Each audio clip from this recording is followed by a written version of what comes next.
Hello guys, welcome to Fanfiction Audiobook. Here you find original fan-made audio stories. Enjoy the journey into new worlds. Black Robe. The system insists this is the Marvel Universe.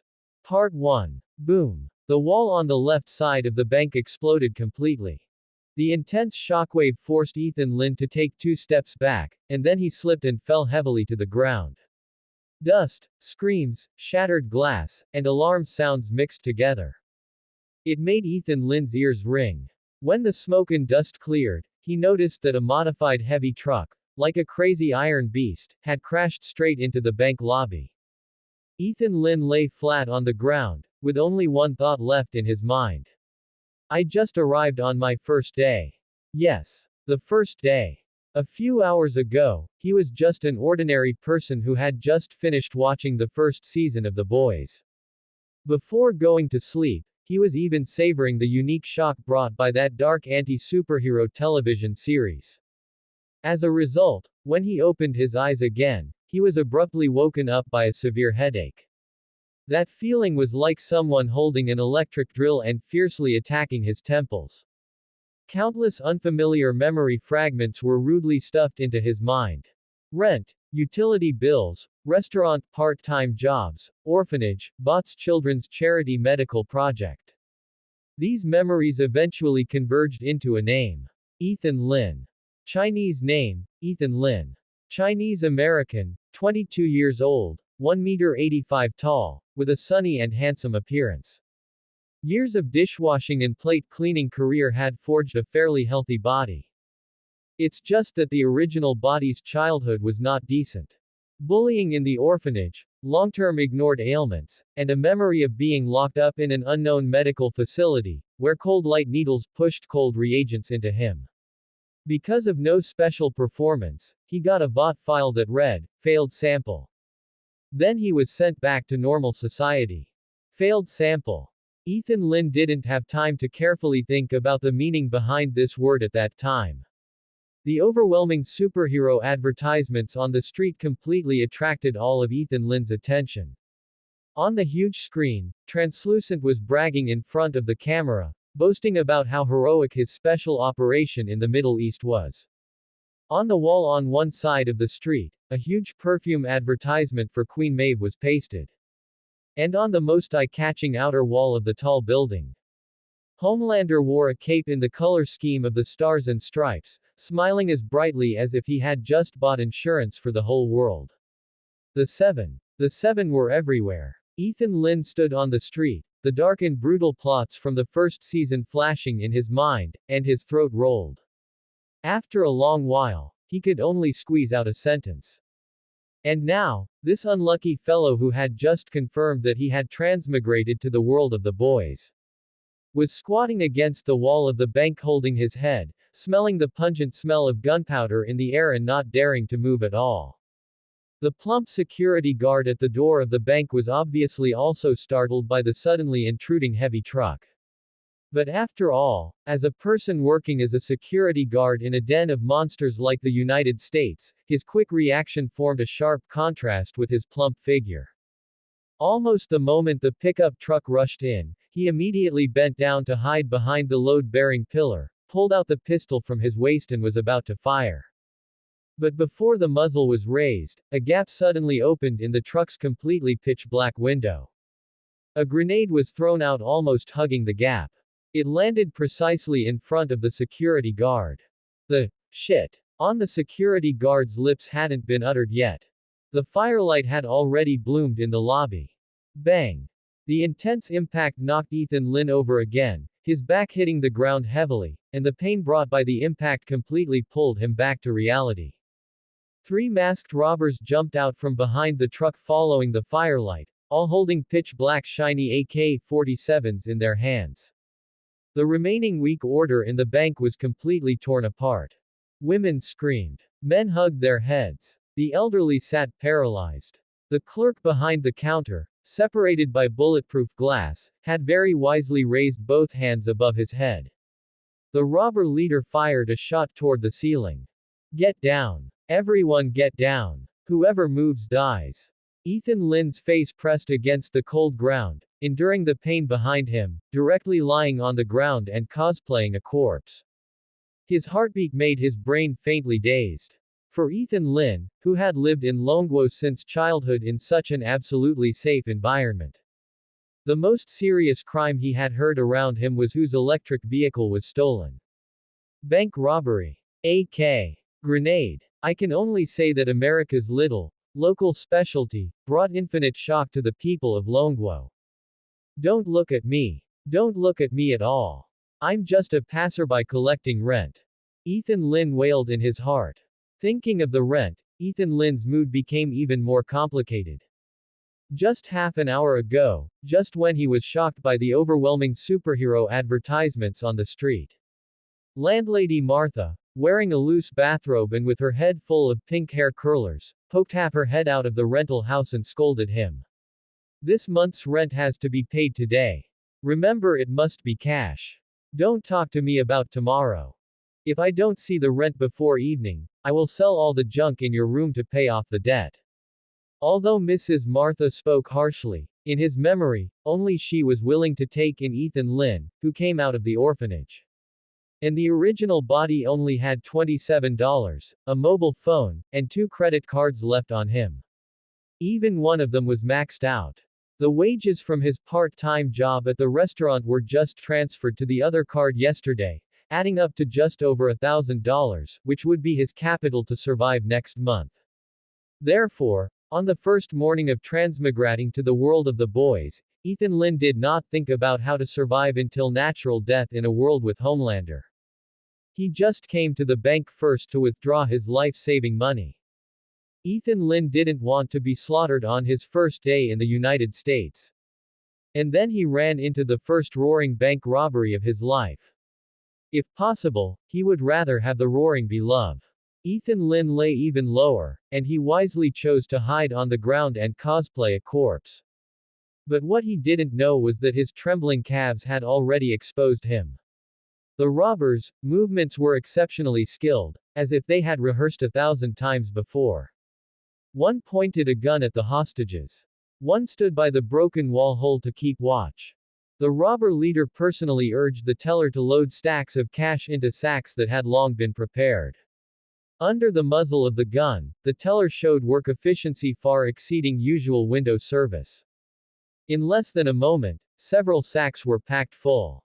Just as Ethan Lin was calculating whether he could muddle through by continuing to pretend to be a corpse, a line of light blue text suddenly appeared before his eyes. Detected drastic fluctuations in host vital signs. Ethan Lin was stunned for a moment. Marvel plot mission system binding. Current world recognition. Marvel Universe. Ethan Lin. Novice gift pack distributed. Obtained ability fragment. Captain America's basic physique. Effect. Strength, physique, and speed are upgraded to the peak of ordinary humans. Obtained elite special ability. Spider-Man biological spider silk. Effect. Can shoot biological spider silk from the wrists. Remarks. Spider silk is not generated out of thin air, please pay attention to nutritional intake. Current host panel is Strength 1.00 peak of ordinary humans. Physique 1.00 peak of ordinary humans. Speed 1.00 peak of ordinary humans. Perception 0.30 ordinary person. Self-healing 0.30 ordinary person. Energy attack 0.00. Special ability biological spider silk. System comprehensive evaluation. You can knock down an ordinary person with one punch, or you can be shot to death by an ordinary person with one shot. Please carefully distinguish between the difference of cheating and having a funeral feast. Looking at those lines of text, Ethan Lin's mouth almost twitched. Marvel. You call a world full of Homelander posters outside Marvel. Does Iron Man know he's being falsely associated? Seeing that the bank's cash had been swept away almost completely, the robber leader immediately called his companions to back up the car and get ready to slip away. Before getting into the car, he turned his head to scan the lobby, and casually picked 2 hostages to get into the car together. A middle-aged man in a suit. A young woman shaking all over with fright. Then, he took 2 or 3 steps forward and kicked Ethan Lin hard in the waist. And you piece of shit. What I hate most is people like you who play petty tricks. Ethan Lin's body stiffened. But the excruciating pain he imagined did not appear. Ever since the system awakened, a warm current flowed through his limbs and bones. Every muscle seemed to be forcibly awakened from slumber. That kick was heavy, but he felt the pain it brought was still tolerable. After the warm current swept through his limbs, Ethan Lin even felt that he could now punch down an ox with one punch. Of course, if it weren't for the muzzle of the AK pressed against his forehead, Ethan Lin would have wanted to try punching the thug in front of him. But now, he chose to submit. Knowing that he couldn't escape this ordeal, Ethan Lin quickly climbed up from the ground, and under the fierce gaze of the robbers, walked step by step toward the open car door. Just at this moment, a harsh police siren sounded from the distant street. The 3 robbers looked in the direction of the siren at the same time. The leading robber punched the air heavily in anger. Ethan Lin realized that now was the best time to strike. Feeling the faint feverish sensation at his wrists, he suddenly raised both hands. His palm subconsciously formed the shape of a pistol. The 2 robbers near the car door were startled by him, and were just about to turn their muzzles to empty their magazines directly. But when they saw clearly that Ethan Lin had nothing in his hands, both of them couldn't help laughing out loud. Is this fooling Asian crazy from watching too many superheroes? Ha ha ha, he thinks he is. Poof. 2 streams of white spider silk flew out from Ethan Lin's wrists. The laughter came to an abrupt stop. The spider silk accurately glued the arms and muzzles of the 2 robbers together. Ethan Lin was also surprised by the white spider silk shot from his wrists. But he didn't hesitate for a second, flipping his wrists and pulling them inward fiercely. The 2 robbers trapped by the spider silk were forcibly dragged together, crashing into a ball with a bang. Seeing this, the robber leader behind him exclaimed loudly. A superhuman. He hurriedly raised his muzzle, preparing to empty his magazine. But Ethan Lin's enhanced physical reaction was a bit faster than his brain. He almost subconsciously bent down, dodging the first round of strafing. Da da da. Bullets swept across the top of his head, shattering the glass partition at the back of the bank. Ethan Lin kicked the ground with his left foot, fiercely pulled his body back and threw a punch, slamming his fist hard against the lower jaw of the robber leader.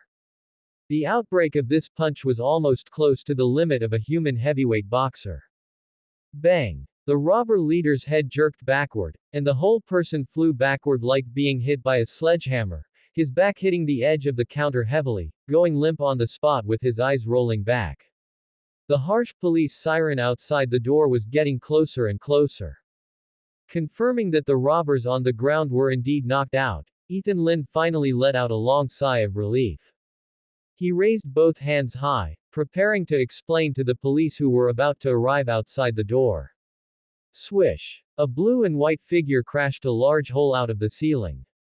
Dust fell rustlingly. The stout, blond man draped in a stars and stripes cape landed in the center of the lobby, scanned the mess all over the floor, and showed a bright, sunny smile to Ethan Lin, who was the only one standing in the center of the lobby.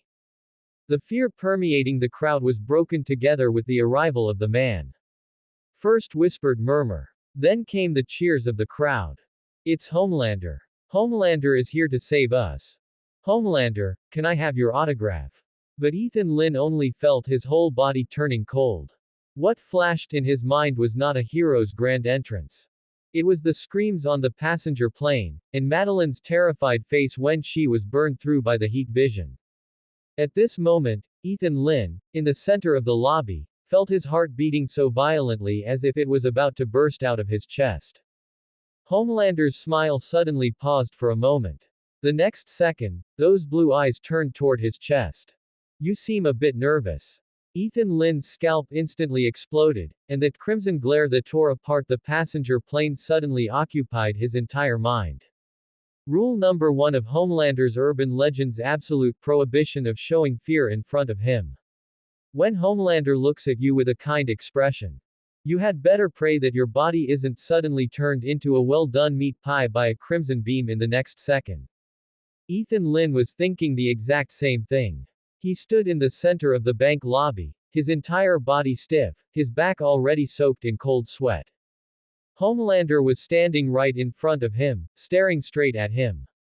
That smiling face was even more perfect than the giant posters on the street. Blonde hair, blue eyes, a brilliant smile. Paired with that star-spangled banner cape fluttering in the wind, he was simply a gift from God to the United States. But only Ethan Lin knew that this gift actually contained Pandora's box. Inside was a vicious and ferocious monster. And right now, this monster was tilting its head slightly, a hint of intriguing inquiry added to its blue pupils. He gazed at Ethan Lin's chest area and asked, "It looks like you seem a little nervous." A seemingly gentle inquiry, yet it was like adding more firewood to the violently beating heart in his chest. Ethan Lin was almost scared enough to close his eyes and escape reality on the spot. But he clearly knew that doing so would definitely arouse Homelander's suspicion. And a character targeted by Homelander. Ethan Lin didn't dare to think any further. The smoke and dust in the bank lobby had not yet dissipated. Two robbers were stuck in place by spider silk, leaving only muffled curses, and another robber boss had long since rolled his eyes back and passed out cold. The surrounding crowd had still been cheering. But with Homelander's words falling, everyone's gazes followed to look at Ethan Lin. Ethan Lin's brain raced at top speed. Explain. Explain that he had just killed someone. No, wait, that he had just counter-killed the robbers, and that's why he was scared. No way. Admitting fear in front of Homelander was tantamount to directly offering his neck to the blade and seeking his own death. Act calm. Even worse. His legs were shaking right now as if a FASA gun at maximum intensity was vibrating against them. Then, there was only one path left. Package the fear into another emotion. Ethan Lin raised his head. His lips were still trembling. His eye sockets were slightly red from fear. Yet he forcefully squeezed an expression bordering on fanaticism from his almost cracking face. No, not nervous. Homelander looked at him. Ethan Lin's voice trembled, but he stared fixedly at Homelander's face. I just didn't expect that one day I could actually see you this close. Homelander's smile paused for a fraction of a second. Ethan Lin knew there was only one chance. His voice was mixed with sobs, and anyone would believe this was the performance of a passionate fan meeting their idol offline for the first time. I grew up in an orphanage since I was a little kid. That place wasn't any good. Nobody cared whether an Asian kid was being bullied.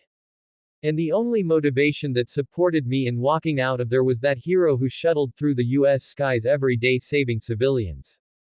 Saying this, he took a deep breath. Then he said in a frantic tone that even he almost believed. "It's you." The lobby gradually quieted down. Someone raised their phone. Someone started recording. Homelander didn't speak, only the corners of his eyes slightly raised. Ethan Lin knew he was enjoying the adulation. Push a little harder. Ethan Lin shouted silently in his heart, so he continued to speak. Just now when the robbers pointed their guns at me, I really thought I was dead for sure. But it suddenly popped into my head, what would Homelander do if he were here? So I stood up. Ethan Lin raised his wrist, looking at the bit of white spider silk still lingering on it, his voice carrying just the right amount of bewilderment and excitement. And then, my powers awakened. I don't know what's going on. Until, your appearance. He looked at Homelander and said word by word. I understand, all of this is your guidance.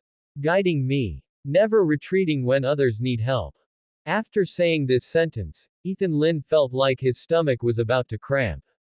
Disgusting. So disgusting. He gave his own performance a score of 99 in his heart. Deducting 1 point for fear that he might actually vomit. But this movie emperor-level acting displayed in the face of life and death completely ignited the atmosphere at the scene. Oh my god. He said Homelander gave him courage. I recorded it. Is this a miracle? His powers just awakened. Homelander really inspired a new hero. Click. Click. The snapping sounds of cell phone cameras almost merged into one. Homelander stood in place, the smile on his face completely blossoming. He slowly walked to Ethan Lynn's side and raised his hand to pat his shoulder. Ethan Lynn almost knelt down entirely. Homelander's hand was very steady. And very light. But Ethan Lynn knew that if the other party wished, this hand could crush his shoulder blades like a paper cup. The United States needs heroes. It also needs people who are willing to stand up after being inspired by heroes. Homelander faced the camera with a perfect smile. The United States needs more people like this. Brave, kind, and knowing which side to stand on in the face of danger. Ethan Lynn nodded immediately and picked up the conversation right away. Because everyone knows who to look to. Homelander's mouth arc raised a bit more. It could be seen that he was in an extremely pleasant mood. Ethan Lynn let out a long sigh of relief deep down. Very good. He had managed to survive this hurdle. At least he was still alive for now. A young girl summoned her courage and shouted, "Homelander, can we take a picture together with him?" More people joined in the cheering. Yes. A photo. The new hero in Homelander. This is going to blow up the whole internet. Ethan Lynn's heart skipped a beat, but he clearly knew how to act as an enthusiastic fan at this moment. A look of longing burst forth in the depths of his eyes, and amidst the cheers of the crowd, he gradually walked toward Homelander. Homelander naturally put his arm around Ethan Lynn's shoulder, brought him to his side, faced a row of cell phone cameras, and once again revealed his signature smile. Ethan Lynn also forced a smile along with it. Homelander lowered his voice and said in a voice only Ethan Lynn could hear, "Relax." Ethan Lynn's back turned cold. He didn't know if this was a reminder or a warning. Click. The flash lit up. A black uncle standing in the front row shouted excitedly, "Hey, what's your name?" Ethan Lynn just wanted to open his mouth. Homelander had already looked toward the crowd for him. He will have his own name. Homelander looked down at Ethan Lynn again. Right. Ethan Lynn immediately took over. Ethan Lynn. After saying this, he added another sentence. Ethan Lynn. Homelander nodded. Ethan Lynn. He recited this name once, his super memory storing it away in some temporarily unimportant archive. I'll remember you. For ordinary people, this sentence could probably be bragged about for a lifetime. But Ethan Lynn knew that in the boy's world, this sentence was pretty much the same as a tombstone inscription. He struggled to maintain his smile. It's my honor. Homelander looked at him with satisfaction. The next second, the blue and white figure soared into the sky. Boom. Dust was once again whipped up from the bank ceiling by the airflow. Homelander flew away. The crowd erupted into even louder cheers. Ethan Lynn stood in place, maintaining his smile. 3 seconds later, his knees went soft, and he almost sat down on the ground. An ant nearby hurriedly supported him. "Child, are you okay?" Ethan Lynn waved his hand. "I'm fine." He swallowed saliva with difficulty. "I'm just too excited." Right at this moment, the familiar light blue text popped up in front of his eyes again. Detected that the host has contacted an important member of the Avengers. Ethan Lynn. Main quest has been activated. Main quest. Join the Avengers. Quest description. A true hero needs a team. Please have the host obtain recognition from the core hero organization within 3 months and become an official member. Quest reward. Settled based on completion degree. Quest penalty. The host will be judged as an illegal super-powered individual, triggering a hostile event with the hero faction. Ethan Lynn looked at those few lines of text, the corners of his mouth twitching slightly. Illegal super-powered individual. Translated into human language, it meant being targeted by Votan the Seven. Very good. This system not only recognized the wrong cinematic universe, but it also came with its own life-shortening function. Also, you call that bunch of trash in the Seven the Avengers? Does Iron Man know about this?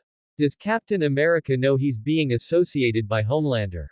While Ethan Lynn's heart was full of complaints, The surrounding police had already rushed in, and reporters and passers-by were also gathered around the bank entrance, a bunch of cell phone lenses still aimed at him. Ethan Lynn could only shut his mouth. He suddenly realized a problem. Homelander flew away. But the trouble wasn't over.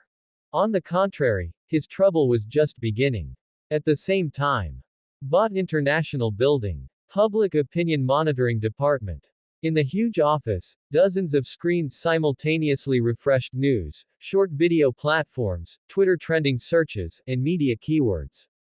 A young female employee wearing black framed glasses was staring at the data panel, her coffee halfway drunk, when her movements suddenly stopped. She saw Homelander's popularity curve shoot up sharply in just a few minutes. It wasn't ordinary exposure growth. It was a surge in the proportion of positive emotions. Especially keywords like trust, admiration, inspired, and true hero, which rushed upward as if someone had poured rocket fuel into the backend. The female employee immediately sat up straight. Supervisor. Not far away, a middle-aged man in a suit and tie walked over frowning. What is it? The female employee cast the video onto the main screen. In the footage, the bank lobby was in complete disarray. An Asian youth subdued two robbers with white spider silk, and then said excitedly in front of Homelander. Until your appearance. All of this is your guidance. Guiding me. Never retreating when others need help. The number of reposts below the video was jumping wildly. Hashtag Homelander inspires new hero hash. Hashtag Asian super-powered individual saves people in bank hash. Hashtag Silver Spider hash. Hashtag is it necessary for super-powered individuals to intervene in public security hash. The supervisor was still frowning at first. Watching and watching, his eyes lit up. Play the last segment again. The female employee immediately replayed it. Ethan Lynn looked at Homelander and said that line. Guiding me. Never retreating when others need help. The supervisor slowly stood straight. He keenly realized that this was not just a sudden trending topic. This was a case study. A perfect case study that could be packaged, edited, broadcast, and pitched to congressional hearings, military contracting negotiations, and public safety campaigns. Asian. Orphan. Street awakening. Bank robbery. Taking Homelander as a spiritual idol. Subduing armed criminals before the police arrived. Every single tag was like a gift the PR department dreamed of. The supervisor said immediately. Check his identity. I want his birth records, orphanage records, bank surveillance, social media accounts, and all information that can be found. The female employee's fingers flew across the keyboard. A moment later, she froze. Supervisor, he once had bought medical records when he was in the orphanage. The supervisor turned his head. What records? Children's Charity Medical Project, 19 years ago. The female employee looked at the file on the screen with a subtle tone. The remark is, failed sample. The office went quiet for a split second. The smile on the supervisor's face slowly widened. Failed sample. He looked at the Asian youth on the screen being embraced by Homelander for a photo. Not anymore. He turned around, his voice immediately raising. Send this case to the upper management. Also, keep an eye on this Ethan Lynn. This foolish thing is a hit point. Let the PR department add more fuel to it. In the next 48 hours, I want this name to remain in the public eye. Afternoon. Ethan Lynn finally came out of the police station after finishing his statement. The police didn't give him a hard time. To be precise, no one dared to give a hard time to a super-powered individual who had just taken a photo with Homelander and was going viral across the internet. There were even 2 reporters outside the police station wanting to interview him. Relying on his newly awakened peak human speed, Ethan Lynn slipped away through the side door. When he walked onto the street, he felt like his whole body had been drained dry. Bank robbery. System awakening. Homelander face to face. Police statement. The experiences of this day were even more thrilling than the 20 years of his life before transmigrating.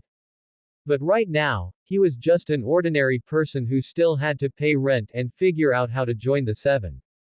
Ethan Lin thrust his hands into his pockets, confirming that the $1,000 was still there. Very good. At least his life and money were still there. In the boy's world, this was already considered a double blessing. He lowered his head and walked toward the rented apartment. Just as he walked past a street corner, he heard someone shout, "Hey!" Ethan Lin subconsciously tightened his body. A young man wearing a baseball jersey pointed at him, full of excitement. "You're that silver spider, right?" Ethan Lin was stunned. "What?" The young man raised his phone, and the screen displayed the video of the bank lobby. "Silver spider. That's what everyone calls you online. You were so cool just now." Someone nearby also recognized him. "Oh God, it really is him. Did your powers really just awaken? Can you shoot that white stuff again?" Ethan Lin's eye twitched. "No. Why?" Ethan Lin said expressionlessly. "Hypoglycemia." The crowd. Taking advantage of the crowd's momentary freeze, he immediately quickened his pace and left. Silver Spider. That name sounded like something Vought could sell as a keychain for $39. But this also made Ethan Lin thoroughly realize one thing. He couldn't hide anymore. At least not for a short time. The system's quest was still hanging in his head. Join the Avengers. Which meant joining the Seven. The problem was that the Seven was currently full. Homelander, Queen Maeve, A-Train, The Deep, Black Noir, Starlight, Translucent. Not one less. He couldn't even touch the access control of the Vought building right now, let alone join that pile of monsters. Unless. Ethan Lin's pace suddenly slowed down. Unless the Seven lacked people. He looked up at the big screen by the street. The screen abruptly switched from the rolling reports of the bank robbery. A black man wearing a blue battle suit stood in front of the camera with a sorrowful yet formulaic expression on his face. A-train. I deeply regret the unfortunate accident that occurred today. I was chasing bank robbers at the time, they were carrying a large amount of weapons, and the situation was extremely dangerous. I didn't see that lady. Ethan Lin stood on the sidewalk, his pupils slightly contracting. The surrounding sounds seemed to recede instantly. The original plot of the boys had begun. Ethan Lin looked at A-Train's hypocritical and sorrowful face on the screen, and suddenly felt a chill down his back. The opportunity was about to come. Only before that door opened, someone would die first. On the screen of the Public Opinion Monitoring Department, A-Train's apology statement was looping. The comments section was scrolling extremely fast. Accident. He killed a girl. Does Vought want to use money to settle it again? If superheroes can kill people at will, what are we? Ashley stood in front of the conference table, her expression extremely ugly. Clearly A-Train was the one who killed someone, why was she taking the scolding again? And, A-Train's accident had a much more violent impact on Vought International than she had expected. It was firmly questioning everyone, a question that terrified the public the most. Can superheroes kill at will? Madeline sat at the end of the conference table, with a cup of untouched coffee in front of her. She casually glanced at A-Train's apology video, turned her head to look at another screen, and her gaze suddenly tightened. That was the video of the bank robbery. In the video, after the handsome Asian youth subdued the robbers with white spider silk. Standing beside Homelander, his voice trembling yet full of fanaticism, he swore. All of this is your guidance. Guiding me never to back down when others need help. Madeline's fingers gently tapped on the desktop. On one side, A-Train killed a pedestrian.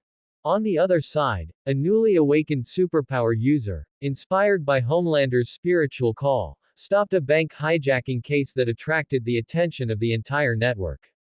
Madeline looked up at Ashley and instructed. Have you investigated this boy's identity and background? Ashley immediately nodded in response. We have already found out his identity. Ethan Lin, Chinese American, 22 years old, orphanage background, just awakened his powers in the bank case today. In addition, many people on the internet are calling him Silver Spider. Very good. Madeline paused the bank video at the frame where Homelander put his arm around Ethan Lynn's shoulder. A-Train's scandal must be suppressed. This has already had a substantive impact on VOT's stock price. On one hand, have the VOT PR department report and take down all reports about A-Train's accident on public platforms. On the other hand, I want this picture to dominate the front pages of all news media and social platforms. Make all citizens remember only one thing. Superheroes are not a source of danger, but a spiritual role model for all Americans. Ashley nodded her head like a rattle drum. I will contact him immediately for an exclusive interview. Madeline's tone left no room for discussion. Listen, Ashley. I want him to sit in front of the camera tomorrow and say that sentence himself. Homelander gave him courage. Ashley hesitated for a moment. What if he refuses? Madeline looked at her quietly, her gaze so icy that there was no room for refusal. Ashley immediately lowered her head, realizing she had said the wrong thing. Understood. Tomorrow he will definitely appear in VOT Tower. Madeline looked back at Ethan Lynn on the screen. Young, Asian, orphan, newly awakened, a fanatical fan of Homelander. Is there any PR material more suitable than this to hedge against A-Train's accident? She added in a calm voice. Ashley, don't let me down. When Ethan Lynn returned to his rented apartment, it was almost evening. Just as he pushed open the hallway door, he heard Mrs. Martha's familiar sharp voice coming from upstairs. Ethan. Ethan Lynn's footsteps paused. The penetrating power of this voice could even be specially developed as a sonic weapon at VOT. Mrs. Martha was wearing a loose bathrobe, standing behind the second-floor railing, the ends of her hair naturally curling into an arc, but her gaze was as fierce as if she were judging a criminal who owed rent. Where is my rent? Ethan Lynn fished out a thin stack of $100 cash from the inner layer of his jacket. Although the things encountered today included but were not limited to the bank bombed, hostages taken by thugs, Homelander up close. But the thing to be thankful for was, his money was still there. This was already a small miracle today. He feigned counting out 6 banknotes and handed them toward the landlady's already extended palm on the second floor. Mrs. Martha, this is this month's rent. Mrs. Martha snatched the money, and after counting the amount correctly, her expression looked slightly better. What trouble did you cause today again? Ethan Lynn fell silent for a moment. He originally wanted to say no. But considering that he had just knocked down 3 armed robbers with spider silk in the bank, and interacted publicly with the national idol Homelander. This, no, somewhat insulted the other party's intelligence. So he changed his phrasing. A minor matter. Mrs. Martha sneered.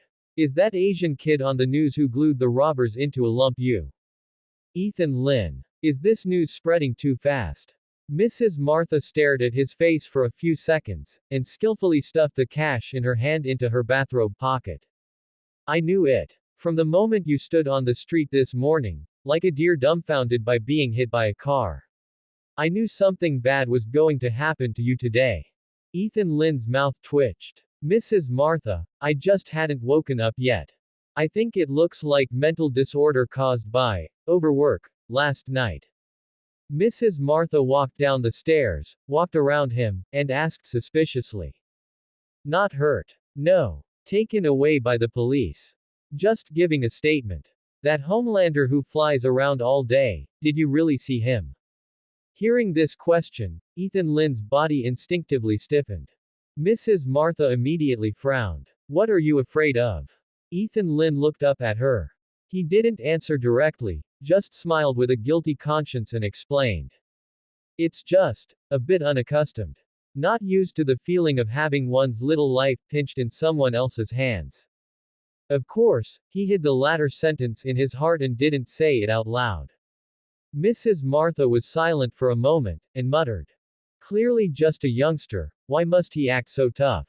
She reached out and patted Ethan Lynn's arm. The force was not heavy, but very solid. Listen, kid. Don't think that just because you can spray some white lines, you can really consider yourself some kind of hero. Those companies will eat people clean, grinding even their bones into advertising powder. Ethan Lin was stunned for a moment. This nagging and chatter reminded him of his grandmother who had passed away in his previous life. I know. Ethan Lin said in a low voice. Mrs. Martha snorted. You'd better know. Also, don't be late with next month's rent. Ethan Lin. The warmth lasted no more than 3 seconds. Of course, this was also very consistent with the actual situation of cheap American rental apartments. He smiled politely at Mrs. Martha, and was about to turn around and go upstairs. The phone in his pocket suddenly vibrated.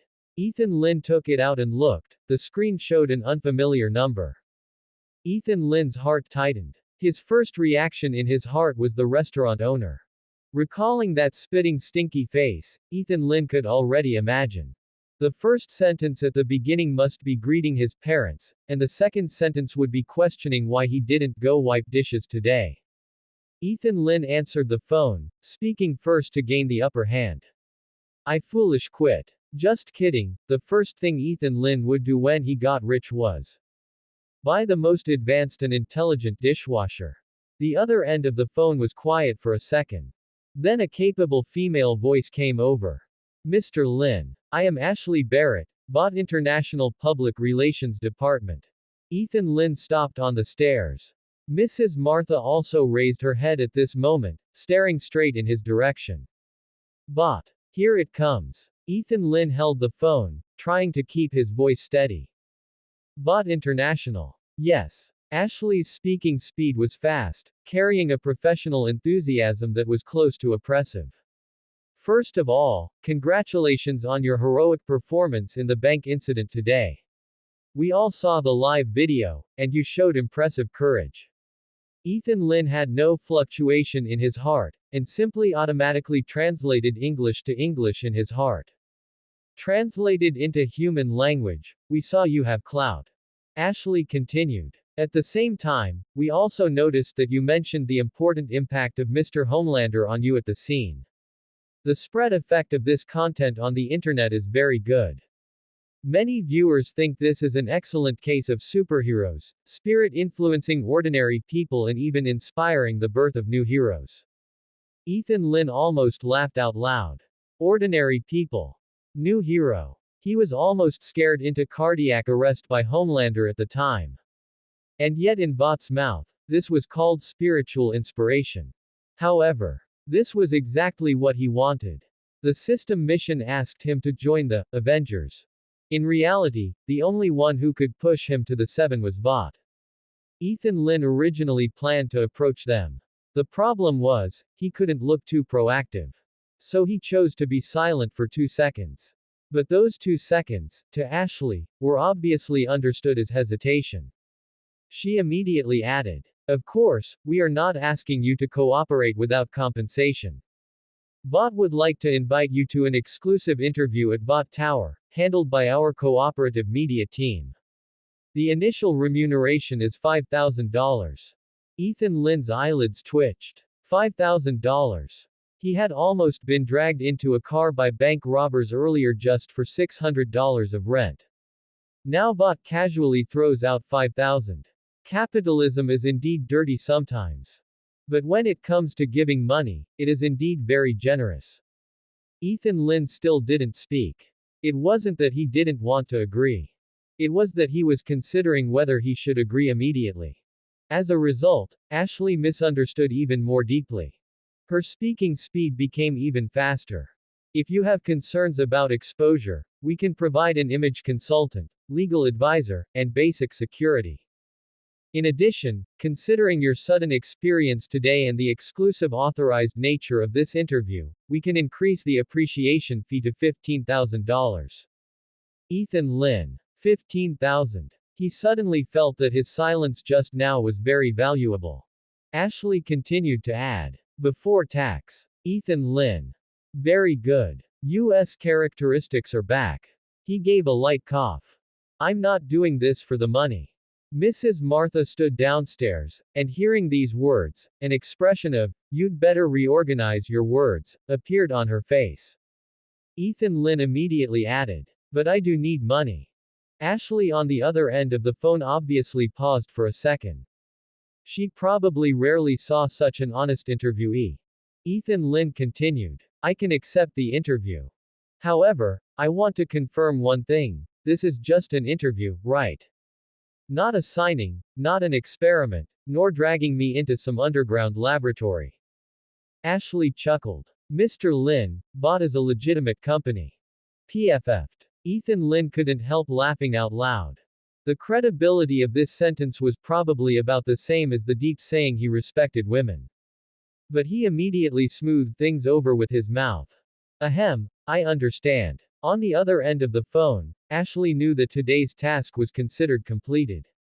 At 9 o'clock tomorrow morning, we will send a car to pick you up to Vought Tower. There will be a brief communication before the interview, and we will help you sort out the process of the events of the day. In addition, we noticed that you participated in Vought's children's charitable medical project when you were young. If you are willing to share this part of your experience, it will make your story more complete. Ethan Lin's eyes flickered slightly. Children's charitable medical project. In the original body's memory, that was definitely not any charity. But Ashley didn't mention experiments, nor did she mention information about compound verses. According to the plot of the first season he had watched, she probably didn't know about these shady dealings of Vought Company yet. Her tone was very natural, just like talking about a free vaccination. Ethan Lin realized that Vought had probably started investigating him. What Vought had obtained now should already include all files about his past, including birth, childhood experiences, growth trajectory. Ethan Lin silently prayed not to check his browsing history. However, in the capitalist world, ordinary people have no privacy at all. Thinking of this, Ethan Lin couldn't help shivering. He would use incognito browsing from now on. Pulling his thoughts back, the sufferings he endured from being born in an orphanage and entering society early. At this moment, it had instead become an excellent foreshadowing for a story that could touch the United States. But the cold needles in that memory and the crystal blue potion in the syringe. Ethan Lin, who had resolved to let this memory rot in his mind, was silent for a moment, and then asked, do I have to pour out my tragic childhood experience in front of the camera? Ashley's voice remained professional. It's not mandatory. But sharing appropriately will make the audience understand better why you were able to stand up today. Convenient for you to better edit out an American superhero story, right? Ethan Lin didn't expose it, and just said, I will consider it carefully. Very good. Ashley's voice relaxed noticeably. At 9 o'clock tomorrow morning, our car will arrive on time. The phone hung up, and the hallway became quiet again. Mrs. Martha stood downstairs, squinting and glaring at him. Vought. Ethan Lin nodded. They invited me for an interview. Did they pay? 15,000. Mrs. Martha whistled. Then you'll have your rent for next month. Ethan Lin looked at her speechlessly. Aren't you worried that I'll be sold out by Vought? Mrs. Martha shrugged. I'm worried. But it's useless to worry. She turned and walked towards the house, stopping at the door. Before you go tomorrow, change out of that jacket that looks like it was picked up by a homeless person. You're going on TV now. Don't let others think that everyone living here is a bankrupt artist. Ethan Lin looked down at his jacket, which was messed up with dust, blood spots, and spider silk. Indeed. Rather than a new hero, this image was more like a homeless person who just finished rummaging through a garbage dump. Got it. Mrs. Martha added another sentence before closing the door. Also, don't trust people who smile too prettily. The door closed. Ethan Lin stood in the hallway in silence for a few seconds. He had already deeply experienced these words today. He returned to his small rented apartment, closed the door, and sat by the bed. The phone screen was still on the call history. Bank robbery, Vought International, exclusive interview, the 7. And that fooled system quest. Everything was like a net, dragging him bit by bit towards Vought Tower. Ethan Lin raised his head and looked out the window. On the giant screen in the distance, A-Train's apology statement was still playing on a loop. And the news ticker at the bottom of the screen had already begun to show new headlines. Asian new hero in bank robbery. Superpower awakening under Homelander's spiritual inspiration. Silver Spider. Birth of a new generation of hero. Ethan Lin looked at the two words, Silver Spider, and his mouth twitched. Why does it feel like he's freeloading off Spider-Man? Then who is going to impersonate Captain America? But he didn't look away. Because he was very clear. Starting tomorrow, he would no longer be just an unlucky transmigrator. He would be packaged by Vought, seen by the public. And targeted by the boys at the same time. And remembered by Homelander. Whether he was willing or not, he had already been drawn into a monstrous whirlpool. Ethan Lin leaned against the head of the bed and slowly let out a breath. Join the Avengers. He looked at the outrageous main quest in the system interface and muttered. Fine. I'd like to see just how lousy your Avengers really are. Meanwhile, in an electronics store, Huey stood in front of a row of televisions, his face pale. Dozens of screens were playing the news simultaneously. In the small window in the upper left corner, A-Train was still apologizing with a grief-stricken expression. But the main screen had long since cut to footage of another young man. Bank lobby, white spider silk, subdued robbers. Homelander patted the Asian youth on the shoulder, smiling brightly. The host's voice was as excited as if announcing a holiday celebration. In today's bank robbery, a newly awakened Asian superpower user stepped forward. He stated that it was Homelander's heroic spirit that gave him courage. Netizens have already given him a name, Silver Spider. Huey stared blankly at the screen. New hero, Silver Spider. Everyone was discussing this. Everyone was praising this. And Robin's name was left with only a line of characters flashing rapidly across the ticker at the bottom of the screen. Families of victims of the A-Train accident have still not accepted Vought's compensation plan.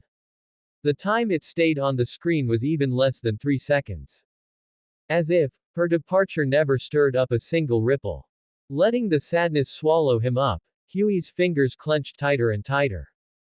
How could this be? He questioned in his heart.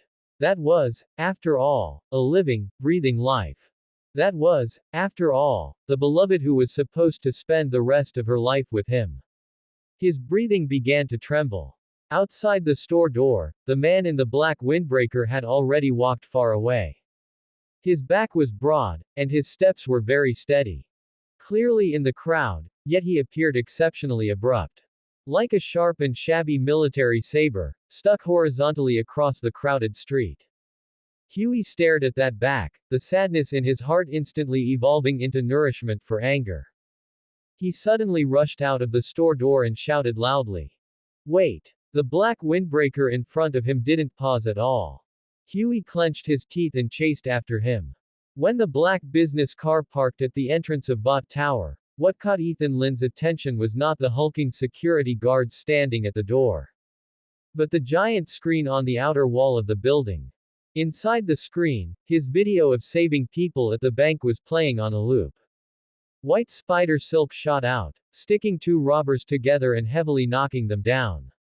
Immediately after, the screen cut to the moment when Homelander put his arm around his shoulder.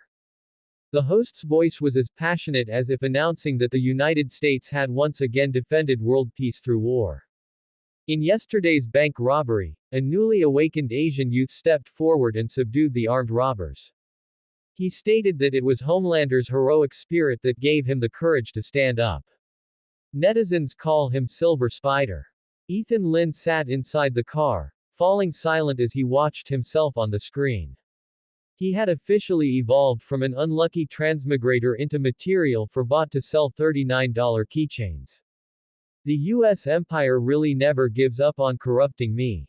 The car door opened. A young woman in a professional suit stood outside the door, wearing a highly efficient smile. Mr. Lin, welcome to Vought. I am Ashley. Ethan Lin got out of the car and looked up at the towering Vought Tower. The glass curtain wall reflected the sunlight. Every piece of mirror was synonymous with glamour and expense. The entire building was like a billboard jammed into the sky of New York. Ethan Lin extended his hand. Hello. Ashley shook his hand, speaking very quickly. Time is tight, let's go to the 22nd floor first for pre-interview communication. After that is image grooming, and then the official interview. The interview won't be too long, we have already organized the core questions for you. As she spoke, she handed a document to Ethan Lin. Ethan Lin lowered his head and glanced at it. On the densely packed speech draft, the underlined red words were particularly eye-catching and prominent. Homelander spirit. Courage. New generation of superheroes. Protect the United States. Public security and safety. Ethan Lin had already automatically translated it in his heart. It's not asking what you experienced, but telling you what you should have experienced. Ashley led him into the lobby. The interior of Vought Tower was even more exaggerated than it looked on TV. Huge electronic screens, marble floors so clean they could reflect a person's figure, and huge promotional photos of the Seven displayed on the walls. Homelander's position was always right in the middle. Queen Maeve stood by his side, while A-Train and the Deep smiled like they had just finished their quarterly KPI. People came and went in the lobby. Everyone was very busy. Busy creating heroes. Also busy dealing with the messes created by heroes. Ethan Lin's gaze swept across the news screen on the other side of the lobby. It was also broadcasting today's hot topics there. Only the main screen had long been replaced by his heroic performance at the bank. While A-Train's apology statement was squeezed into the corner, leaving only a very small window. In the scrolling bar below, Robin's name flashed past. Quickly disappearing. Ethan Lin's steps slowed for a fraction of a second. Ashley noticed his gaze looking toward A-Train's apology speech and immediately explained out loud. Today's media rhythm is a bit complicated. Mr. A-Train also has some PR arrangements on his side. She spoke very lightly. Just as if that accident were merely a column in the schedule that needed coordination. Ethan Lin did not reply. Right now, he was not yet qualified to express dissatisfaction. Just at this moment, another young man walked in through the lobby entrance. Slim, pale, wearing an ill-fitting jacket, he looked like he had been forcefully dragged into a world that did not belong to him. He stood in the center of the lobby, watching the news on the screen, clutching a document bag in his hand. Ethan Lin recognized him. Huey Campbell. That ordinary person pushed into the abyss by Robin's death in the first season. He came today too. Ethan Lin's heart sank. If he remembered correctly, Huey appearing at Vought Tower meant the listening device incident had already begun. At this moment, Huey's eyes were fixed on the screen. On the screen, the host was still excitedly introducing the story of Silver Spider. A-Train's apology video played silently only in the corner. Watching this scene before him, Huey's fingers tightened bit by bit. The edge of the document bag was pinched until it was wrinkled. Ashley followed Ethan Lin's gaze, her expression changing slightly. Sorry, Mr. Lin, Wait for me a moment. Ethan Lin interrupted her. Ashley frowned. We are very tight on time. I know. Ethan Lin looked at Huey, his voice very low. Just 1 minute. Ashley clearly did not like her plan being interrupted. But Ethan Lin was now the person Madeline specifically named to be brought into the interview room. She could only suppress her dissatisfaction. As soon as possible. Ethan Lin walked toward Huey. Hearing footsteps, Huey turned his head. After seeing Ethan Lin's face clearly, his expression immediately changed. Not hatred. More like anger being forcibly shoved into a place it didn't belong when it couldn't find an outlet. Silver Spider. Huey's voice was very soft, yet very hard. Ethan Lin stopped in front of him. My name is Ethan. Huey looked at the news on the lobby screen. They are all calling you that now. Ethan Lin did not refute. Are you okay? As soon as these words came out, Huey's expression became even uglier. Are you here to ask me that, or did they make you ask it? Ethan Lin was silent for a moment. He knew why Huey would ask this. In this building, every expression of care could be PR rhetoric. Every smile could be expression management in front of the camera. Not them. Ethan Lin said. I just saw you staring at that news the whole time. Huey smiled slightly. Smiling very ugly. Which news? About the new hero? Or about my girlfriend being smashed to pieces by a superhero? Ethan Lynn did not speak. The sounds in the lobby seemed to recede a bit. Huey stared at him. Do you know what her name is? This sentence was like a needle. Ethan Lynn looked into Huey's eyes and said slowly. Robin. Huey was stunned. Ethan Lynn continued. Robin Ward. Huey's lips moved, but he didn't speak right away. Because on this day, he had heard too many words. Accident. Misfortune. Compensation. Understanding. PR arrangement. Victim. Yet rarely did anyone say her name. Ethan Lynn looked toward that small window in the corner of the lobby. A-train was still apologizing silently. With a grief-stricken expression. But it was meaningless. They will write her off as an accident. Ethan Lynn's voice was not loud. But she is not an accident to you, I understand, she is your family. More importantly, she has a name. Huey's eyes turned red instantly. He looked as if he wanted to say something, but swallowed it back abruptly. Ethan Lynn took a bottle of water from the drinking fountain nearby and handed it to him. Huey did not take it. He looked at Ethan Lynn vigilantly. You are also Vought's person. Ethan Lynn glanced at Ashley, who was urging him not far away, and then looked at his own face on the big screen. He twitched the corner of his mouth. Not yet. And later? Huey questioned. This question was sharper than the previous one. Ethan Lynn did not answer immediately. Because the answer didn't sound nice. He indeed needed to approach Vought. Even find a way to join the seven. But that didn't mean he couldn't see this ordinary person pressed so hard by Vought that he could barely breathe. Later doesn't mean I like everything they do either. Ethan Lynn said. Huey stared at him, as if judging whether these words were true or false. Ethan Lynn put the water bottle into his hand. If they force you to sign something you don't want to sign, or if you feel something is wrong, you can call me. He pulled a pen from the edge of the folder and wrote his number on a blank sticky note. Handing it over. Huey looked down at that string of numbers. Why are you giving me this? Ethan Lynn looked at him, silent for a moment. Perhaps. I still want to be a real superhero. After saying that, he smiled as if self-deprecatingly. Clearly knowing Vought was a cesspool. Yet right now he could only pinch his nose and jump in. Immediately, he turned and walked quickly toward Ashley. Huey's fingers trembled slightly, the sticky note firmly clutched into his palm, but he never threw it away. Not far away, a Vought staff member walked over briskly. Mr. Campbell, Mr. A train is ready. Huey's body stiffened obviously.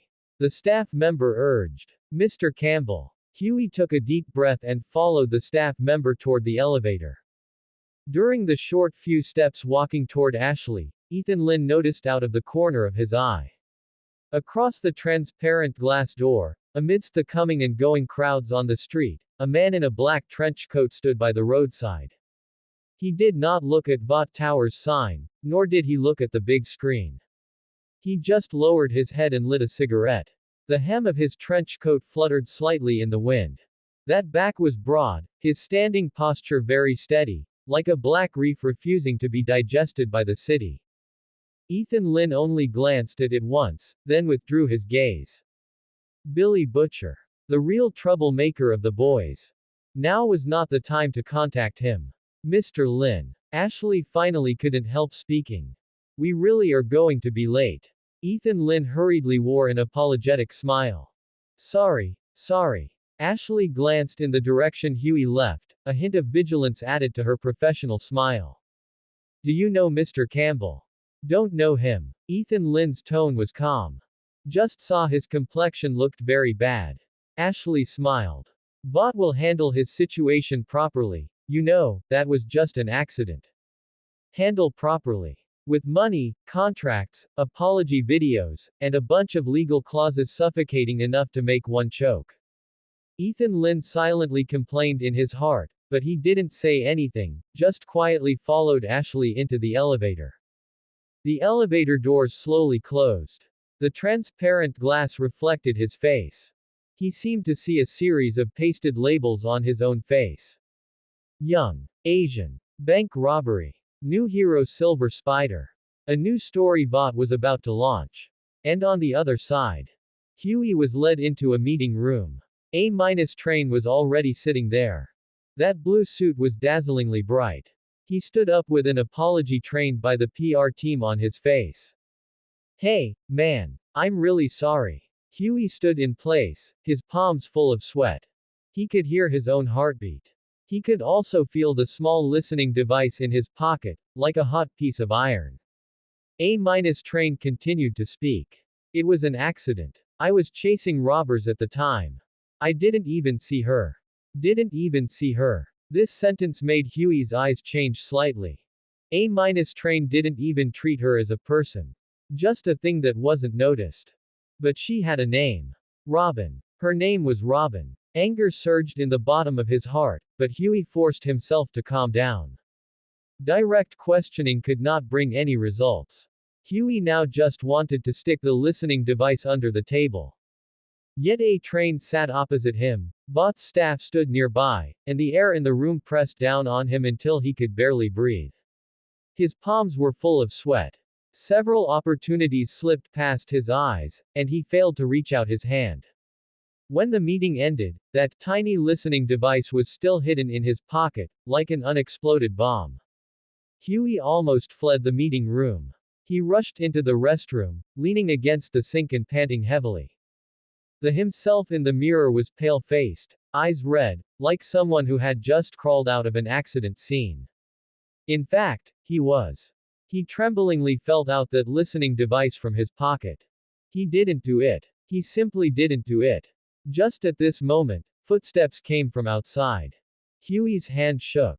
Clatter. The listening device fell to the ground, rolling toward the door of the stall. Huey froze all over. He hurriedly bent down to pick up the listening device and stuffed it back into his pocket.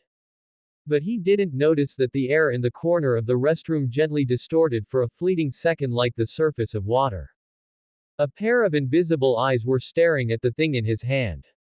On the other side, 22nd floor interview room. The makeup artist was tidying Ethan Lynn's hair. Ashley stood nearby holding the interview outline. Remember a few key points. You were very scared at the time. But you thought of Homelander. Homelander's spirit gave you courage. After awakening your powers, your first reaction was not to hurt anyone, but to protect the hostages. Ethan Lynn looked at himself in the mirror. The young man in the mirror had handsome features, and the dust and dishevelment from the bank lobby could no longer be seen on his face. Vought's image team was very efficient. They spent only 20 minutes turning an unlucky guy who had just experienced a gunfight into a clean, sunny new hero suitable to appear in the news. Ashley said. Later the host will ask you how you view Mr. A-Train's unfortunate incident today. Ethan Lynn raised his eyes. I have to answer this too. Of course. Ashley showed a professional smile. The public needs to know that the new generation of superheroes has a correct understanding of responsibility. Ethan Lynn was silent for a second. What is the standard answer? Ashley handed him the manuscript. Express regret.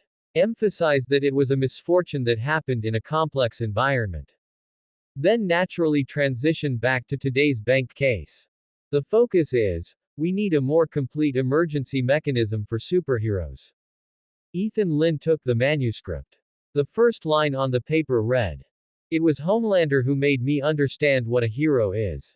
Looking at those words, he suddenly remembered Huey's reddened eyes when clutching the sticky note. He remembered Robin's name flashing past at the bottom of the screen. He remembered the black figure standing outside this building smoking by the street. In the same building, one person sat in front of the camera, preparing to be packaged as a hero by Vought. Another person clutched a failed listening device as he walked out of the restroom, not knowing he was already targeted by a pair of invisible eyes. And Ethan Lynn, sitting under the lights, finally clearly realized. Translucent's countdown had begun. The interview light turned on. The host smiled and looked at Ethan Lynn. Ethan, are you ready? Ethan Lynn looked up and flashed a perfectly pitched smile at the camera. Ready. The moment the interview lights turned on, Ethan Lin finally understood why Vought could package a bunch of scum into gods. The lights brightened the face, and the camera captured the details. The teleprompter in front specifically enlarged the next sentence you needed to say to make you prepared. Coupled with the host's just right smile. And in the air, the scent of expensive perfume mixed with the smell of capital. As long as these things were set up, even if a mouse sat here, Vought could edit it into the symbol of the United States spirit. Let alone the person sitting here was him. Young, Asian, of orphan background, having just awakened superpowers, and being the new hero who blew up Homelander in public. This kind of heaven-sent material was even more dreamy than the persona written by Vought's public relations department after working overtime for 3 days. Anyone with a bit of public relations common sense knew that this interview would cause an impact no less than a nuclear explosion. Ethan, relax. The female host opposite her, named Susan, said with a smile. She was the ace host of Vought's partner media. Her appearance was amiable, and her tone was gentle, but her eyes were exceptionally sharp. Ethan Lin knew that this kind of person would use deliberately designed questions to guide you into saying the material the public wanted to hear. These pre-made dishes were carefully cooked and seasoned by the chefs of Vought's public relations department, and finally, a glamorous feast was served in front of the television for the audience to savor carefully. Thinking about it this way, am I still a mysterious cuisine from the East? Ethan Lin, whose breathing and thoughts were in disarray, completely didn't notice Ashley standing behind the camera, whose expression was even more nervous than a hostage under a bank robber's muzzle. After all, this interview had been personally named by Madeline. If there was the slightest mistake, what would happen to Ethan Lin was unknown, but she herself would definitely have to pack up and get lost. Ethan. Follow the teleprompter and speak properly. She couldn't help breaking out in a cold sweat for her future and destiny. Ethan Lin nodded at the host. I am ready. The host flashed an official, polite smile at the camera. Audience members, today we have invited a special young man. Just in yesterday's bank hijacking case, he stepped forward and subdued 3 armed robbers with his newly awakened superpowers. What is even more touching is that he stated it was Homelander's inner calling that gave him the courage to stand up in the face of danger. The camera timely magnified Ethan Lin's young and handsome face. The host gently asked from the side. Ethan, can you tell us what exactly happened yesterday? Ethan Lin glanced at the teleprompter. The first line of words on it was enlarged to the point where even someone nearsighted could see it clearly. I didn't think too much at the time. I only knew that if Homelander were here, he would definitely protect everyone. Standard Vought speak. The editor's favorite pre-made dish. Ethan Lin was silent for half a second and then spoke. To be honest, I was very scared at the time. Behind the camera, Ashley's eyelids twitched slightly. This opening was not in the script. The host's smile became even gentler. Scared. Of course. Ethan Lin nodded. That was a bank robbery. They had AKs, grenades, and hostages. I didn't stand upright at the beginning and say I wanted to be a hero. The only thing I wanted to do at the time was lie on the ground and pray that the thugs wouldn't notice me at all. Ethan Lin deliberately paused for a moment, which happened to arouse the curiosity of everyone present. Of course, I did that too. Several staff members in the studio couldn't help laughing out loud. This was too true to life, completely unlike past Vought interviews. Ashley stood behind the camera, her mouth twitching, already calculating in her mind whether she could discuss restarting the show with the production team. Ethan Lin continued. I think when most ordinary people encounter that kind of situation, their first reaction won't be bravery. It's fear. Of course, so was I. The host quickly recaptured the key point. Then what made you stand up? Here it comes, the United States dream card that touches the public was about to be played. Ethan Lin raised his head and looked at the camera. His gaze was appropriately firm, and his tone was appropriately restrained. Because I thought of my idol since childhood, Homelander. Ashley finally let out a long sigh of relief. The script in her hand had been soaked with sweat, but she didn't notice it at all. Under the spotlight, Ethan Lynn's brows furrowed slightly, as if he had fallen into memories. I grew up in an orphanage since I was a child. You know, for many children, superheroes are just characters on TV. But for me back then, what Homelander represented was a very simple thing, so simple that two words were enough to summarize it. The host's eyes lit up slightly. Hope. Ashley clenched her fists backstage and let out a silent cheer. Yes. She didn't have to be scolded by Madeline. On stage, Ethan Lynn appropriately looked into the distance, his eyes revealing a hint of expectation. But in reality, this was a yearning to stuff oneself with a buffet after getting the money. Only in this way could that shamed conscience be comforted. No way, the system task was urging him to quickly perform a free fall motion into the cesspool named Bot. The host followed up. So you think it was Homelander's spirit that influenced you? Yes. Ethan Lynn, who had made full mental preparations, answered very quickly. I didn't stand up because I was brave. At that moment, I seemed to hear the belief that Homelander had always conveyed to everyone. When others need help, a true hero does not back down. Therefore, my powers awakened. I know, this sounds like destiny. But without Homelander, I am sure I wouldn't have had the courage to stand up. After finishing these words, Ashley couldn't help raising her arm in a silent cheer. It's in the bag. As long as this segment was edited and broadcasted, she had already thought of the headline. Silver Spider. Homelander gave me the courage. The host continued to ask a few questions. How did your powers awaken? Did you ever think you would die at the time? Why didn't you run away directly? Ethan Lynn answered them one by one. He didn't shape himself into a born hero. Instead, he repeatedly emphasized his fear, hesitation, and nervousness. This had a slight deviation from the brave newcomer Bot originally wanted. But the effect was even better instead. Because the audience was more likely to believe a person who could feel fear. The United States only needed one Homelander, and so did Vought. An Asian hero who was prone to fear yet bravely moved forward fit the market, emphasizing diversity nowadays even better. When the interview reached the middle stage, the host glanced at her cue cards. Ashley paced back and forth nervously in the backstage area. Ethan, there is another matter these past few days that has attracted nationwide attention. The host softened her tone. Mr. A Train had an unfortunate accident while pursuing armed criminals. A young female passed away because of this. As a newly awakened new generation superpower user, how do you view this matter? The standard answer immediately cut out on the teleprompter. I deeply regret this. In complex environments, superheroes will also face unpredictable risks.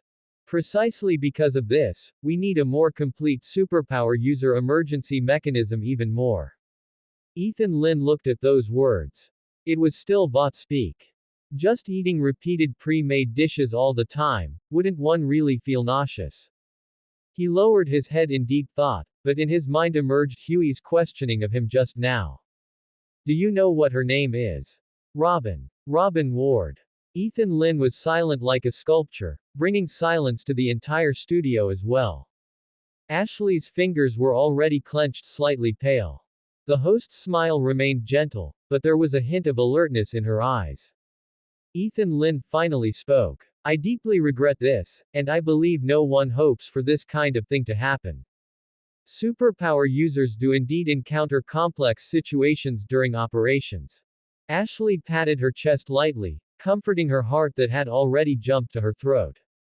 Then, Ethan Lynn raised his eyes and looked at the camera. But every deceased person should not just be left with the two words, accident. The heartbeat felt like drumsticks pounding on Ashley's eardrums.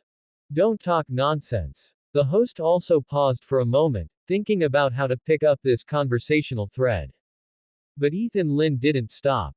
She has a name. She has family, friends, and a life that should have continued. If we really want superpower users to protect more people, then we cannot just discuss whether the hero completed the mission. We must also remember that the people outside the mission are equally important. Inside the studio, only the subtle electric current sound of the camera filming could be heard. Ashley knew very well in her heart that this speech segment was a bit too objective. But this was Vought's show. Objectivity meant danger. And it dragged the name, Robin, back to the center of the camera. As for how the specific broadcast would turn out, Ashley couldn't figure it out in her heart. The host's reaction was very fast. With almost no dead air moments, she nodded gently, her tone instantly mixed with a hint of emotion. This is a very sincere answer. Ethan Lynn, sitting opposite, couldn't help inwardly praising her excellent professional competence. As expected of a professional host, as long as the scene didn't blow up, she could pick up any conversational thread. The host smoothly asked, "So, how do you think the new generation of superpower users should avoid such tragedies?" Ethan Lynn knew that this was the landing point Vought truly wanted. He must absolutely not improvise freely anymore. If gazes could kill, Ashley would have already chopped herself into minced meat. So he followed the teleprompter with its urgently revised draft, speaking line by line. "I think superpower users need more professional training and clearer codes of conduct. They also need to establish more efficient cooperation with the police and rescue departments. The stronger the ability, the more one should know how many ordinary people each action will affect." After this sentence was finished, Ashley put down her mouse with a sigh of relief. Ethan Lynn spoke in front, and she revised behind. Fortunately, his tone was heavy and he deliberately slowed down his pace, otherwise she really wouldn't have been able to keep up with the revisions. The host's eyes lit up a few more shades. "In other words, you support establishing a more complete superpower user emergency mechanism." "Yes." Ethan Lynn looked at the prompt board that read, "Improvise freely, just support the bill," with almost not a moment of hesitation. "If such a mechanism can prevent the next Robin from appearing again." His tone became increasingly full of affirmation. "Then I support it." When the interview ended, Susan stood up and shook hands with him. "Ethan, you are better at expressing yourself than I imagined." Ethan Lynn smiled. "Perhaps it's because I'm quite afraid of saying the wrong thing." That was indeed the truth. Afraid of being forced offline by a suddenly striking heat ray after saying the wrong thing. Afraid of being cut by Vought into public relations material for the whole internet to mock after saying the wrong thing. Even more afraid that after saying the wrong thing, the system's outrageous main quest penalty would push him directly into the fire pit. Ashley walked over quickly. Her smile remained professional, but her eyes were complex. "You just added content that wasn't in the script." Ethan Lynn's gaze was calm. "AI model. Gemini 3.5 Flash. I think this makes it feel more real. But it's much riskier." "So, how do you think it turned out?" Ethan Lynn tossed the ball back into Ashley's court. Ashley fell silent for 2 seconds. She couldn't deny that Ethan Lynn was a natural in front of the camera. Her professionalism told her. In some ways, his speech just now was even more moving than the original script. That was the most troublesome part. "Tell me in advance next time." Ashley could only emphasize to Ethan Lynn. Yeah, definitely next time." Just as he walked out of the studio, light blue text suddenly popped up in front of his eyes. "Positive hero event detected. Event type: official hero image registration. Side quest automatically generated and settled. Obtain preliminary recognition from Shield." Ethan Lynn paused in his tracks. Automatically generated and settled a side quest. Holy cow, the quest wasn't even issued, and the rewards are already settled. Although this system always ended up on the wrong set, it was certainly generous with the rewards. And also, Shield. He glanced back at the Vought staff behind him, who were busy editing the interview, adjusting the talking points, and suppressing the public outcry over A-Train's accident. If this thing was Shield, then Hydra would have to change careers and go into charity. The system prompts continued to appear. Completion rating: A. Rating description: host successfully established a public hero identity and obtained preliminary recognition from an official organization. Reward pool: street level combat power. Obtained ability fragment. Nick Fury's crisis PR intuition. Effect. Enhances phrasing judgment, verbal evasion, and organizational risk identification in crisis scenarios. Note. In large organizations, knowing what not to say is usually more important than knowing the truth. Ethan Lin fell silent. Although this ability didn't directly boost his combat power, he had to admit, it was surprisingly practical. Especially in a company like VOT. One wrong word, and at best, he'd be targeted by Ashley. At worst, Homelander would come knocking on his door. If he shook Homelander's fan base, he might find himself running into a friendly-looking Homelander in the elevator the very next second. Ethan Lin didn't want to get cornered in a dark room. Later, in the upper levels of VOT Tower, Madeline sat in her office, watching the entire interview. Ashley stood to the side, her face tense the entire time. He added the part about the victim at the last minute. Ashley said nervously, looking at Madeline's expression out of the corner of her eye with her head lowered, terrified of seeing even a hint of displeasure on her face. I know. Madeline watched the replay of Ethan Lin on the screen.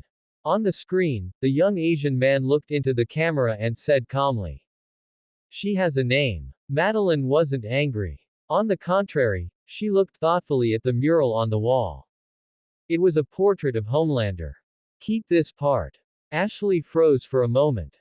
Keep it. Keep it. The public doesn't like completely flawless commercials. They like reality, especially things that look real. One flawless god is enough, everyone else is just a foil. She dragged the video timeline forward. Ethan Lin continued. The greater the power, the more one should know how many ordinary people each action will affect. Madeline tapped the screen. Keep this part too. Cut it into two versions. One focusing on Homelander's spiritual inspiration. One focusing on the emergency mechanism for superpowered individuals. Ashley immediately took notes. Madeline leaned back in her chair and offered her deduction with interest. He's a bit uncontrollable. Ashley asked cautiously. Then do we continue to promote him? Madeline looked at her. Why not? Uncontrollable doesn't mean unusable. Sometimes, products that are too standard are actually less believable. She looked back at Ethan Lin on the screen. Young, confident, and with a touch of rebelliousness. But at critical moments, he still steers the conversation back to the direction VOT needs. As a narrative product packaged by VOT, more people will love this kind of twist-filled story. Madeline said calmly. Arrange the next step. Have him meet Starlight. Ashley looked up. Starlight's debut was originally scheduled for this afternoon. Postpone it. Madeline said. Silver Spider's popularity is still rising. Two rookies appearing at the same time will only dilute each other's impact. The public needs to digest stories one by one. Dividing the public's attention is a colossal waste. Ashley nodded. Understood. And what about Starlight? Build up some hype. Madeline looked at the screen. Two rookies. One inspired by Homelander. One who walked from a small town into the Seven. Put them in the same frame. Let's test the market response first. Ashley quickly noted it down. Understood. After speaking, she glanced at her folder and added. Additionally, when he was a child, he participated in a children's charity medical project under VOT. If we do a character feature later, this part of his experience might be. No. Madeline interrupted her. Ashley shut her mouth immediately. Madeline looked up at her. That part is not PR material. Ashley's expression tightened. Understood. Madeline's tone was calm. Your only job is to keep him in the public eye. As for the medical files, I will have the lab review them. Ashley lowered her head. Yes, ma'am. The office fell silent. On the screen, Ethan Lin's interview clip played again. Every deceased person shouldn't just be reduced to the word accident. Madeline looked at that young face, her eyes calm. She didn't care if Ethan Lin truly sympathized with the dead girl. She only cared if the public would buy his sympathy. Thinking of this, she smiled slightly. As far as this interview was concerned, the public would buy it. At the same time, in a certain medical archives room in VOT's basement, Old files that had been sealed for years were retrieved. A line of information popped up on the screen. Name: Ethan Lynn. Project: Children's Charity Medical Program. Sample number: ELIN07. Initial reaction: none. Power expression: none. Conclusion: failed sample. A researcher in a white lab coat looked at the file, then at the bank scene video playing nearby. In the video, Ethan Lynn raised his wrist. White spider silk shot out, firmly pinning the two robbers. The researcher's brow furrowed bit by bit. This isn't right. He didn't show any power expression after the injection back then. Another researcher nearby whispered. Delayed awakening. It's possible. The researcher in the white coat paused the video, staring at the white spider silk. But this doesn't look like any of the superpowered expressions in our records from back then. The blue light of the screen reflected on his glasses. Let's arrange a basic ability assessment first. Blood sample, spider silk sample, neurological response test. If necessary, request a tissue sample. After speaking, he glanced again at the words, failed sample, in the file. If he really is a delayed awakening, then he's no ordinary promotional material. On the other side, Ethan Lynn stood in the corridor of Vought Tower, looking at the news notifications rapidly popping up on his phone. Silver Spider responds to A-train's accident for the first time. Every deceased person shouldn't just be reduced to an accident. A new hero inspired by Homelander. Should an emergency mechanism for superpowered individuals be established as soon as possible? Okay, he should be ready to become an American Idol. Ethan Lynn comforted himself. At least he was one step closer to completing the main quest, and he had even obtained a system reward. Tap, tap, tap. He put away his phone and looked toward the end of the corridor. Ashley came walking quickly toward him. Ethan. Ashley stopped in front of him and handed over a document first. Before explaining tomorrow's arrangements, we need to confirm something first. Ethan Lynn looked down at the cover of the document. Hero Image Cooperation and Temporary Consultant Agreement. Below it was a line of small print. Validity: 7 days. Temporary Consultant. Ethan Lynn looked up. Ashley showed a professional smile. You are not a Vought contracted hero yet, let alone a member of the Seven. But your public image, power performance, and market feedback all have value for further cooperation. So Vought hopes to sign a temporary cooperation agreement with you. You can think of it as a probationary period. Ethan Lynn flipped open the first page. Portrait authorization, confidentiality clauses, safety assessment, and medical testing. Ethan Lynn's mouth twitched slightly as countless horror sci-fi movies about dissection tables flashed through his mind. So the $15,000 isn't a reward. It's the bait on the hook. Ashley fell silent for a second. You don't have to describe it that way. But the essence is about the same, right? Ashley didn't answer. Silence itself was the answer. Ethan Lynn looked at the agreement. Reason told him that he shouldn't just sign this thing blindly. But the system quest told him that the doors to the Avengers were opening to him. He had to seize every opportunity. 3 seconds later, he looked up and asked, "Do you have a pen?" Ashley handed him a pen. Before signing, Ethan Lynn asked thoughtfully, "What does the medical testing include?" Ashley answered quickly. Basic ability assessment. Blood, motor response, and power sample collection. It won't affect your normal life. Ethan Lynn looked at her suspiciously. Really? I won't wake up lying on a cold operating table with a few mad scientists cackling beside me, holding bone saws to dissect me, will I? Ashley maintained her smile. Of course not, don't overthink it, okay? Ethan Lynn. Why did he feel even more uneasy now? Ashley put away the agreement and flipped open another itinerary.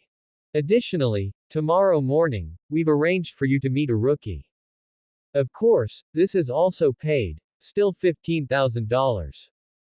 Ethan Lynn looked up. A rookie. Ashley showed a professional smile. Starlight. She has already passed the rookie selection for the Seven. Originally, it would have been officially announced yesterday. But your popularity rose too quickly, so the release rhythm needs to be adjusted.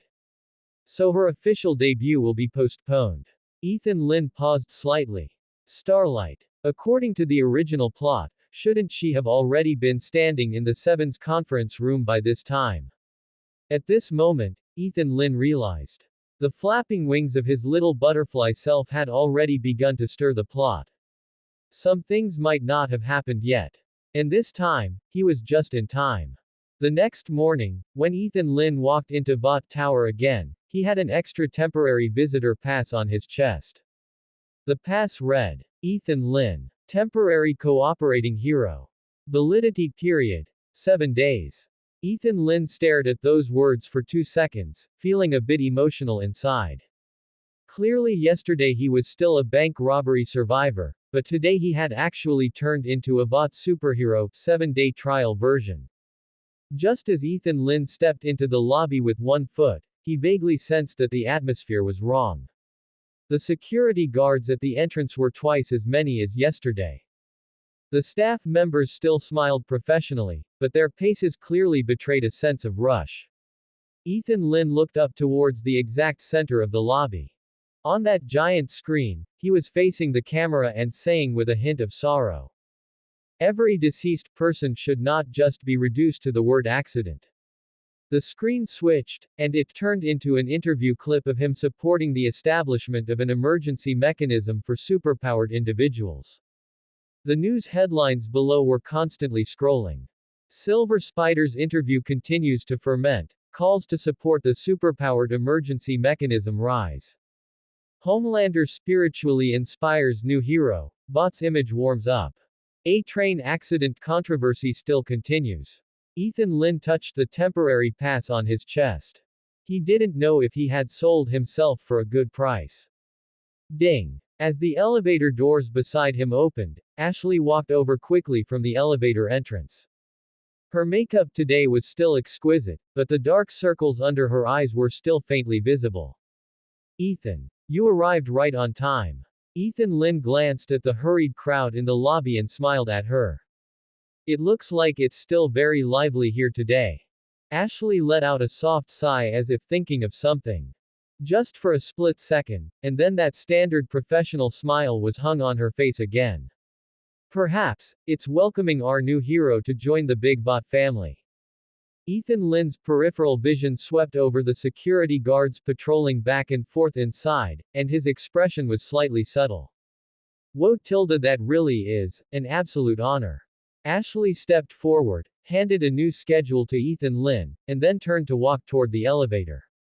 Today, we mainly shoot new recruit interaction materials. Starlight has already passed the 7th selection, and it was originally scheduled to officially announce this news this afternoon. But your popularity rose too fast, and the marketing department decided to adjust the release rhythm. Launching 2 new recruits at the same time will dilute each other's attention. Therefore, her official debut is temporarily postponed. Ethan Lynn took the schedule, and his footsteps paused slightly.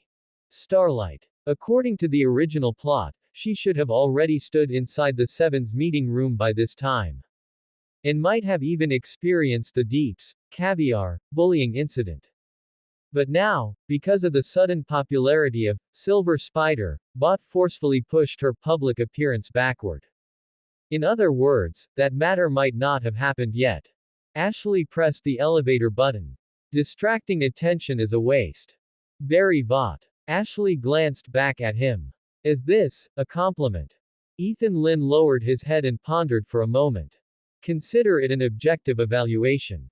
After taking the elevator upstairs, she led Ethan Lynn across the lobby.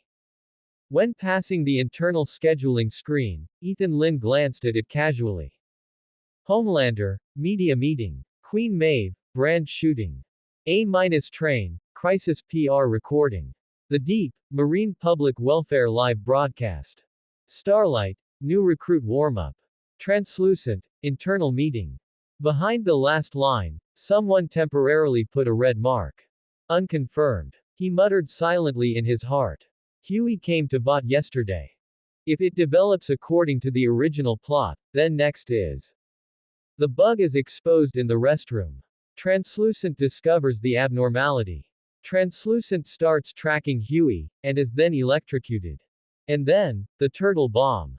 Bang. To be honest, Ethan Lin did not have a good impression of Translucent, this perverted peeper, and he also needed a vacancy to appear in the 7. So he looked away, humming a tune leisurely and acting as if he hadn't seen this matter. Ashley's cell phone suddenly vibrated. She glanced at the incoming call, walked to the side and lowered her voice. Keep contacting. No, do not make it public. If the media asks, just say he is executing an internal mission. After hanging up the phone, she put away her phone as if nothing had happened. Sorry, temporary business. Understand. It seemed that Translucent's disappearance probably couldn't be hidden for long. A few minutes later, Ashley pushed open a small shooting preparation room. The lights, background board, and cameras were all arranged properly, and 2 staff members were debugging equipment inside. A blonde girl stood by the window. She was wearing a simple light-colored jacket, her posture was straight, but she always kept her head down, her thumb repeatedly rubbing her index finger joint. Hearing the door open, she immediately turned her head.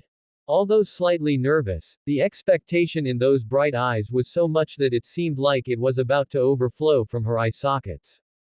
Annie January.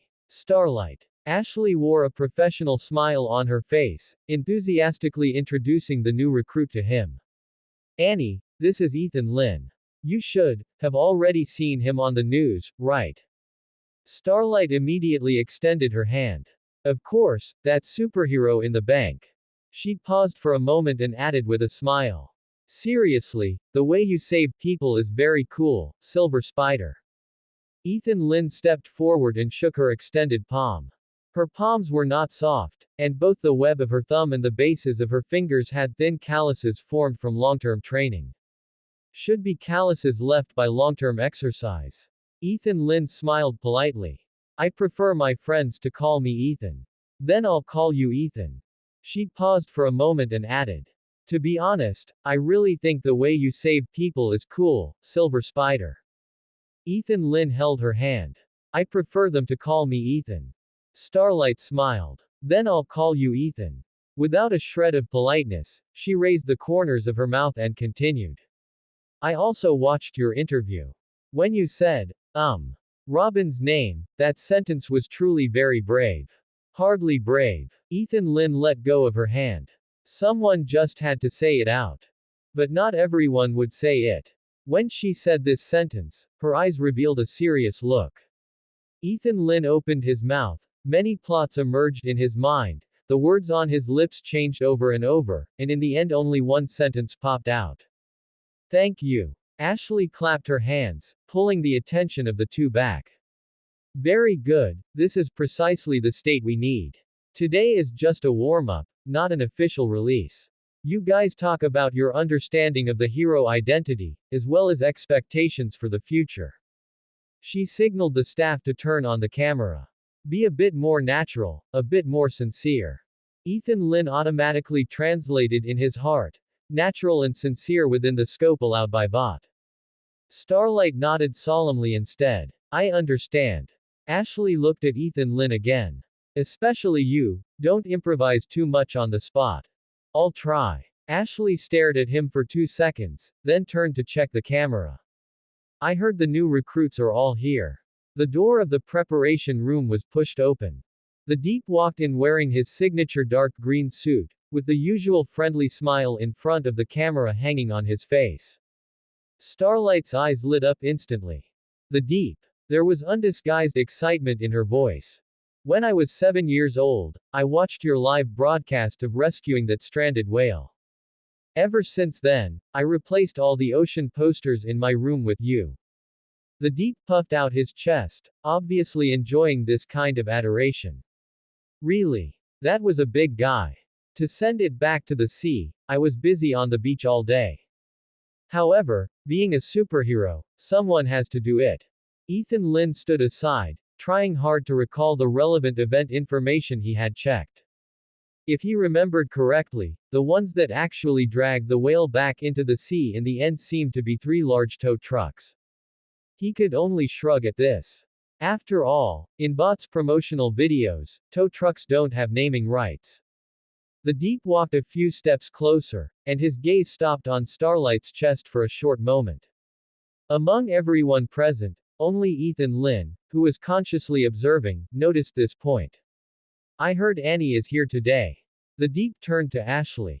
Just in time, I can show her around the internal areas of the Seven.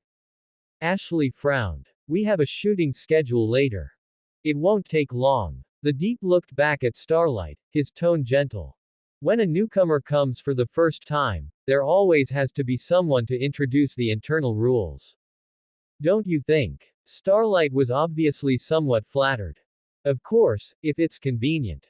AI model. Gemini 3.6 Flash. Great. Ethan Lin took a step forward, naturally stepping between the two of them. He held up the schedule in his hand, his tone equally sincere. Ashley was just worrying about interactive footage. A senior member of the Seven giving two newcomers a tour of headquarters, isn't that perfect material? The smile at the corner of the Deep's mouth stiffened slightly. Two newcomers. Yeah. Ethan Lin nodded naturally, though not a trace of anticipation could be heard in his tone. I just arrived too. If there are any internal rules, I should naturally hear them as well. Ashley looked back at the staff behind her. Bring the camera. A flash of displeasure crossed the depth of the Deep's eyes. I originally just wanted to talk to Annie alone. The more people, the more like a family it feels. Ethan Lin flashed him his best camera-ready smile. Isn't that how Bot always promotes it? The two stared at each other from a few paces away. In the end, the Deep was the first to look away. Of course. Ashley made the call on the spot. Alright, then we'll shoot in the public hallway and the exhibition area. Tisk. Ethan Lin heard someone click their tongue. He turned to look towards the Deep, only to find the polite, professional smile back on the man's face. He stepped back half a pace to stand beside Starlight, following the Deep toward the public hallway. The camera followed behind the three of them all the way. This was our global charity tour last year. This one is the Ocean Conservation Foundation's annual campaign.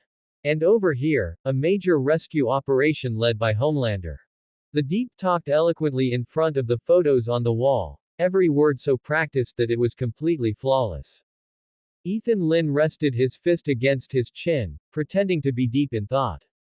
In truth, compared to the Deep's professional persona, he was rather surprised by Starlight beside him.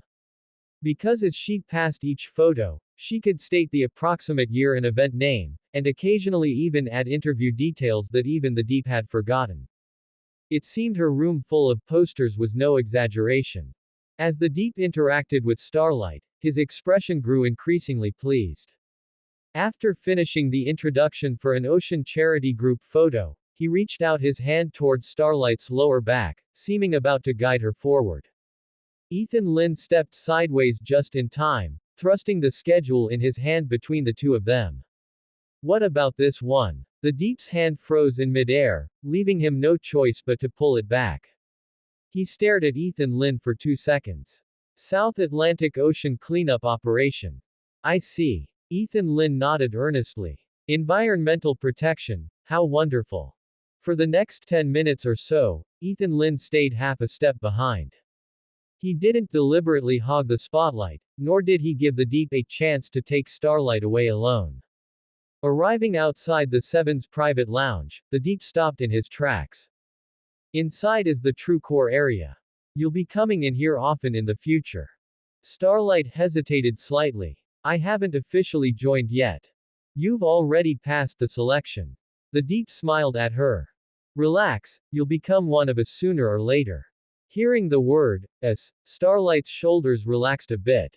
As soon as Ashley announced they had enough footage and the camera light went off, the Deep turned to look at Ethan Lin. Ethan, you're really good at stealing the scene. His tone was still relaxed, but his voice was noticeably lower than before. Hey, I'm a newcomer tilde, it's hard not to be a bit excited. Ethan Lin smiled brightly, as if he completely failed to catch the warning behind it. I only found out yesterday that I'd be on the news, so naturally I want to cherish screen time. I hope you stay this camera conscious. I'll try my best. The Deep finally turned to Starlight. We'll talk later, Annie. Of course. Starlight smiled and nodded in response. The Deep turned and left. Before turning the corner, he cast a glare back at Ethan Lin. Ethan Lin smiled and waved back at him. It was clear that this prince of the ocean wasn't very keen on sharing. Only after the Deep had walked far away did Starlight ask. Did you do that on purpose just now? You could say that. Why? Ethan Lin glanced at the staff nearby packing up their gear. When you've just joined VOT, it's best not to go anywhere without security cameras alone with anyone. Starlight froze for a moment, quickly catching on. Are you talking about the Deep? She knitted her brows, a touch of displeasure in her voice. He's my idol, and he was just trying to help me get familiar with the place. Maybe I'm overthinking it. Ethan Lin didn't argue with her. But next time someone invites you to an enclosed area, at least tell Ashley first. Starlight looked at him for a moment. You think too ill of the people here. Ethan Lin looked up at the giant promotional poster of Homelander on the wall. He placed his hand over his heart and sighed as he looked at Starlight. How I wish you were right. Starlight pursed her lips and stopped arguing. Ashley walked over holding the schedule. That segment earlier turned out great. Annie, before the official release, don't take any interviews without authorization, and don't post anything on social media. Starlight nodded in agreement. Ethan, come with me.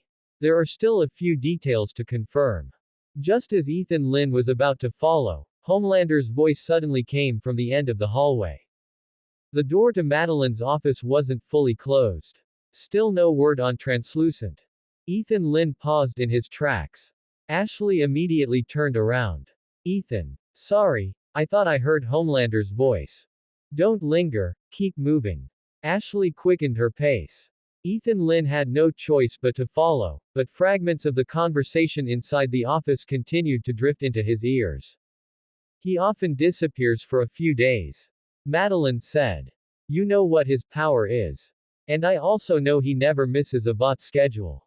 Homelander gave a soft chuckle. A train ran someone over and killed them, and you said you'd handle it. Now Translucent is missing, and you're still saying you'll handle it. He paused for a moment, a hint of self-congratulatory pleasure even creeping into his voice. As for that mayor, I've already taken care of him for you. John, we need procedure. Procedure. Homelander's chuckle drifted into Ethan Lin's ears through the gap in the door. Procedure doesn't make planes fall out of the sky on their own. Ethan Lin kept walking forward without turning back. The office fell silent for a few seconds before Madeline spoke again. We will find Translucent. Homelander didn't respond to this assurance. A moment later, he suddenly changed the topic. That footage with Starlight earlier, I watched it. That kid is pretty good.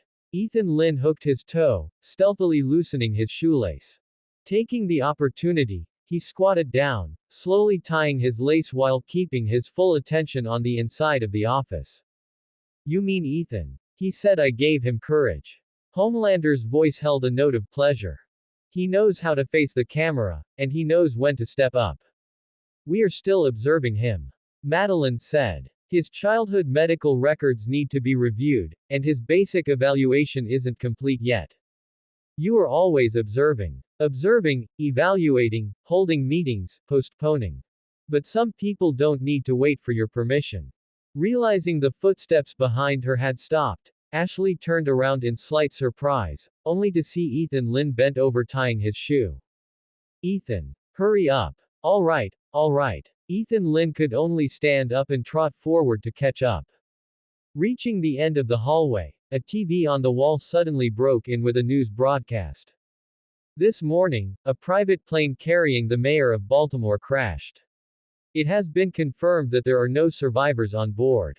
VOT International expresses its condolences and is willing to assist with relevant investigations. Ethan Lin glanced across the plane wreckage on the screen. In less than 10 seconds, the news segment was switched away. The screen resumed playing his interview. Every deceased person shouldn't just be reduced to the word accident.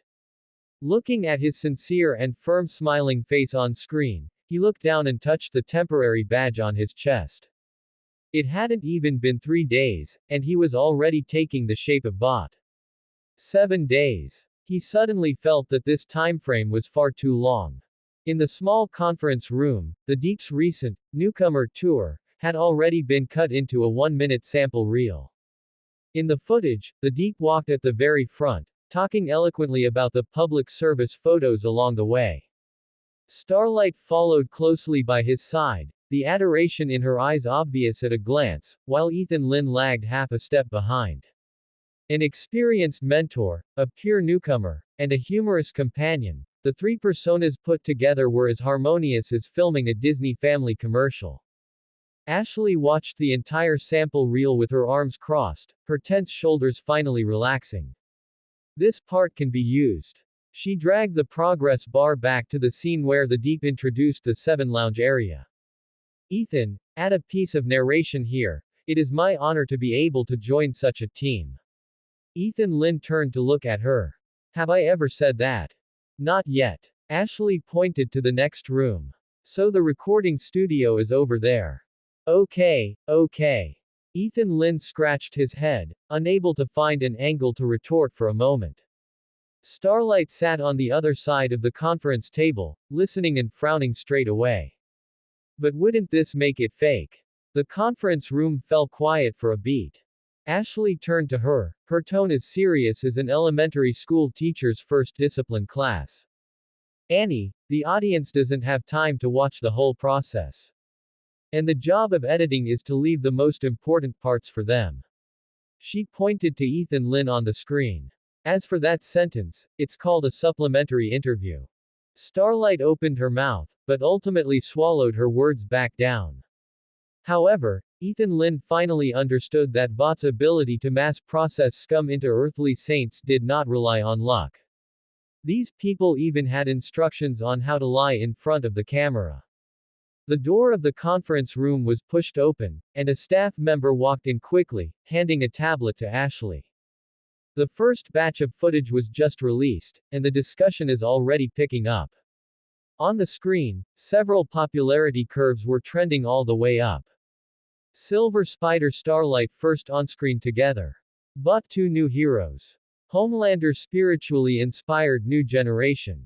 Superpowered individual emergency mechanism approval rating rises. She has a name. The last topic was still hanging at the end of the list, and after clicking into it, the homepage was almost entirely filled with Ethan Lin's interview clips and new hero group photos. Robin's name only appeared once in the news summary in the corner. Vought didn't even need to delete any news related to Robin. As long as they kept creating livelier topics, her name would naturally be squeezed out of the public view bit by bit. Very good. Ashley flipped through the comment data, her eyes lighting up instantly, and she muttered to herself. One is a new hero born from disaster, the other is a girl walking from a small town to the 7. Put together, your images directly complement each other, and the popularity is rising quite fast. Ethan Lin understood the meaning beneath those words. Starlight was responsible for attracting people who liked small-town girls, while he was responsible for attracting audiences who liked disaster survivors. Although he hadn't officially joined yet, it seemed Vought had already planned out his target customers for him. In this aspect, he really had to admit that Vought was professional. Starlight looked at the messages on the screen, feeling both happy and a bit embarrassed. Did they really like us? Of course, Ashley said, the public always needs hope. Ethan Lin tightened the corners of his mouth that were faintly cracking. To be honest, hearing these words come out of Ashley's mouth always felt like the polite small talk before selling insurance. Record another formal interview this afternoon, with the theme, How the New Generation of Heroes Views Responsibility. Ashley put the tablet back on the table. It doesn't need to be too complicated, sincerity is good. Ethan Lin raised his hand to ask. To what extent does it need to be sincere? Within a controllable range. Okay, bot-style sincerity. Ashley just pretended not to hear, and as she stood up to call someone to arrange the recording, her phone suddenly vibrated. When she saw the caller ID clearly, she immediately took quick steps to the corner of the conference room. Yes. Now. But his baseline evaluation hasn't been completed yet. The other end of the line only said a few words, and Ashley immediately changed her tune. Understood, I will have them stay here. She put away her phone, and when she returned to the table, her gaze lingered on Ethan Lin for an extra second. What's wrong? Ethan Lin asked. Nothing. She smiled very professionally. Ethan Lin gave her a suspicious look. The credibility of those three words, nothing, was probably about equal to the bullshit the Deep said during environmental protection publicity. But Ethan Lin did not press further. Laboratory, Homelander, temporary activities, no matter which one it was, nothing good would come of them coming for him. He shrugged, muttering inwardly. Just let water be blocked by Earth and soldiers by generals.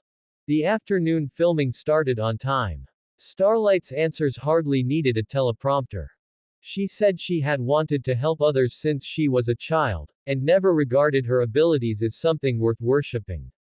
If someone suffers a little less injury because of my existence, then it has meaning.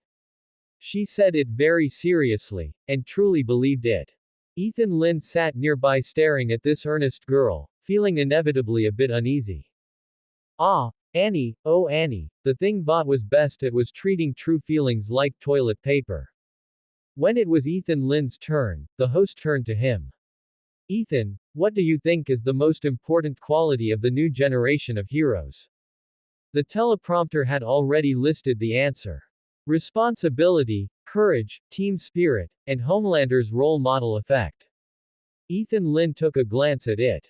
Knowing that one will also be afraid. The host's smile froze for half a second, and Starlight also looked over at him. People who are never afraid find it hard to know what ordinary people are afraid of. Ethan Lin turned to the camera. Heroes don't have to be strong forever, but they must remember that they were once powerless. Otherwise, the stronger their ability, the easier it is to view everyone else as background scenery. Behind the camera, Ashley's eyelid twitched, but her hand did not reach for the stop button. This part wasn't in the script, but her professional instincts told her that this segment could be used. The host quickly picked up the conversation. So, you think heroes need to understand ordinary people? Of course. Ethan Lin nodded. Abilities are used to shorten the distance between you and danger, not to widen the distance between you and ordinary people. Once the words were out, Ethan Lin himself was stunned for a moment. What he just said were all subconscious answers. Did he actually have such a righteous side to him? It can only be said that 9 years of compulsory education really raised his moral standards. After the filming ended, Ashley immediately sent the footage off for editing. In less than 2 hours, the short video was simultaneously released across various platforms. Starlight's purity, Silver Spider's authenticity, coupled with the Homelander elements stuffed in by Vought's editors, quickly pieced together a new story suitable for dissemination. Vought's official account paired it with a copywriting caption. A new generation of heroes is walking over. They will be afraid, yet they still choose to step forward. They are the new sparks born under Homelander's spirit. Ethan Lin stared at the last 3 words for a long time. New sparks. Why did he feel like a roast duck forcibly driven onto a barbecue rack? Ethan Lin sighed and was about to put away his phone when a patch of light blue text unfolded in his field of vision without warning. Detected that the host completed a positive hero event. Event mapping. Shield newcomer heroes joint debut. Side quest automatically generated and settled. Completion evaluation. S. Ethan Lin glanced at Starlight, who was still chatting with the staff about filming details. Shoot a promotional video, casually block the Deep's workplace romantical harassment, and that gets an S rating. Although this system always got the wrong set, it never delayed paying wages. Evaluation description. The host has established a stable public hero image and formed a positive linkage with potential core hero members. Current event impact scope. National level. Reward pool upper limit upgraded to surface mainstay level. Ethan Lynn's heartbeat skipped a beat. Surface mainstay level. Iron Man armor, Mjolnir fragments, Scarlet Witch Chaos Magic trial card. At worst, a spider sense would do. Reward distribution complete. Obtained ability fragment. Iron Man Tactical Analysis Module defective version. Ethan Lynn waited for 2 seconds. Then no more prompt sounds rang out. Where is the armor? Where is my huge mark armor? Ability effect. When concentrating on observing a target, the host can generate basic combat analysis.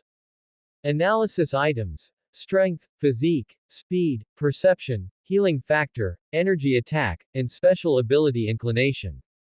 Restriction. The current module is calculated based on external performance, energy reactions, behavior patterns, and existing intelligence of the host. The higher the target's strength, the greater the analysis error. Warning. Analysis may cause slight discomfort to the target, and high perception targets have a probability of noticing.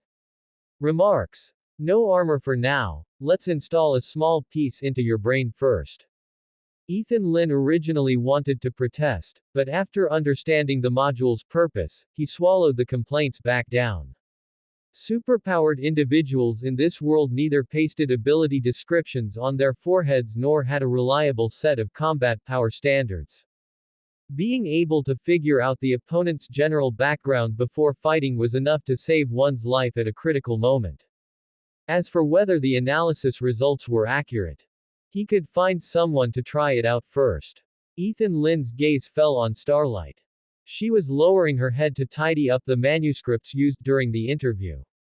Ethan Lynn concentrated his attention, and a very faint layer of blue light curtain subsequently emerged. Target. Annie January, Starlight. Strength. 2.20. Performance. Can easily flip adult males, punch through ordinary door panels and brick walls, and severely deform thin metal structures. Physique. 3.20. Performance. Can withstand conventional pistol shooting. Small and medium caliber rifles are difficult to cause fatal wounds, but close-range dense hits can still lead to trauma. Speed. 1.40. Performance. Athletic ability and reaction speed are significantly higher than human professional athletes. Perception. 1.20. Performance. Slightly stronger than ordinary people, with a slight intuitive reaction to danger and energy changes. Healing. 1.10. Performance. Mild to moderate injury recovery speed is better than ordinary people, unable to regenerate severe trauma in a short time. Energy attack. 3.40. Performance. Can absorb surrounding electrical energy and convert it into bright light and shockwaves. Output upper limit is affected by external power supply environment. Special ability inclination. Electrical energy absorption, light energy conversion, blinding bright light, light energy shockwave. Potential ability. Unknown. Remarks. Suspected spectrum type mutant. Current development degree is relatively low. It is recommended to find a large substation to work for 2 years before applying for an Avengers internship seat. The data was even more detailed than Ethan Lynn expected. Starlight raised her head at this time as well. She glanced towards Ethan Lynn, and her brow quickly furrowed.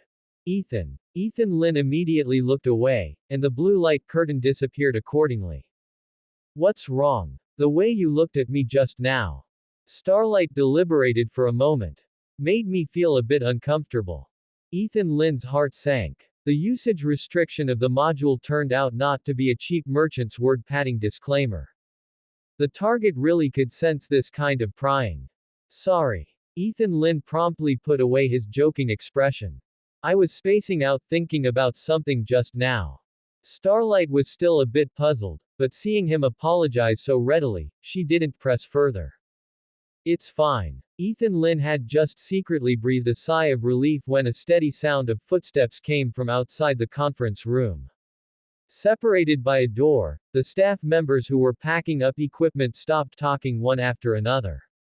Ashley put away her tablet, her shoulders and back stiffening all at once. Seeing her reaction, Ethan Lin had already guessed who was coming. The door was gently pushed open. Homelander walked into the conference room with that amiable smile of his, the stars and stripes cape gently swaying behind him. Almost everyone in the room stood up straight at the same time. Relax, relax. Homelander scanned the room, his gaze falling on Starlight first. Annie, I heard you performed very well today. Starlight couldn't hide her surprise. Thank you, Homelander. Homelander nodded, then turned to look at Ethan Lin. Ethan. The smile on his face deepened a bit more. You've given me another surprise. Ethan Lin controlled his instinct to step back, putting on a look of barely concealable excitement. This is my honor. This line used for supplementary recording actually came in handy in front of Homelander. Just as Homelander stopped in front of him, the newly acquired tactical analysis module popped up a prompt on its own. Detected high-threat target. Whether to initiate tactical analysis. No. Immediately no. Right away no. Ethan Lin immediately wanted to reject the system's application. However, the newly installed defective module seemed unable to fully recognize his refusal. As the light curtain in his vision flickered once, Ethan Lin let out a wail deep in his heart. Don't let this shoddy piece of junk screw up at a time like this. Target. Homelander. Strength. Physique. Speed. Perception. Healing. Energy attack. Special ability inclination. Warning. Target's comprehensive strength exceeds the current module's upper limit. Warning. Target is suspected of noticing abnormalities. Ethan Lin's scalp instantly went numb. Homelander's smile paused for a split second. There was a hint of scrutiny in those sapphire-like eyes. He tilted his head, as if carefully distinguishing some suddenly appearing noise. Ethan. His voice remained gentle. Your heartbeat just now was a little fast. Homelander looked at him, the arc of his mouth completely unchanged. What are you thinking about? Warning. Target appears to have detected an anomaly. The light blue prompt still hovered at the edge of his vision. Facing Homelander's interrogation, Ethan Lin instinctively swallowed hard. Clearly he had already chosen to refuse, yet this fooled incomplete module had still scanned Homelander without authorization. The consequence now was, Homelander stood before him, quietly waiting for his answer. Although he knew Homelander probably wouldn't kill him in broad daylight. Homelander's gaze was like a beast staring at its prey, making every hair on his body stand on end. Ethan Lin couldn't deny the changes in his heartbeat. Nor could he directly admit his fear. Using fear as an excuse, Madeline had already completely blocked off that path. After a frantic brainstorming session, he figured he might need a truth. A truth that Homelander would be willing to believe. I was thinking. Ethan Lin's throat felt a bit tight. This point actually required no acting at all. Am I a fake? The conference room fell silent. Ashley's hand gripping the folder suddenly tightened, pressing a crease into the edge of the cardboard. Starlight was also stunned for a moment. The smile on Homelander's face did not disappear. A fake. Not long ago, I was just an ordinary person worried about rent, worried about work, and even worried about what to eat tomorrow. Ethan Lin glanced at the camera equipment around them that had not yet been dismantled.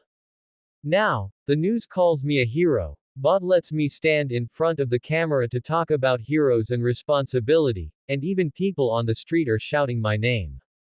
This feeling is truly, extremely wonderful. Besides, just today, I first partnered with Starlight for a show. And now, I'm actually able to stand before you and express my thoughts in person. Saying this, he met Homelander's gaze once more with a self-examining look.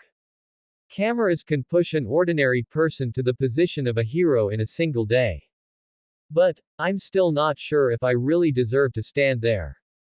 This time, Ethan Lin didn't have to control his heartbeat. He only needed to package his genuine fear into self-doubt that Homelander would be willing to accept. Homelander sized him up for a few seconds. Ethan Lin could feel those crystal blue eyes searching for some kind of answer from his expression, breathing, and heartbeat. Fortunately, Homelander could only hear heartbeats and didn't possess mind-reading abilities. A few seconds later, Homelander's smile relaxed. Ethan, haha, this is much more interesting than those promotional scripts from just now. The corners of Ashley's mouth twitched slightly. Starlight had also been watching Ethan Lin, the guardedness in her eyes fading slightly, replaced by a hint of inquiry. She hadn't expected that this man who always kept jokes on his lips would also feel uneasy. Homelander took a step forward. Ethan Lin suppressed the instinct to step back. Ethan, do you know why people believe in heroes? Ethan Lin didn't answer. He understood that when such a question was asked from Homelander's mouth, it usually didn't require anyone else to answer. Because they need someone to tell them who is worth looking up to. Homelander walked up to Ethan Lin. The day before yesterday, you were just a nameless ordinary person. But you stood up in the bank, so the entire United States saw you. He raised a hand and tapped Ethan Lin's chest. More importantly, you told them that I gave you courage. The curve of Homelander's mouth grew deeper. Now, they are willing to believe you. Because they have long trusted me implicitly. A chill spread across Ethan Lin's back. He finally understood what his life-saving interview truly meant in Homelander's eyes. Therefore, you are not a fake. Homelander raised his hand and patted his shoulder. You are the proof. Ethan Lin looked up at him. Proof that your existence can guide ordinary people to become heroes. This answer clearly made Homelander very satisfied. Smart. The palm resting on his shoulder grew slightly heavier. It seems you truly understand. Ethan Lin also understood the price behind being the proof. Ordinary promotional materials could be replaced when outdated. Once the proof personally recognized by Homelander went wrong, it would be a slap to his own face. And the man in front of him absolutely could not tolerate becoming a joke. Homelander turned his head to look at Ashley. Stop treating him like an extra. Ashley immediately straightened her body. Of course. Put him into the main promotional line. Homelander looked back at Ethan Lin. Let everyone see what I have brought to this world. Understood, I'll arrange it immediately. Ashley agreed very quickly, without even mentioning the unfinished basic assessment. Homelander withdrew his gaze with satisfaction. Keep up the good work, Ethan. His palm patted Ethan Lin's shoulder a couple more times. Don't let my proof become a joke. Ethan Lin lowered his head. I'll remember that. Only then did Homelander turn and leave. The conference room closed once more. Ethan Lin stood in his original posture for 2 seconds, then slowly exhaled the breath trapped in his chest. His clothes were already stuck to his back. Starlight took half a step closer. Are you okay? Still alive? Ethan Lin twitched the corners of his mouth. From the looks of it, that's already considered pretty good news. Before Starlight could press further, Ashley hurried over holding a folder. What on earth were you thinking just now? Didn't I already answer that? Ashley stared at him. You'd better really just be doubting yourself.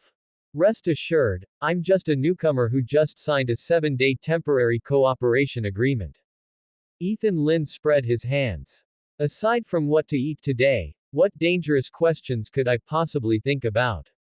In the future, in front of Homelander, don't make any extra reactions.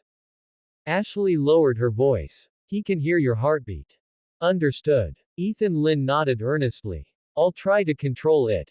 This isn't a joke. I know. Ethan Lin put away his smile. That's why I said I'll try. Ashley looked at him for a moment, and ultimately didn't continue questioning him. She turned around to call the staff to pack up the equipment, took out her phone, and began arranging the temporarily added promotional tasks. Only Ethan Lin and Starlight were left standing in place in the conference room for the moment. Starlight looked in the direction Homelander had left. He's a bit different from what I imagined. How is he different? I can't quite put my finger on it. She pondered for a moment. He has more of a sense of distance. Not that kind of distance between an idol and a fan. Starlight looked back at Ethan Lin. You don't like him. Ethan Lin didn't answer. He looked up at the corner of the ceiling. A black hemispherical security camera was installed there, alongside two microphones used to record interview sounds. Starlight followed his gaze, and her lips instantly pressed tight. Of course I respect Homelander. Ethan Lin put on the smile best suited for the camera. He is a role model for many people. Starlight fell silent for a moment, then also nodded. Yes. A role model for many people. The two did not discuss this topic further. A little later, Ethan Lin left Bot Tower. The front desk staff politely retrieved his temporary visitor pass. As the lanyard was pulled away from his neck, he instinctively touched the back of his neck, which had regained its ease. Pity that when he came back tomorrow, this rope would have to be put back on. Ethan Lin had just stepped outside the door when someone by the roadside recognized him. Silver Spider. Ethan, can we take a picture together? 4 or 5 young people quickly gathered around. One of the girls held up her phone, and her backpack had a Silver Spider keychain attached to it that had just gone on sale this afternoon. Bot's production efficiency made Ethan Lin view them with newfound respect. The interview had only aired 2 hours ago, yet merchandise had already rolled off the production line. Of course you can. Ethan Lin quickly put on his business smile and stood in the middle of the crowd. After taking a dozen photos in a row, he signed 2 T-shirts and a phone case, before finally getting into the commercial vehicle arranged by Bot. The car door closed. The cheers and shutter sounds outside instantly grew faint. Ethan Lin leaned back against the seat and closed his eyes. The light blue light screen immediately materialized. Iron Man Tactical Analysis Module, incomplete version, current status, stable. Stable. Ethan Lin was almost angry enough to laugh. I clearly already pressed refuse, why did you still scan Homelander? The light screen paused for a fraction of a second. The incomplete module has a command recognition delay. When a high-threat target appears, the threat analysis program has a higher operational priority. Your unauthorized decision almost sent me to see Jesus. Or maybe King Yama. Fool it. Turn off automatic analysis for me. Disable high-threat target automatic analysis. Disable. High-threat target automatic analysis, disabled. Only then did Ethan Lin relax his tightly furrowed brow. This module was indeed useful. But he must never use Homelander's face to draw rewards again. At least, not until he acquired Deadpool's healing factor. The commercial vehicle drove into the evening rush hour traffic. A commercial screen outside the window was broadcasting the evening news. The Senate will launch a new round of discussions in the near future regarding the intervention of superpowered individuals in the national security system. Bot International stated that an increasing number of real cases prove that a standardized emergency mechanism for superpowered individuals will effectively safeguard the lives and safety of the American public. The footage switched from the Senate building to the front of the bank. The footage of Ethan Lin subduing the robbers was looped under the title, Intervention of Superpowered Individuals in the National Security System. Immediately afterward, it cut to the clip of him accepting an interview side by side with Starlight. Ethan Lin on the screen had a serious expression. Abilities are meant to shorten the distance between you and danger, not widen the distance between you and ordinary people. The host continued immediately. This is precisely the best proof of the new generation of heroes supporting the superpowered emergency bill. Ethan Lin leaned against the car window, staring at that obviously over-interpreted statement. The day before yesterday, he just saved a bank. Today, Bot had already used that rescue to endorse the bill for superpowered individuals to join the military. Bot didn't even need to forge his statements. As long as they placed a truth in a carefully arranged position, it could endorse a completely different stance. The phone in his pocket suddenly vibrated. Ethan Lin took out his phone. A text message from an unknown number appeared on the screen. Thank you for saying Robin's name yesterday. There was no signature. But the person who would send this sentence at a time like this was only one. Huey. Ethan Lin looked at that text message, his fingers lingering on the screen for a moment. Bot had already turned, she has a name, into the promotional tag for the new hero Silver Spider. The hot searches were still there, and the interview was still there. Yet Robin's actual name was already being squeezed out of the public eye by the new hero and the new bill. Ethan Lynn lowered his head and typed a reply. She shouldn't be forgotten. The message was sent successfully. A few seconds passed, and Huey did not reply. Ethan Lynn put away his phone and looked out the car window.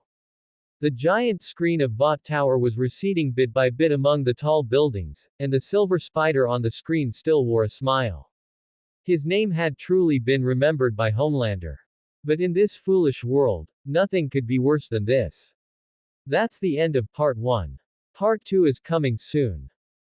Thanks for watching. Please subscribe and support our channel for more stories. Hello guys, welcome to Fanfiction Audiobook.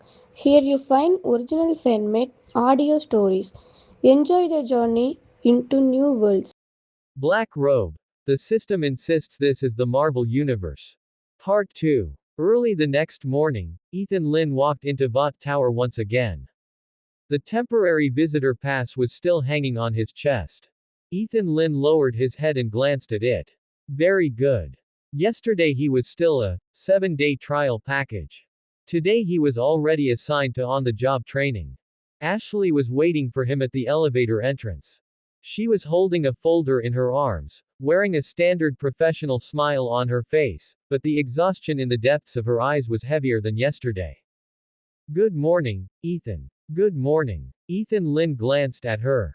Did you sleep last night? Ashley's smile remained unchanged. Vought does not encourage employees to discuss private lives during working hours. That means you didn't sleep. Ashley didn't reply, turning around to press the elevator button. There is an important arrangement today. Ethan Lynn's heart suddenly became alert. In Vought, an important arrangement usually has two meanings. One is being on camera. The other is visiting a graveyard. The elevator doors closed. Ashley handed the file to him. The New York Police Department and Vought are having a joint pilot operation.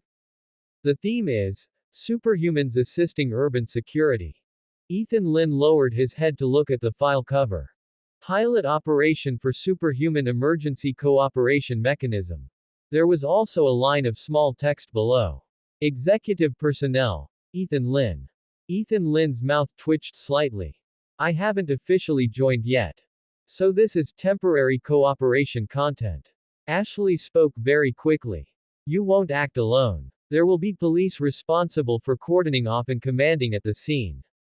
The Vought security team will support from the periphery. You only need to cooperate with the police, subdue the target, protect civilians, and demonstrate the positive role of the new generation of superhumans in urban security. Ethan Lynn looked up. The last sentence is the main point, right? Ashley looked at him. All sentences are important. But the last sentence is the most valuable. Ashley fell silent for half a second. You can understand it that way. Ethan Lynn opened the file. The target location is an abandoned laundry factory in Brooklyn. The target personnel is a small armed gang. The crimes involved include illegal firearms, robbing vehicles, and extorting merchants. On paper, it looks very ordinary. So ordinary that dispatching a few police officers could complete the mission perfectly. Ethan Lynn continued to look down. Action risk assessment. Low. Target superhuman response. None. Media access level. Limited access. Promotional keywords. Protect community, assist police, non-lethal subdual, young hero. After reading it, he had only one judgment in his heart. Compared to a law enforcement operation, this looks more like an advertisement shoot for Vought. The only difference is that the prop guns this time might actually make a sound. The elevator arrived at the 22nd floor. Ashley led him into the conference room. Several people were already sitting inside. Vought Security Department head. 2 public relations personnel. A police liaison officer in a suit. And a director specifically responsible for filming. Yes, director. Seeing the work badge hanging on that person's chest, Ethan Lynn's mood was very complicated. U.S. law enforcement is truly advanced. Catching criminals even comes with camera language. After the meeting started, the police liaison officer first introduced the on-site situation. The target gang has been active frequently in southern Brooklyn recently. They have weapons in their hands, but according to informant intelligence, there is no heavy firepower. During the operation, the police department will be responsible for peripheral cordoning. Mr. Ethan only needs to enter the building after confirming safety to assist in subduing personnel resisting arrest. Ethan Lin listened very carefully. This part sounds like human speech. Then the public relations personnel took over the conversation. Before entering the building, we will arrange a brief shot. You shake hands with the police officer. Emphasize cooperation. It's best to say, true heroes never replace the law, but assist the law in protecting the people. Ethan Lin. This part is not human speech. The director added. If on-site conditions permit, we hope to capture footage of you using spider silk to non-lethally subdue the suspects. Especially shots of firearms slipping from hands and suspects being fixed to the wall or ground. The visual effect will be very good. Ethan Lin couldn't help asking. What if on-site conditions do not permit? The director was stunned for a moment. What? Ethan Lin looked at him.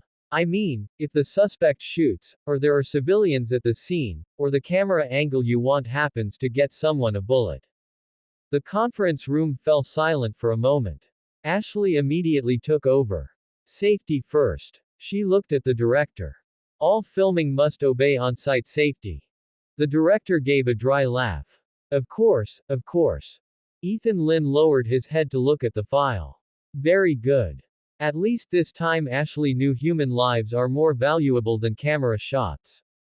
Although it might just be because human lives dying on camera would affect the final advertisement product. Before the meeting ended, Ashley handed a small card to Ethan Lin.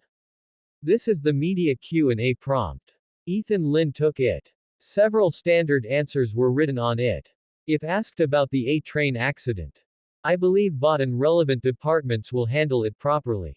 If asked whether superhumans should intervene in public security, under clear regulations, professional training, and public supervision, I believe superhumans can become an important supplement to the urban security system.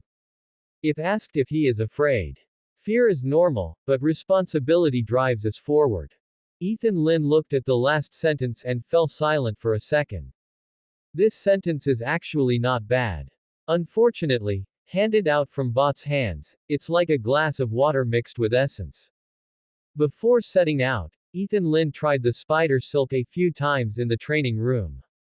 White spider silk sprayed out from his wrist and stuck to the metal target. Pull. Fix. Wrap. After a few days of adaptation, he was much more skilled than that day at the bank. At least he wouldn't flail around completely relying on bodily instincts and survival desire like the first time. But the problem was also obvious. The spider silk is not infinite. After each heavy use, he would clearly feel hungry and exhausted. The system notes didn't lie. Spider silk is not generated out of thin air. This thing really consumes nutrients. Ethan Lin looked at the energy bar prepared by VOT on the table next to him, unwrapped one and took a bite. It tasted like compressed draft paper. He reluctantly swallowed it. Is this thing also produced by VOT? The staff member next to him nodded. Specially provided by VOT's nutrition department, exclusive for heroes. Ethan Lin glanced at the packaging again. Printed with Homelander's brightly smiling face on it. He silently put down the remaining half. Very good. Mentally he had already been fed to the brim by Homelander. 10 in the morning. A black commercial vehicle drove out of VOT Tower. There were 4 accompanying vehicles in total. In front was VOT security. In the back was the filming team. Sitting in the middle were Ethan Lin and Ashley. The screen inside the car was playing morning news. The Senate will continue to discuss related proposals regarding superhumans intervening in the national security system this week. VOT International stated that multiple recent events prove that standardized trained superhumans can provide important support to law enforcement departments when crises occur. The screen cut. Clips of Ethan Lin subduing the bank robbers appeared. Immediately followed by footage of him and Starlight accepting an interview side by side. The host's voice was passionate. A new generation of heroes is becoming an important subject of discussion in the U.S. security system. Ethan Lynn looked at the screen, expressionless. They use me quite smoothly. Ashley sat beside him flipping through documents. Your public image is currently very positive. This is a good thing. Whose good thing is it? Ashley looked up at him. Ethan Lynn smiled. Just kidding. Ashley didn't smile. Ethan, today's operation is very important. It's not just an arrest. It concerns whether the public is willing to accept superhumans entering the daily security system. Ethan Lynn looked out the window. So I have to behave like an answer.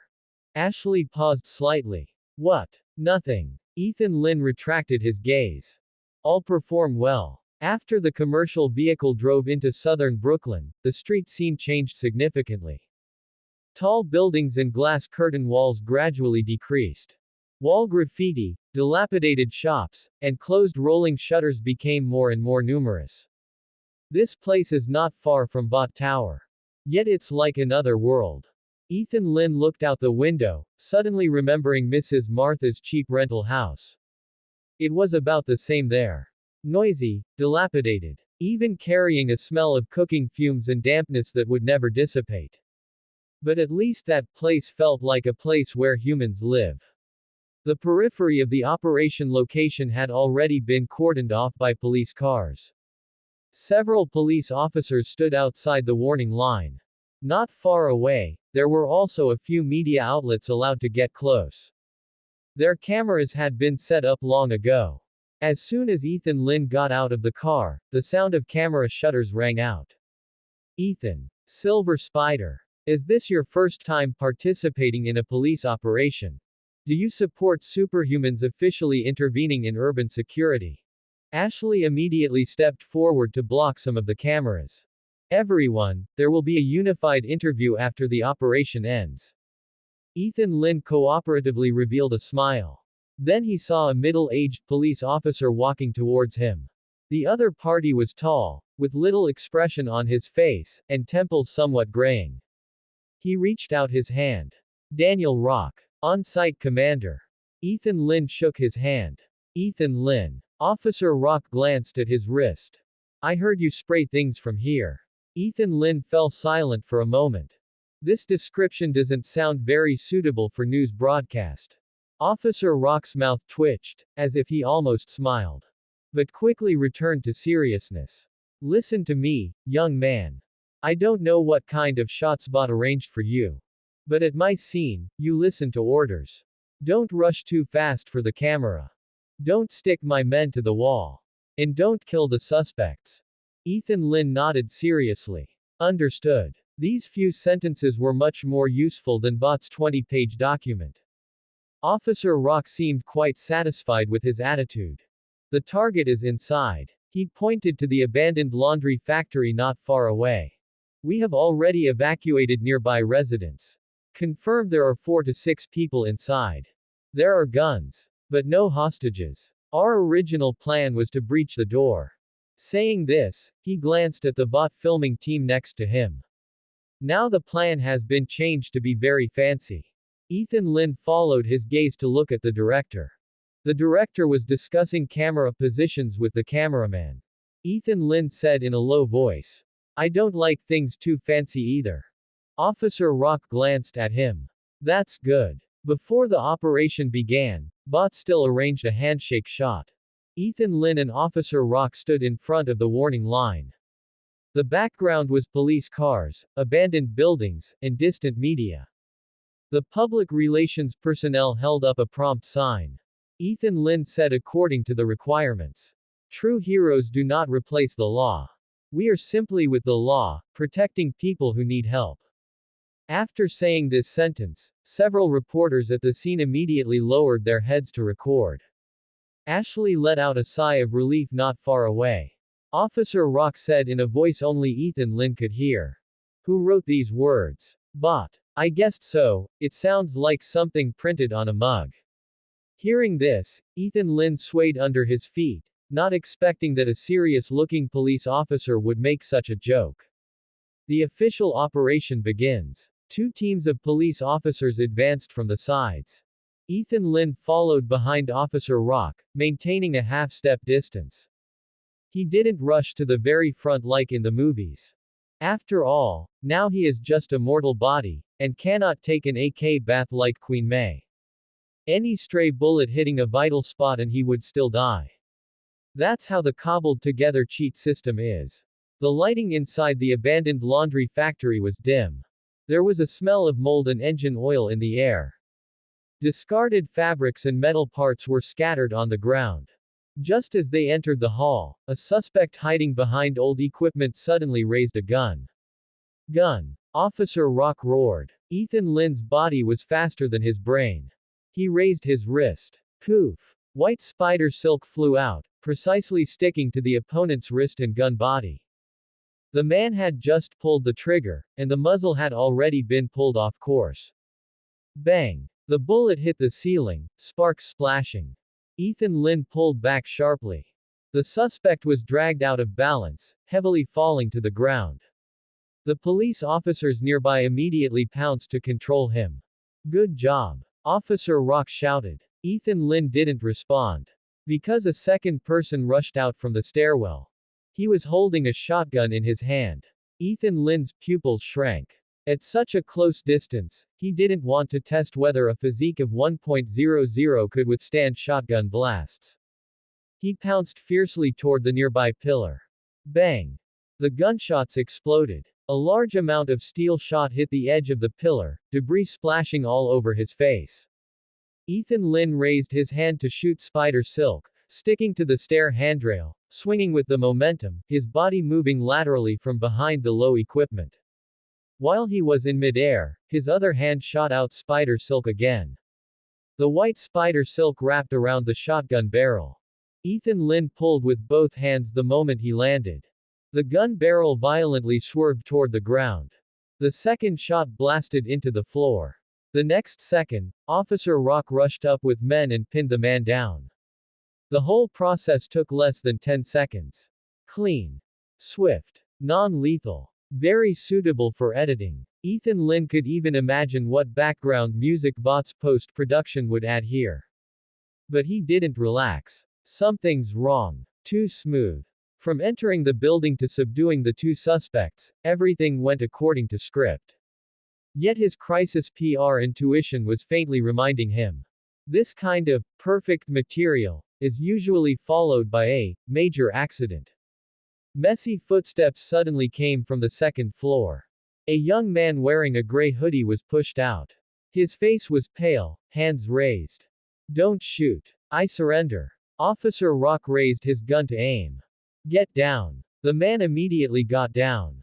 Ethan Lynn looked at him, brows slightly furrowed. The other party was too panicked. As if in a rush to escape something. Before Ethan Lynn had time to speak, a muffled sound suddenly came from deep inside the second floor. Bang! Like some heavy object hitting the wall. Officer Rock's expression changed. There are still people inside. The gray-hooded man lying on the ground trembled all over. Not human. His voice trembled severely. That guy is crazy. He injected himself with something just now.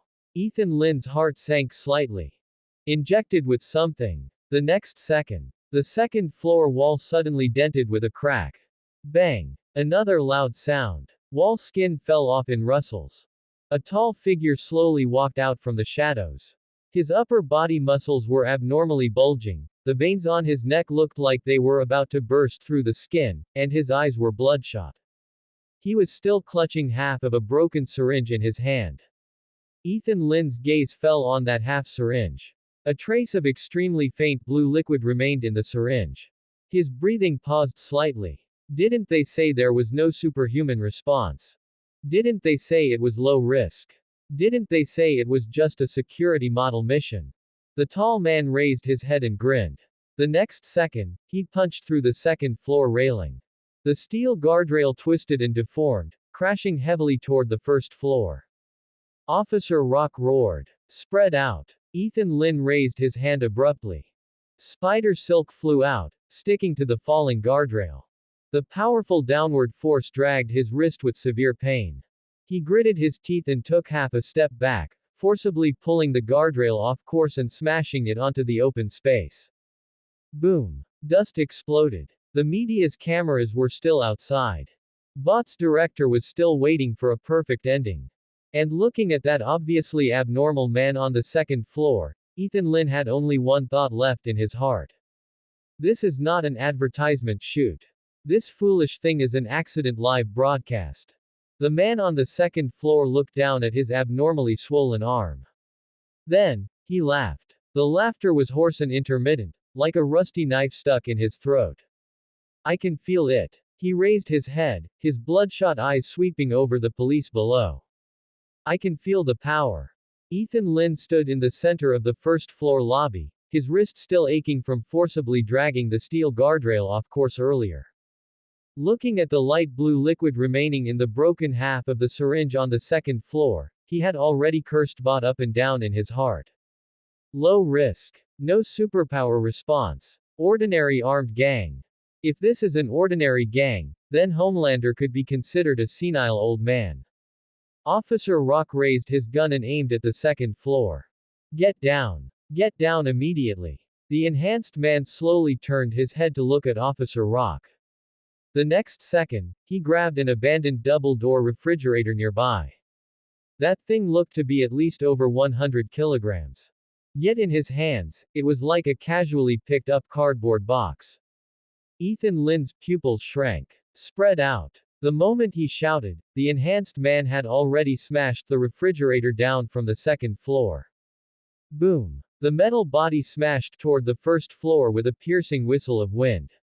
Several police officers hurriedly rolled to dodge. A young police officer was half a beat too slow and was about to be hit. Ethan Lin raised his hand. Thwip. Spider silk accurately stuck to the young police officer's bulletproof vest. He gave a fierce backward yank. The young police officer was forcibly dragged away from his spot, and the next second, the double-door refrigerator heavily smashed into the exact spot where he had just been standing. The ground trembled. Metal fragments splashed everywhere. The young police officer fell to the ground, his face pale. Thank you. Ethan Lin didn't look back. Don't thank me, crawl quickly. As soon as his voice fell, a light blue light screen suddenly appeared before his eyes. Detected abnormally enhanced individual. Conduct tactical analysis. Ethan Lin's heart tightened. Last time this thing automatically scanned Homelander, it almost sent him away. But the one in front of him was clearly not Homelander. And he needed to know what level the opponent was actually at. Analyze. The light screen rapidly expanded. Target. Unknown enhanced individual. Strength. 2.80. Performance. Capable of moving heavy home appliances bare-handed, destroying ordinary steel structures in a short time. Physique. 2.40. Performance. Conventional punches, kicks, and low-intensity blunt impacts struggle to cause effective suppression. Small-caliber firearms still pose a threat, but require multiple hits. Speed. 1.10. Performance. Movement speed close to a well-trained adult, with a brief increase in explosive power. Perception. 0.40. Performance. Decreased sanity, confused judgment, weakened ability to recognize surrounding threats. Self-healing. 1.20. Performance. Minor injury recovery speed higher than average people, but lacking rapid regeneration capability. Energy attack. 0.00. Special ability tendency. Muscle enhancement, pain dulling, emotional loss of control. Warning. Target's enhancement state is unstable, with a risk of further loss of control. Detected suspected super soldier serum active response. Current main storyline clearance insufficient, related intelligence not yet unlocked. Looking at the last two lines, Ethan Lin's heart suddenly sank. Super soldier serum. How could Ethan Lin, who had watched the plot, not know that it was clearly compound verses? He knew this thing would pop up sooner or later.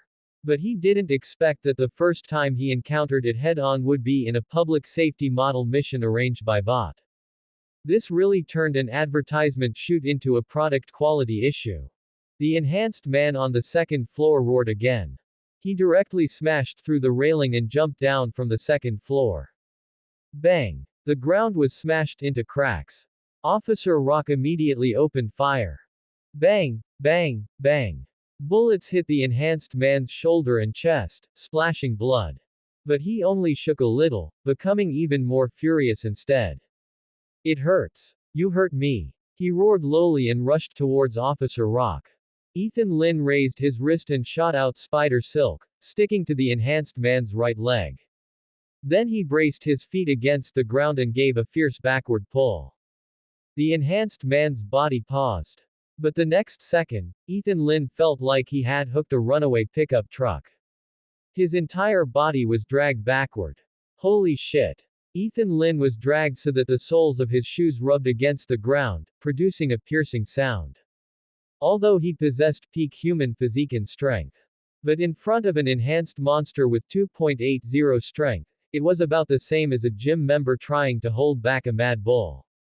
He immediately released the spider silk. The enhanced man lost resistance, his forward momentum lost balance, and he crashed into an abandoned industrial dryer. Bang! The heavy metal casing caved in forcefully. Officer Rock seized the opportunity to retreat, roaring at his subordinates. Switch to non-lethal rounds. Do not get close. Hearing the three words, non-lethal rounds, Ethan Lin almost thought he had misheard. That thing just threw a double-door refrigerator bare-handed. And you guys are planning to give him a skin care treatment. But he quickly understood. There is media outside. Vought has cameras. Today's theme is, superheroes assisting public security. If the suspect is riddled with bullets on the spot, the promotional theme will probably change from, protecting the community, to, New York Police Department and Vought jointly create an indoor slaughterhouse. Ashley's voice came through the communication headset. Ethan, control him. Don't let him rush out of the building. There are media and crowds outside. While retreating, Ethan Lin watched the enhanced man climb back up. That's easy for you to say. Why don't you come in and crush him to death with a folder? The communication went quiet for half a second. Ashley said through gritted teeth. This is live broadcast footage. Ethan Lin's eye twitched. You call this footage? It can still be edited. Very good. Bot-specific optimism. As long as no one dies, it's called footage. If not many people die, it's called crisis PR footage. The enhanced man rushed over again.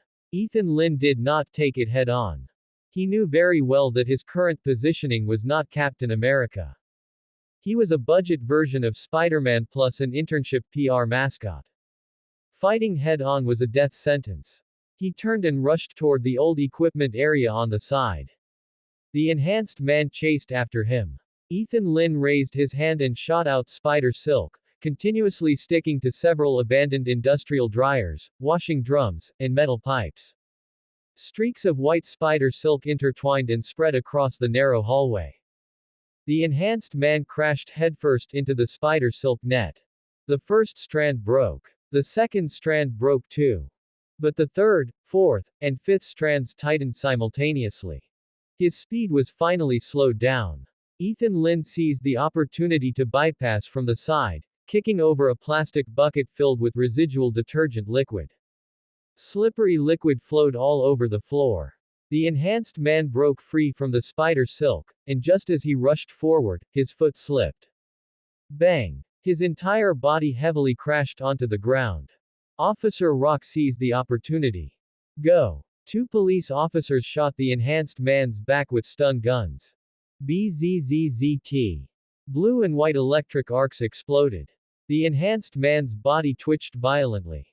But only 2 seconds later, he reached out to tear off the electrodes, and with a backhand grab, caught a police officer's leg. Ethan Lin's expression changed. Let go. Spider silk flew out, wrapping around that police officer's waist. The enhanced man gave a fierce fling. Ethan Lin pulled backward at the same time. That police officer was like an unlucky ragdoll in the middle of a tug-of-war rope, screaming out in agony as he was torn by the two forces. Officer Rock decisively opened fire. Bang! The bullet hit the enhanced man's wrist. Feeling the pain, the enhanced man let go. Ethan Lin took the opportunity to pull the police officer back. The police officer fell to the ground, holding his obviously abnormally twisted leg, his face turning pale from pain.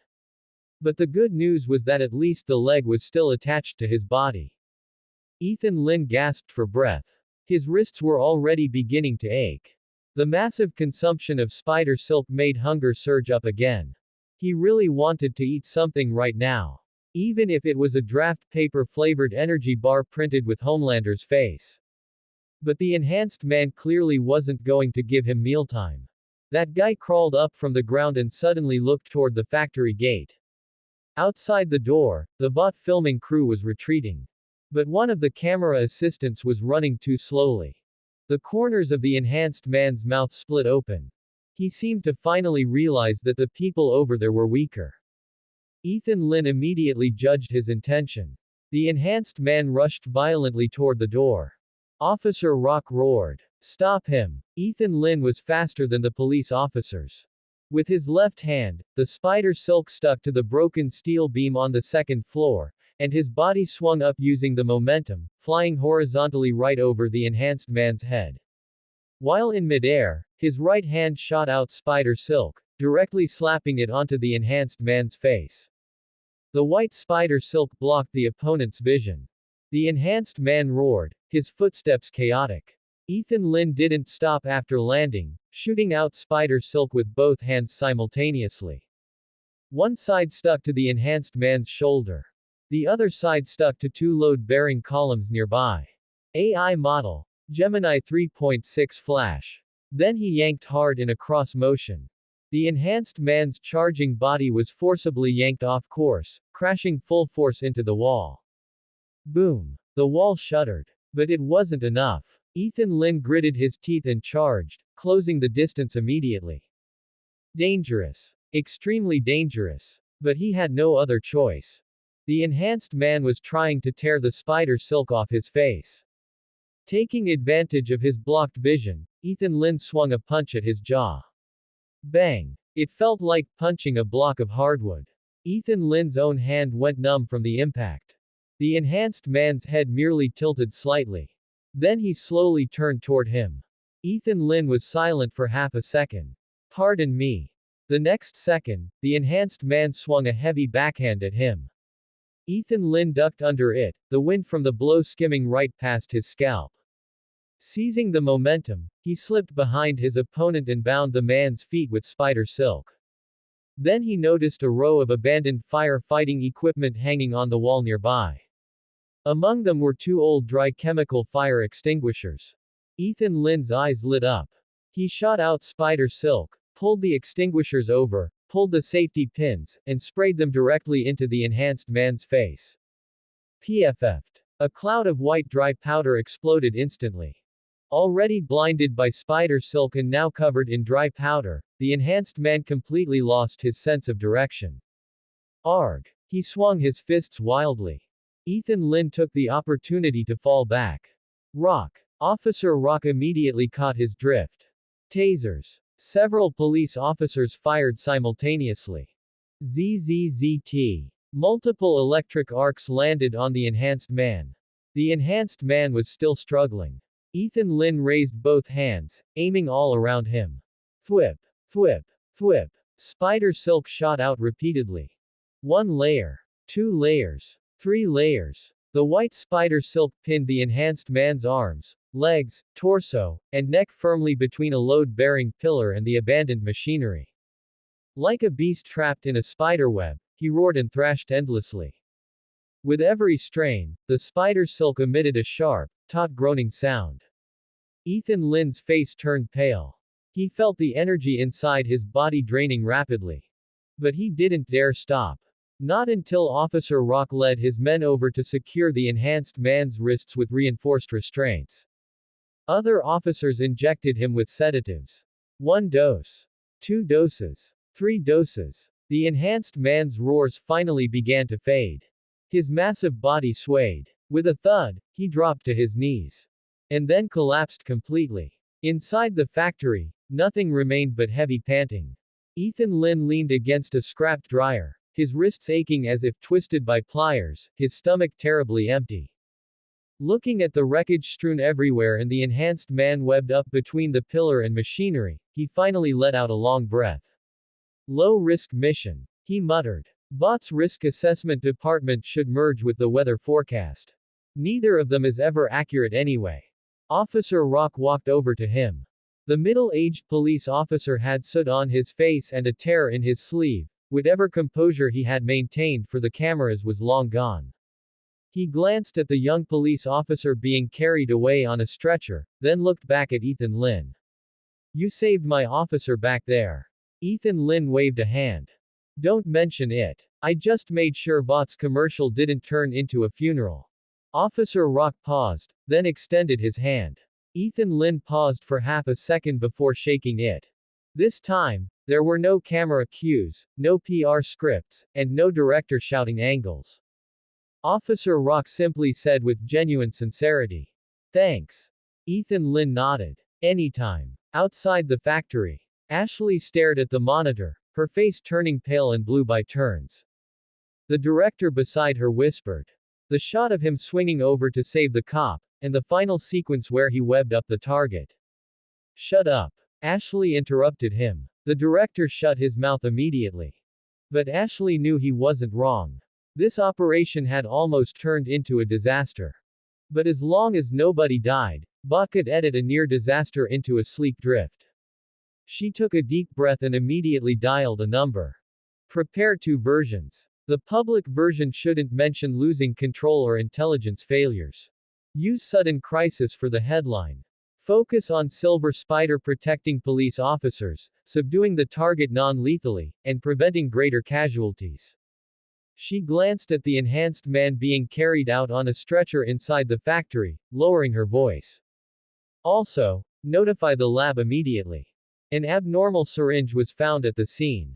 I want to know where that thing came from. Inside the factory. Ethan Lin was about to follow the police officers out when his steps suddenly faltered. Half a broken syringe still lay on the ground. A tiny bit of light blue liquid remained inside.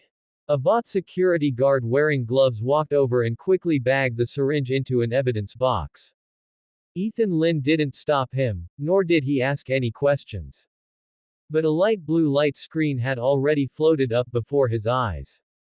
Detected residual sample of suspected super soldier serum. Sample integrity, under 7%. Current authorization insufficient. Unable to unlock related main storyline. Hint. Host is advised to prioritize completing the main quest, join the Avengers. Ethan Lin's eyes darkened slightly. He had never seen this plotline in the original show. Has compound verses appeared this early? Outside the factory, all media lenses behind the police tape were aimed at him. Someone shouted, "Silver Spider." Someone shouted, "Hero." Others shoved microphones nearly right into his face. Ethan, what happened in there just now? Does this operation prove that Supes should be more involved in urban law enforcement? Were you scared? Ethan Lin looked behind him. The young officer he had saved was sitting beside an ambulance while paramedics stabilized his visibly deformed leg. The officer was still conscious. But his face was deathly pale from the pain. Ethan Lin looked over at the evidence box being carried away by Vought security. A few seconds later, he spoke. "Yes, I was scared." The reporters quieted down slightly. Ethan Lin continued. "It wasn't a movie set in there. There were guns, explosions, injured people, and someone almost died right in front of me. If anyone tells you this was a clean, smooth, problem-free operation today, they probably never stepped foot inside that building." Standing in the distance, Ashley's face shifted slightly. Ethan Lin paused before bringing the narrative back on track. But today also proved one thing. When real danger strikes, the police, emergency responders, and Supes must know what each other should do. Without Officer Rock and his team today, I couldn't have stopped that guy alone. Without a prompt lockdown, even more people outside would have gotten hurt. He looked into the cameras. That's why I support a more professional, transparent, and rigorous collaboration framework. It's not about putting soups above the law. It's about knowing how to help when help is truly needed. Ashley's expression relaxed. This footage could be used. It could be sent to TV stations and politicians alike. A reporter pressed further. Do you consider today's operation a success? Ethan Lynn looked toward the injured police officer. I wouldn't call it a success. He said. At best, we didn't end up with the worst possible outcome. On a distant rooftop, A-train stood in his blue suit with arms crossed, watching Ethan Lynn swarmed by the media below. The new toy sure knows how to talk. Homelander stood beside him, his cape fluttering gently in the high-altitude wind. His eyes were fixed on Ethan Lynn the entire time. Watching him face the cameras. Watching him spin a near-disastrous accident into proof of a collaboration framework. Watching the excitement in the reporter's eyes. A smile slowly curled up the corners of Homelander's mouth. He's not a toy. A-train turned to look at him. Homelander didn't look at A-train. He's a good kid. A-train let out a snort. You really think he awakened because of you? Homelander finally turned his head to glance at him. The smile on A-train's face instantly wiped clean. Homelander turned his gaze back down to the street. Does it matter? His voice was very soft. All of America thinks so. He says so himself. So it is. Down below, camera flashes lit up in a continuous blur. Standing in the center of the lenses, Ethan Lynn looked exhausted, yet still maintained a broadcast-ready resolve. Homelander watched him, his grin deepening. Vought always says they create heroes. He murmured softly. But sometimes, a hero can be created by me. Ethan Lynn knew for the first time what it felt like to be so hungry that you wanted to gnaw on the steering wheel. He sat next to the ambulance, holding the third Vought energy bar in his hand. On the packaging, Homelander smiled brightly. Ethan Lynn expressionlessly tore open the package and took a bite. The taste was still like compressed draft paper. But he didn't have time to be picky right now. In that fight just now, the spider silk he shot out had almost hollowed out his body. If he didn't eat something soon, he suspected that instead of dying at the hands of the enhanced man, he would starve to death on the way back. Can you actually swallow that? Officer Rock walked over. The cuffs of his jacket were torn, and his face was still stained with ash, making him look much more authentic than the police representative in front of the camera. Ethan Lynn glanced at the energy bar. To be honest, not really.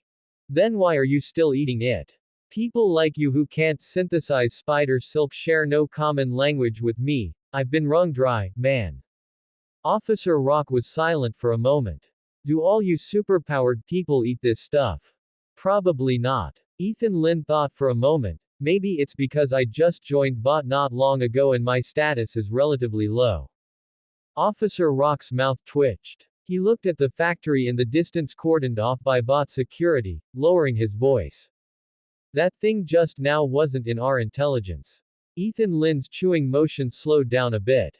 I figured as much. The information we received was about ordinary armed gangs, Officer Rock said. Guns, stolen cars, extortion. Ethan Lynn glanced at the factory. And a lunatic who could throw a double-door refrigerator with his bare hands. The two exchanged a brief glance. Not far away, the Vought filming crew had already started shooting supplementary empty shots. Police lines, police cars, the broken wall of the factory, and metal pillars wrapped in spider silk. 10 minutes ago, these things represented danger. 10 minutes later, they became raw material. Ethan Lynn said in a low voice. Officer, there are some things I'm not qualified to know right now. Officer Rock fell silent for a moment and patted him on the shoulder. You saved my people today, I single quote remember that. Ethan Lynn nodded. I'll remember it too. Remember what? Next time Vought talks about a low-risk mission, I'll check if there's an ambulance nearby first. Officer Rock finally smiled. That's indeed a good habit. As soon as he left, Ashley hurried over. Her face was still pale, but the excitement deep in her eyes could no longer be suppressed. Ethan, you did a great job. Ethan Lynn looked up at her. Your risk assessment was terrible. Ashley's words choked in her throat. She took a deep breath. An unknown variable appeared at the scene. That variable almost tore a police officer in half. But it didn't happen. Because I was there. So you did a great job. Ethan Lynn looked at her and smiled a few seconds later. You bought people, even your compliments sound like you're dodging responsibility. Ashley's professional smile was starting to slip. She lowered her voice. The media is all outside now. Police officers are injured, the suspect showed abnormal enhancement, and there's a syringe of unknown origin at the scene. If this matter isn't handled well, it will turn into a serious crisis. Ethan Lynn pointed to the dust on his body. I thought it was already very serious. No. Ashley spoke quickly, it can be turned into a better story. Ethan Lynn fell silent. Reality was intelligence failure, loss of control at the scene, and police officers nearly suffering casualties. The VOT version would become, during a sudden crisis, the superpowered person assisted the law enforcement mechanism and successfully prevented greater casualties. Ethan Lynn completely anticipated VOT. Ashley handed over an interview outline. There's a short supplementary interview later. Ethan Lynn stared at her. Ashley immediately added, extra pay, $5,000. Ethan Lynn reached out and took it. You should have said so earlier. Ashley. Ethan Lynn glanced over the outline. Non-lethal subjugation. Police cooperation. Urban safety. All other, accidents, or strictly unmentioned. He closed the outline. What about that syringe? Ashley's expression remained unchanged. The evidence will be handled by the relevant departments. The New York Police Department. Ashley looked at him. Ethan, you'll know in the future. She paused for a moment. Provided you continue to perform well. These words were very light, but their meaning was heavy. Ethan Lynn understood. A temporary cooperative hero on a 7-day trial was, to put it bluntly, just an advertising space that could talk, pose, and save the day. And advertising spaces have no right to know. Understood. He nodded. Ashley looked like she let out a sigh of relief. During the interview, don't proactively bring up the syringe. I get it. You better. A few minutes later, Ethan Lynn stood in front of the media. Flashes lit up. The reporters' questions practically slammed into his face. Ethan, what actually happened inside just now? Did the suspect show abnormal physical enhancement? Does this prove that superpowered people should participate more in urban law enforcement? Ethan Lynn stood in front of the camera. He could feel Ashley's gaze from behind, and he could also see Officer Rock standing silently beside the police car. Even more so, he could see the injured police officers being carried out on stretchers. So he opened his mouth and said, today was not a perfect operation. Ashley's expression changed instantly. But the reporters fell silent. Someone got hurt. There was also unplanned danger at the scene. If anyone tells you this was an easy, beautiful operation without any problems, they probably haven't been inside that building. This part was not in the outline. But it didn't attack VOT, nor did it attack the police. It simply stated a fact that everyone saw. Ethan Lynn paused for a moment. But today also proved one thing. When danger really happens, if the police, rescue personnel, and superpowered people can cooperate faster, fewer people will get hurt. Officer Rock and his team made the right call. I just happened to have the ability to pull a few people out of danger. A reporter immediately followed up. So you support superpowered individuals intervening in public security? I support cooperation under strict training, clear jurisdiction, and public supervision. Ethan Lynn said. Not letting superpowered individuals place themselves above the law. Rather, letting them know how to help when they are truly needed. Ashley's expression finally eased up a bit. The reporter continued to ask. Are you scared? Ethan Lynn looked at the camera. Scared? I don't think that's shameful. If a person isn't scared when facing the muzzle of a gun, explosions, and an out-of-control enhanced person, they are either crazy or simply don't care whether the people around them will die. He paused. I hope I'll always be scared. Because that at least reminds me that everyone's life at the scene is real. The interview site was quiet for a moment. Afterwards, the sound of shutters rang out in unison once again. On the car back to Vought Tower, Ethan Lin finally finished eating the sixth energy bar. He felt that for the rest of his life, he never wanted to see Homelander's face printed on food packaging again. On the car screen, the interview segment had already been edited out. Silver Spider. Today was not a perfect operation, but we avoided a worse outcome. Superpowered person assists public security pilot encounters sudden crisis. Young hero successfully saves the day. Ethan Lin. I hope I will always be scared. Ethan Lin looked at the third headline with a subtle expression. They edited that really fast. Ashley looked down to process messages. Hot topics don't wait for people. Do human lives. Ashley's fingers stopped for a second. The car was quiet for half a second.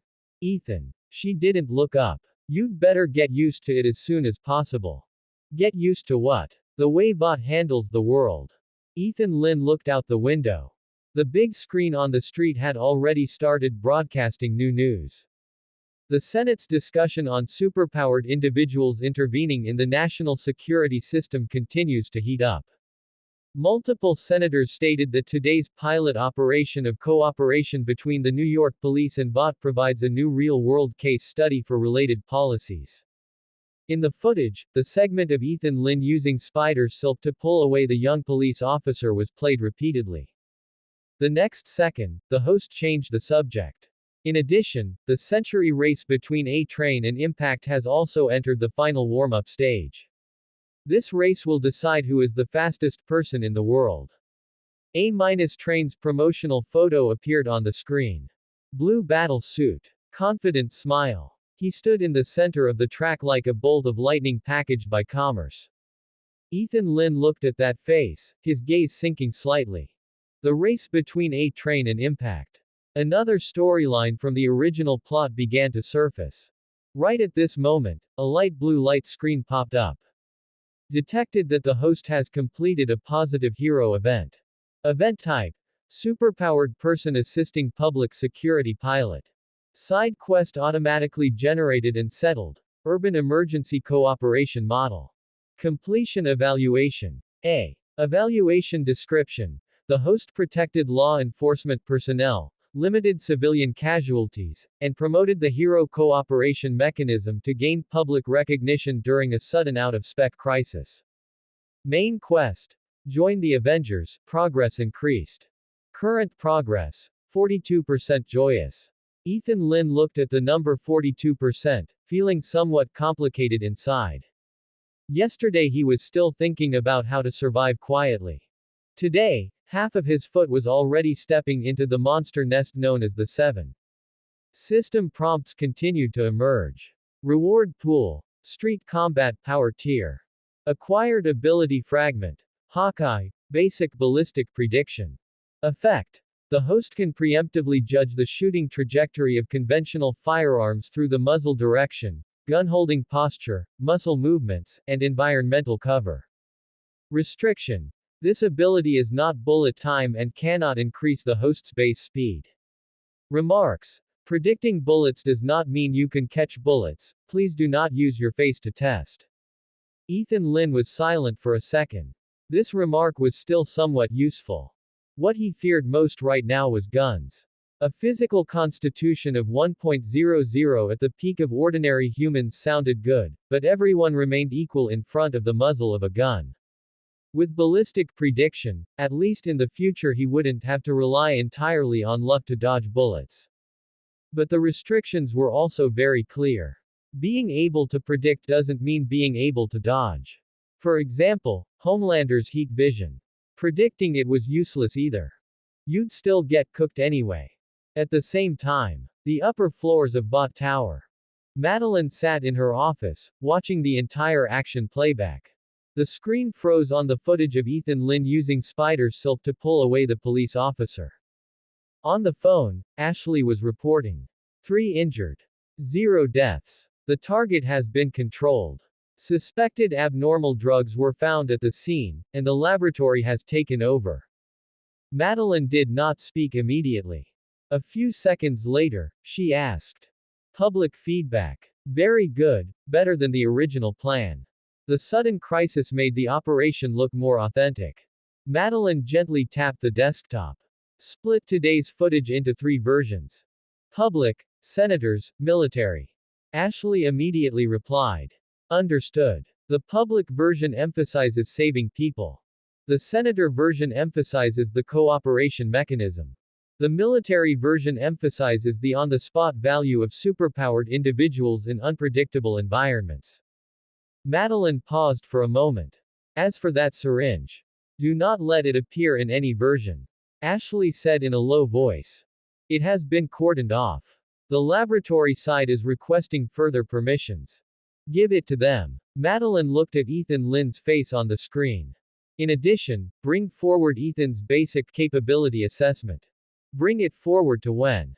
Tomorrow. Madeline said. The spider silk strength, reaction ability, and on-the-spot judgment he displayed today all need to be re-archived. Also, his reaction to the abnormal drug. I want to know how much he actually knows. The other end of the phone was quiet for an instant. Understood. On the other side, Vought's underground laboratory. That half syringe was placed into a transparent testing box. The machine began to scan. A line of preliminary results popped up. Sample activity. Low. Structural stability. Poor. Suspected compound V diluted variant. The researcher in the white lab coat frowned. Black market version. The assistant nearby said in a low voice.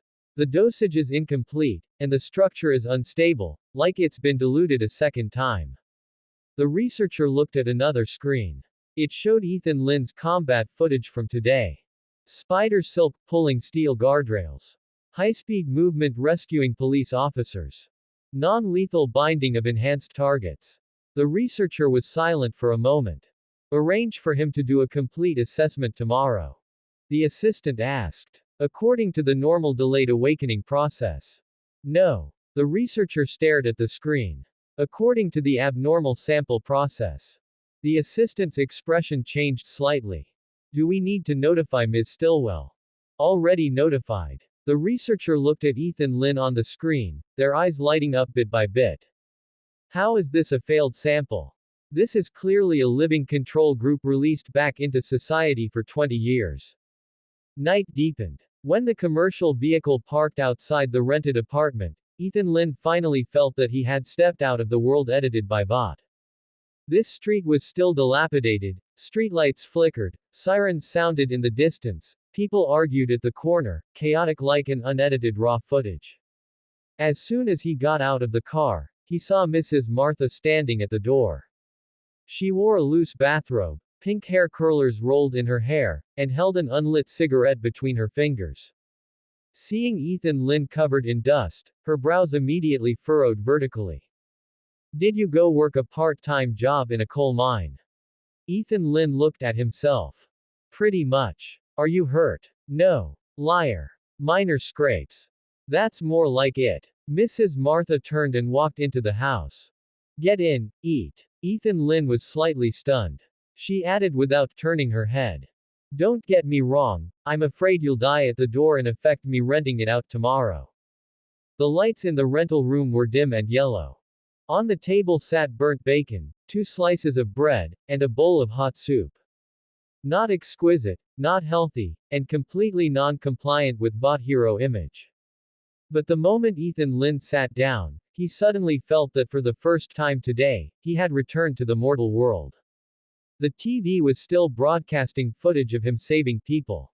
The host's voice was impassioned, and words like Silver Spider, public security, hero, and United States future bombed alternately. Mrs. Martha glanced at the TV. They filmed you looking quite handsome. Ethan Lynn picked up the bread. I'm not far off in person either. Stop flattering yourself. She sat opposite him, was silent for a moment, and suddenly asked, "Are they going to move you out of here?" Ethan Lynn's action stopped. "Why do you say that?" Mrs. Martha pointed to the VOT logo on the TV. "The thing rich people are best at is first telling you that your past is very inspirational. And then telling you that your past is not suitable to appear on camera." Ethan Lynn fell silent. He thought of the safety assessment Ashley mentioned, and also the living environment adjustment clauses in the contract. Maybe. Mrs. Martha twirled the cigarette between her fingers. "Remember to return the key to me when that time comes." So heartless. "Not returning it is fine too. If you lose it, compensate $20. Ethan Lynn lowered his head to drink soup. The soup was a bit salty. But it was 10,000 times better than Homelander energy bars. His cell phone suddenly vibrated. Ashley sent a message. "Tomorrow morning at 9 o'clock, Bot Capability Assessment Center. Please be on time." Ethan Lynn looked at those words and slowly put down his spoon. Sure enough, Bot's next step had arrived. The next day at 8:50 a.m. Ethan Lynn stood at the entrance of the Bot Capability Assessment Center, lowering his head to glance at the time on his phone. Very good. There were still 10 minutes left until 9 o'clock requested by Ashley. There were only 2 security guards in front of the glass door. Suits, earpieces, expressionless faces. So serious that it looked like they wanted to scare away every visitor. Ethan Lynn took a deep breath. Capability Assessment Center. He whispered the name once. It sounded very formal. But combined with his childhood memory of reagents being pushed in by cold light needles, this place could basically be automatically translated in his eyes as Superhuman Analysis Center. The glass door opened. Ashley stood inside. Today she was still wearing a professional suit, with exquisite makeup, holding a folder in her hands. The heavy eye bags under her eyes were still obviously dark even with concealer applied. Ethan Lynn glanced at her. Does Bot really not consider issuing sleep subsidies to employees? Ashley did not take his joke. Are you late? No. That's good. She turned and walked inside. Today's schedule is relatively tight. Ethan Lynn followed up. I thought it was just a basic assessment. It is a basic assessment. Ashley's tone was very natural. Blood samples, spider silk samples, athletic tests, strength tests, neural response tests, strike resistance tests, ability stability tests, and a short video record. Ethan Lynn's footsteps paused. This is called basic. Ashley turned back to look at him. A complete assessment will be longer. Ethan Lynn was silent for a second. Ashley handed him a document. This is the test authorization. Ethan Lynn lowered his head to look. Supplementary Agreement on Capability Assessment and Security Filing for Temporary Cooperative Heroes. Very good. Bot could always write anything dangerous like an insurance contract. He opened the first page. Authorization, disclaimer, confidentiality, sample retention, and long-term observation rights. The corners of Ethan Lynn's mouth twitched slightly. Long-term observation rights. Ashley said calmly. All temporarily cooperative heroes need to undergo safety tracking. Do you guys normally not shy away from the word tracking? What is written in the agreement is observation. It means the same thing. Legally it's different. Ethan Lynn looked at her. Ashley also looked at him. After a brief silence, Ethan Lynn sighed. Got a pen. Ashley handed him the pen. Ethan Lynn signed his name. Just sign it. What else can happen? Think about the consequences of failing the main quest. Could it be that Ethan Lynn wanted to eat a piping hot heat vision? He didn't have any plans to cosplay a cooked meat roll yet. After signing the agreement, Ashley led him through the corridor. Both sides of the corridor were glass partitions. Various instruments were placed inside. Treadmills, force platforms, metal targets, and several testing chambers that looked a lot like hospital equipment, but with obviously more exaggerated sizes. The more Ethan Lynn looked, the more wrong it felt. Is this a capability assessment center, or a quality inspection area before the slaughter of superpowered individuals? Ashley finally couldn't help glancing at him. Can you not always describe things so badly? I'm just used to making the translation work complete. Translate what? But speak. Ashley shut her mouth. She found that talking to Ethan Lin always gave her the feeling of being forced to participate in a talk show. But she didn't want to buy a ticket. They stopped outside a white testing room. A middle-aged researcher in a white lab coat was already waiting there. He wore thin framed glasses, his hair was combed meticulously without a single strand out of place, and he held a tablet in his hand. When he saw Ethan Lin, his gaze obviously lit up. Obviously not the kind of anticipation of a fan seeing a hero. It was more like a butcher admiring a delicious lamb. Ethan Lin really disliked this kind of gaze. That reminded him of the scene in the original Body's memory during childhood where he lay on a cold platform, surrounded by a few people with unclear faces recording data. Ethan Lin. The researcher extended his hand. I am Dr. Vic, in charge of your basic capability assessment today. Ethan Lin shook hands with him. Hello. Dr. Vic's handshake was slightly longer than normal etiquette. Ethan Lin could feel that the other party's gaze swept over his wrists, shoulders, pupils, and skin one by one. Like a hunter admiring his captured prey. Your performance yesterday was very outstanding. Dr. Vic said. Especially the spider silk strength and emergency response. Ethan Lin withdrew his hand. Thank you. However, I hope next time you guys praise me, don't use that kind of reagent-looking gaze.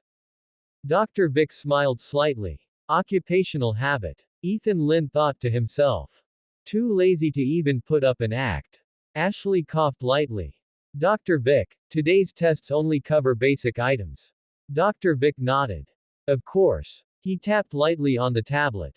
Let's start with blood samples first. Ethan Lin looked towards Ashley.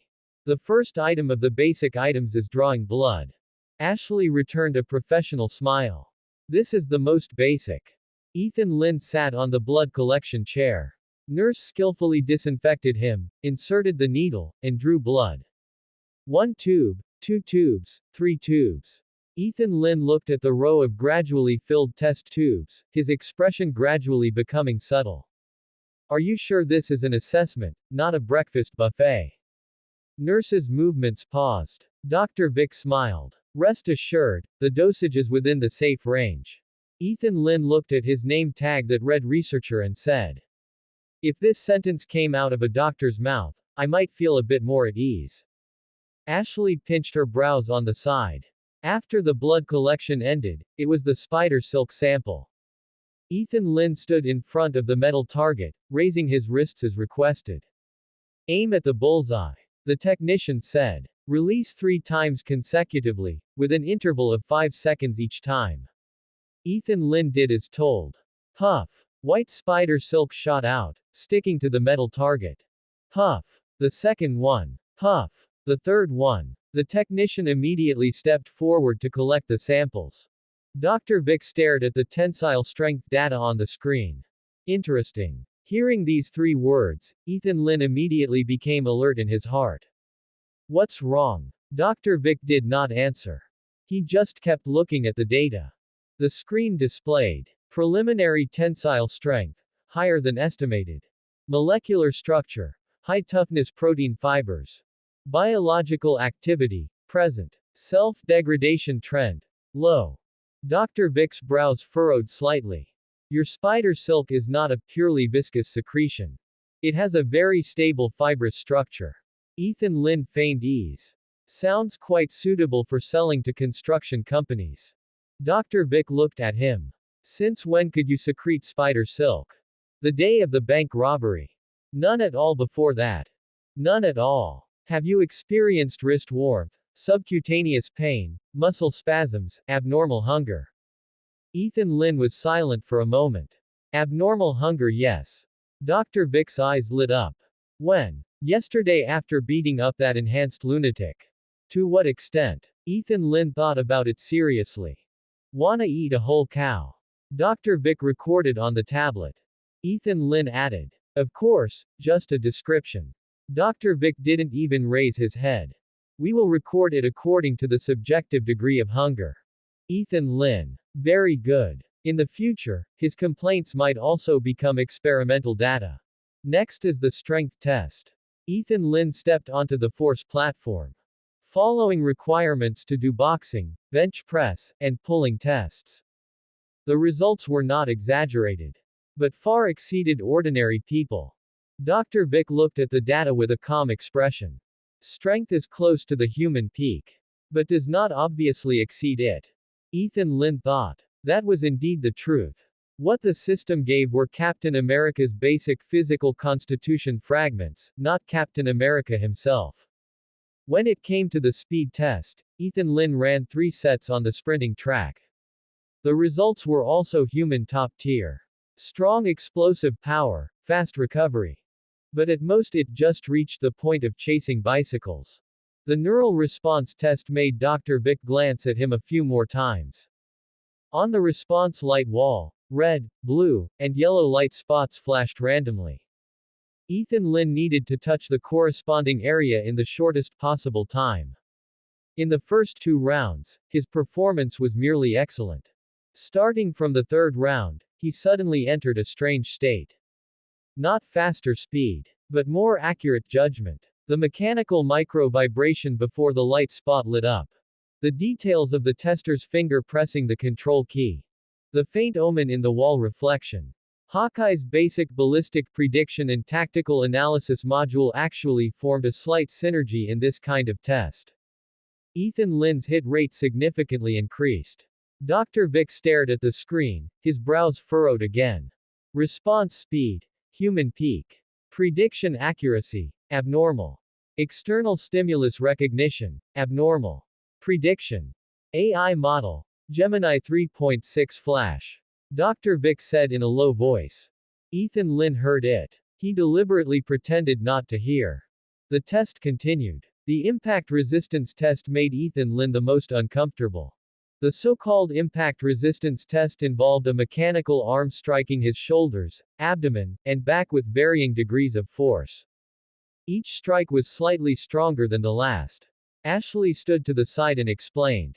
This is to evaluate the range of impact you can withstand during missions. Ethan Lin rubbed his sore shoulder where he had been hit. Have you guys ever considered a more civilized method? Dr. Vic said coldly. The data requires real impact feedback. The mechanical arm struck again. Bang! Ethan Lin let out a muffled grunt. It hurt. But it was bearable. His peak human physique made him far more durable than an ordinary person. But he was far from invulnerable. When the impact force reached the level of a professional boxer's heavy punch, he was noticeably frowning. Going further, Dr. Vic prepared to continue. Ashley spoke up. Stop here. Dr. Vic looked at her. We can go up one more notch. I said, stop here. Ashley's tone was slightly firmer than before. Dr. Vic paused for a moment and nodded. Record the current tolerance upper limit. Ethan Lin glanced at Ashley. This actually surprised him a bit.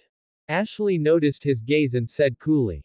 You still have a public schedule this afternoon. Ethan Lin nodded. Regardless of her motive, Ethan Lin appreciated the gesture. After the testing ended, Ethan Lin was arranged to wait for the results in a break room. Inside the break room were water, energy bars, towels, and a giant one-way mirror. Ethan Lin looked at the glass. He knew someone was definitely behind it. So he picked up an energy bar and held it up toward the glass. Do you have any other flavors? No one responded. Ethan Lin tore open the wrapper and took a bite. Still tasted like scratch paper. He was starting to suspect whether Vought made these energy bars out of discarded PR drafts. Meanwhile, behind the one-way mirror, Dr. Vic stood in front of a screen, pulling up Ethan Lin's old file. Name: Ethan Lin. Project: Children's Charity Medical Program. Sample code: ELIN07. Initial reaction: none. Ability expression: none. Conclusion: failed sample. Next to it was today's test data. Spider silk ability: stable expression. Physical base: human peak. Speed base: human peak. Reaction prediction: Abnormal. Ability consumption. Significant nutritional conversion. Blood sample. Pending in-depth analysis. Dr. Vic stared at the two reports. He remained silent for a long time. The assistant asked in a low voice. Delayed awakening. Dr. Vic didn't answer immediately. That explanation could certainly work. Compound versus indeed had rare cases of delayed or acquired activation. But the problem was, ELIN07's records back then were too clean. No fever or spasms. No indication of ability expression whatsoever. More importantly, today's spider silk ability did not match any potential expression directions recorded after the injection back then. Archive it as delayed awakening for now. Dr. Vic said. The assistant nodded. What about the rating? Dr. Vic looked at Ethan Lin on the screen. In the break room, the young man was eating an energy bar while trying to find the ingredient list on the back of the wrapper. He didn't look like a dangerous person. He didn't even look much like a proper hero. But Dr. Vic knew that this kind of person was the real trouble. Because the data on him did not fit any existing model. Change him from a failed sample to an abnormal observation sample. Dr. Vic said slowly. Raise clearance by 1 level. The assistant's fingers clattered rapidly across the keyboard. As continuous sampling recommended. Of course. Dr. Vic took a look at the status of the blood sample. Sample after every mission. Sample after every ability enhancement. If he displays new ability expressions, report it immediately. The assistant asked. Report to Ms. Stillwell. Dr. Vic went silent for a second.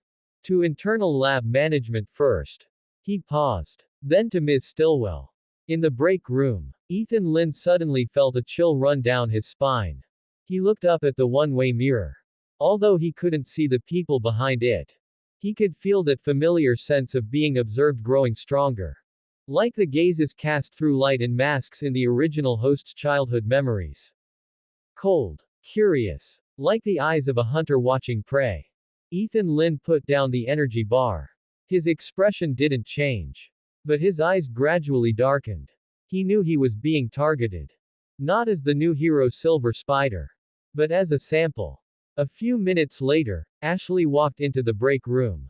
Holding a tablet in her hand, she still wore a professional expression on her face. The basic assessment is over. How are the results? Ethan Lin asked. Overall, good. Ashley said. Your ability performance is stable, and there are currently no major safety risks. Ethan Lin looked at her. Currently. That's standard phrasing. But standard phrasing sounds pretty ominous. Ashley didn't respond to that. She handed him the tablet. There's another small arrangement this afternoon. Ethan Lin looked down at the tablet. Starlight's name was on it. Along with an event title. New Era Hero Community Safety Campaign. The corner of Ethan Lin's mouth twitched slightly. I barely escaped with my life from a community safety campaign yesterday. And another one today. Ashley said calmly. This isn't a mission. Just a public appearance. You'll attend together with Starlight, answer a few questions, and take a few photos. Ethan Lin looked at her. At VOT, which is more dangerous? Just a public appearance, or a low-risk mission? Ashley thought for a second. Depends on whether it's live streamed. Ethan Lin fell silent. Ashley's adaptability was far beyond ordinary. She had already started taking Ethan Lin's banter seriously and answering it. Ashley continued. Also, Starlight's side is having a bit of a PR issue. Ethan Lin looked up. What issue? Ashley swiped the screen to the next page. It was a video recorded on a mobile phone. In the frame, Starlight was standing on the street, blocking a young girl. Behind the girl were two drunk men. One of the men was pointing at Starlight and cursing angrily. The angle of the video was very tricky. It only captured Starlight pushing the man away. It didn't capture the backstory of the girl being harassed. But the comment section was already blowing up. Just past the selection and already putting on hero airs. Do all VOT rookies like stealing police work? Silver Spider just finished a public security pilot, and now Starlight is enforcing law on the streets. Is Vought preparing to take over New York? Looking at the comments, Ethan Lynn's eyebrows gradually knitted together. Starlight was being slammed for saving someone. In the original plot, she was also backlashed by public opinion and Vought's pressure for saving people. It was just that this time, the timing had been moved forward. And because his own public security pilot had just gone viral, Starlight's incident was framed directly under the narrative of superhumans overstepping authority. In other words, his popularity had burned Starlight in return. Ethan Lynn handed the tablet back to Ashley. How does Vought plan to handle it? Ashley said. The current recommendation is for Starlight to release a mild statement, expressing regret, emphasizing that she did not intend to interfere with law enforcement, and urging everyone to wait for the police investigation. Ethan Lynn chuckled softly. Translate that. Make her apologize. Ashley didn't deny it. Ethan Lynn stood up. The shoulder that had just been struck by the mechanical arm was still throbbing with pain. But his expression had regained its composure. She saved someone. Ashley looked at him. What the public sees isn't necessarily the complete truth. Then let them see it. That might not align with current PR crisis strategies. Ethan Lynn looked at her. Ashley. If a girl gets saved and then has to watch her savior forced to apologize, then this so-called new generation hero of yours shouldn't be called heroes. Call them customer service. Ashley went silent for a moment. What do you want to do? Ethan Lynn picked up his jacket. Isn't the public event this afternoon? I'll go with Starlight. And then, Ethan Lynn looked at the backlash on the screen. And then tell them, some things shouldn't be apologized for. Starlight sat in the lounge room, still wearing that light-colored coat, her blonde hair simply tied back behind her head. She lowered her head and looked at her phone. Comments on the screen scrolled past one another. Haven't even officially debuted yet and already starting to throw her weight around. Do Vought newbies all think they're tougher than the police? Her move of pushing someone was way too rough, right? Silver Spider just said yesterday that superpowered individuals would assist with public security, and today Starlight hits the streets to enforce the law. Is Vought preparing to take over New York? Starlight's finger stopped on the screen, not scrolling down any further. When Ethan Lynn pushed the door open, this was the exact scene he saw. A girl who had just passed the 7 selection and still believed in the heroic enterprise was sitting in Vought's exquisite lounge, being judged by a bunch of people who hadn't even seen the scene firsthand. Ashley stood nearby, holding a new draft in her hand, her expression even more exhausted than Starlight's. Annie, we need to control the public opinion as soon as possible. Starlight raised her head. So I should apologize. Ashley paused for a moment. Not an apology. Ethan Lynn casually closed the door. It's Vought-style PR. Ashley looked at him. Ethan Lynn took the draft and glanced down at it. I regret the misunderstanding caused today. I respect the work of the New York police. I have no intention of interfering with the law enforcement process. In the future, I will use my abilities more cautiously. He finished reading and looked up at Ashley. To translate it more accurately, it means, sorry, I didn't ask public opinion for permission before saving someone. Ashley took a deep breath. Ethan, this matter is different from yesterday's security pilot project. How is it different? Yesterday had police authorization, the Vought team, and media arrangements. Today, Annie took matters into her own hands on the street. Starlight couldn't help speaking up. They were dragging that girl into the alley. Her voice wasn't loud, but it was trembling slightly. I saw it. I told them to stop. They didn't stop. So I pushed one of them away. She looked at Ashley. I didn't injure him, didn't even use my light. I just pushed him away. Ashley's tone softened. I know. But the public doesn't know. Ethan Lynn put the draft back on the table. Then let the public know. He picked up the tablet and tapped on the video that was spreading. The video started from Starlight reaching out to push the man away. No girl being harassed. No 2 drunkards blocking the alley entrance. Only Starlight taking action. This editing technique reminded Ethan Lynn of Mango TV from his past life. Ethan Lin put down the tablet. It's not that the public doesn't know. It's that someone doesn't want them to know. Ashley frowned. You think someone edited it on purpose? What else? Ethan Lin looked at Starlight. Were there any shops nearby at that time? Starlight thought about it. There was a convenience store. Is there a security camera at the entrance? There should be. Ashley immediately understood what he meant. We can't just release third-party surveillance casually. Then have the legal department go get authorization.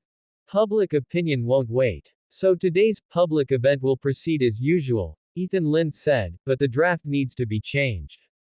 Ashley became alert. How do you want to change it? Ethan Lin looked at Starlight. Do you want to apologize? Starlight was silent. She lowered her head to look at her phone, and then at the draft on the table. A few seconds later, she said softly. I don't think saving people is wrong.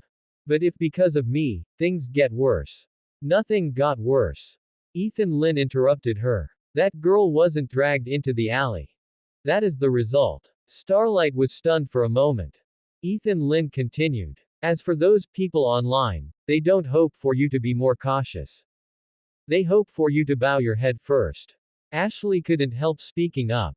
Ethan, public communication is not that simple. I know. Ethan Lin looked at her. So I didn't say to let her rush out and curse people out. What I'm saying is, don't make her apologize for doing the right thing. The lounge quieted down. Starlight looked at him, and the grievance and unease previously suppressed in the depths of her eyes slowly grew a little something else. It wasn't complete peace of mind. It was more like someone finally standing on her side. Ashley glanced down at the time.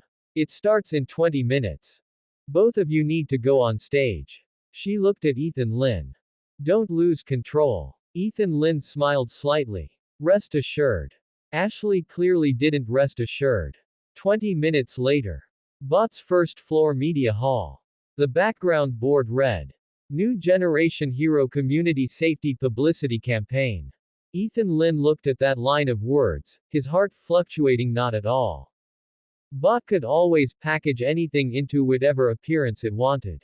Yesterday was a public security pilot project that almost cost lives. Today was Starlight getting scolded for saving someone. As long as the lights turned on, the background board was hung, and the host smiled, everything would turn into community safety publicity. Starlight stood beside him. She was a bit calmer than before, but her fingers were still gently clutching her cuffs. As soon as the host finished the opening remarks, the first question smashed over. Miss Starlight, do you admit that this morning, without police authorization, you used superpower deterrence against ordinary citizens? Starlight's complexion turned slightly pale. Ethan Lin looked at that reporter. The question was cleverly designed. Instead of asking why she made a move, it directly pinned down the premises, no authorization, and superpower deterrence. As long as Starlight answered along with it, she would have already lost half the argument. Just as Starlight was about to speak, Ethan Lin picked up the microphone first. There are two mistakes in this question. The reporter was stunned for a moment. The scene also quieted down. Ethan Lin said calmly. First, Starlight did not use superpowers. Second, that man was not an ordinary passerby at the time. The reporter immediately followed up. Are you saying he's a criminal?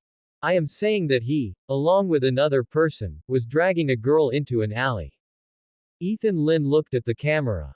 If you think that in this situation, the person stopping him needs to wait for authorization first, then what you should be asking is not Starlight.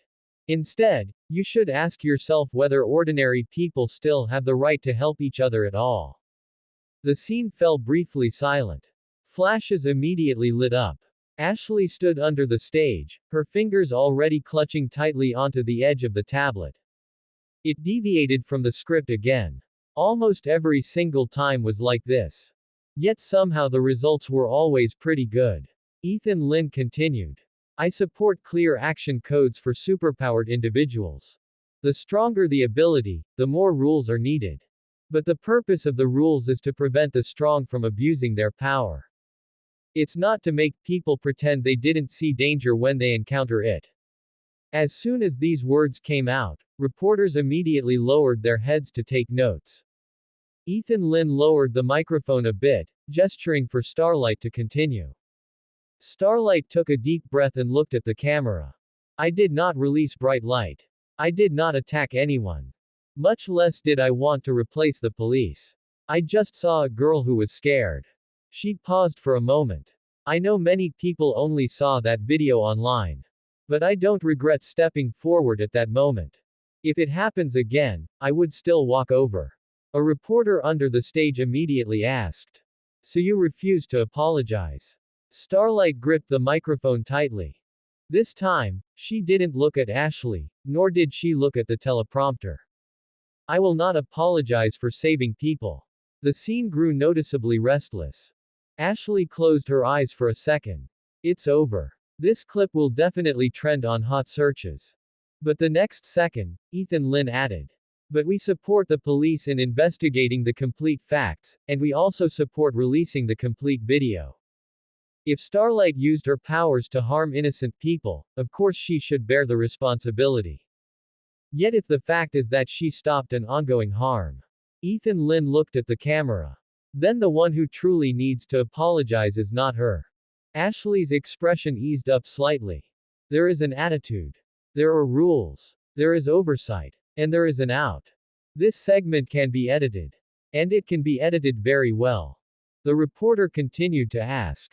Do you believe that superpowered individuals possess higher on-site disposition rights than ordinary people? Ethan Lin shook his head. No. I believe that superpowered individuals possess a higher obligation of restraint than ordinary people. But restraint does not equal standing by. The stronger the ability, the more one should know when not to take action. And the more one should know when they must step forward. With great power comes great responsibility. After saying these words, Ethan Lin felt a bit strange. Good grief. As a bootleg Spider-Man, he had finally busted out Spider-Man's ancestral catchphrase. But there was no other way. Some words were truly useful. Hearing those words, Starlight's eyes flickered slightly. Her greatest pain right now wasn't being cursed at. It was that she was starting to doubt whether the right things she did would also be twisted into wrongs by this world. The press conference lasted for 15 minutes. Not long. But it was enough. By the time the two of them left the stage, new topics had already popped up online. Starlight will not apologize for saving people. Silver Spider responds to superpowered overreach controversy. Restraint is not standing by. With great power comes great responsibility. Public opinion hadn't completely reversed. But the narrative was beginning to fracture. For Vought's PR department, this meant room to maneuver. In the backstage corridor, Starlight stopped in her tracks. Thank you. Ethan Lin looked towards her. What for? Just now. Starlight said. If it were just me, I might have actually read that script. Ethan Lin thought about it. That script wasn't completely useless, either. Starlight was stunned. At least it proves that Vought's PR department is really good at writing nonsense. Starlight couldn't help letting out a small laugh. The smile was brief, but she looked a bit more relaxed than before. She said in a low voice. I used to think that as long as I did the right thing, someone would understand. And now, Starlight was silent for a few seconds. Now I feel like doing the right thing also requires someone to help you prove that it's right. Ethan Lin looked at her. This is what Vought is best at. They don't necessarily change the facts. They just change how other people see the facts. Starlight looked at him. Then what should we do? This question was too big. So big that even Ethan Lin wasn't qualified to answer it right now. He just said. At least don't let them turn you into something you hate. Starlight was quiet for a moment and nodded seriously. I'll keep that in mind. Not far away, Ashley walked over quickly. She looked like she had just dealt with 3 fires at the same time. You too. She first looked at Starlight, and then looked at Ethan Lin. Before your next impromptu performance, could you at least give me a heads up with a look beforehand? Ethan Lin said seriously. I did. Ashley was stunned. When? I looked at you before going on stage. You called it a look. Of course. That was clearly your farewell before you went off to cause trouble. Ethan Lin was silent for a moment. You know me pretty well by now. Ashley took a deep breath. This is not a good thing. She handed the tablet to both of them. Convenience store footage has been secured. Legal has already cleared the authorization. The full video will be released in 10 minutes. Starlight's eyes lit up. Ethan Lin raised an eyebrow. So efficient. Ashley said coldly. Because you guys already pushed things to the point where we have no choice but to release it. The good news is, the full video is in our favor. In the video, two men were indeed harassing a girl on a street corner. The girl tried to leave and was grabbed by the wrist by one of them. Starlight appeared, stepping in front of the girl. The man reached out and pushed her. Only then did Starlight raise her hand and push him away. The whole process was crystal clear. Starlight breathed a sigh of relief. But Ethan Lin wasn't all that happy. What if there hadn't been the full video? What if there hadn't been any convenience store footage? What if that girl hadn't dared to speak up? Would Starlight have had to apologize for saving someone? The truth sometimes doesn't lose to lies. It loses to whoever edits the footage first. 10 minutes later, the full video was released. Public opinion began to bounce back. Some of the people who had been cursing at Starlight deleted their posts, some changed their tune, and others started playing dead. New comments quickly surged. So she really saved someone. Whoever edited that video is so disgusting. Starlight shouldn't have apologized. Silver Spider's line about, with great power comes great responsibility, was so well said. Bot's newcomers are more like heroes than the seven. This last comment was quickly retweeted heavily. When Ashley saw it, her expression was rather subtle. That comment was great. But it was also dangerous. Because it praised the newcomer. But the implication was that the seven didn't look like heroes. Especially if Homelander saw it, he probably wouldn't like it. Ethan Lin also saw this comment. He only had one thought running through his mind. Netizens, please don't screw me over.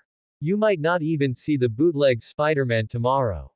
Just then, light blue text materialized before his eyes. Detected that the host has completed a positive hero event. Event type: maintaining the public image of a core hero member. Side quest automatically generated and resolved. Avengers member public opinion crisis management. Ethan Lin's eye twitched. Starlight was already an Avengers member just like that. Completion rating: A. Rating description: the host helped a potential core hero member retain public trust during a public opinion crisis and reinforced the heroic responsibility narrative. Reward pool: street level combat tier. Obtained ability fragment: Daredevil, emotional perception. Effect: the host can capture the target's emotional changes through tone, expression, breathing rhythm, and subtle body movements. Restriction: this ability is not mind reading and cannot directly read thoughts. Perception attribute increased. Perception: 0.50 right pointing arrow 0.80. Remarks: knowing the other person is angry doesn't mean you know how to make them stop being angry. Especially at Vought. Ethan Lin was silent for a second. This reward was quite practical. Especially in a place like Vought where everyone wears a mask. He subconsciously looked at Ashley. Emotional perception had just taken effect. He could distinctly sense that Ashley wasn't just annoyed right now. She was also nervous. Not about public opinion, but rather nervous about some higher-up's reaction. Ethan Lin asked, "Is this thing still not over?" Ashley's movement paused. "Why do you ask?" Ethan Lin did not answer. Ashley was silent for 2 seconds, and finally said, "After the full video reverses the situation, Starlight's public favorability will rise. Your favorability will rise, too. The newcomer duo's hype will be even higher." Ethan Lin looked at her. "What about the downside?" Ashley lowered her voice. "Homelander doesn't like people saying that newcomers look more like heroes than the seven." Ethan Lin. "Great. He had just been thinking that the netizens shouldn't screw him over. Now it looked like the netizens had already started digging his grave. Hearing Homelander's name, Starlight's expression changed slightly as well. She finally understood that at Vought, certain things weren't a matter of right and wrong, but whether it would piss someone off. Ashley put away the tablet. That's it for today. Neither of you is to do any more interviews. She especially looked at Ethan Lin. Especially you. Ethan Lin spread his hands. Haven't I been restrained enough today? Ashley was expressionless. Your definition of restraint isn't the same as Vought's legal department's. With that, she turned and left. Starlight watched her back, then turned to look at Ethan Lin. You said earlier, don't let them turn me into someone I hate.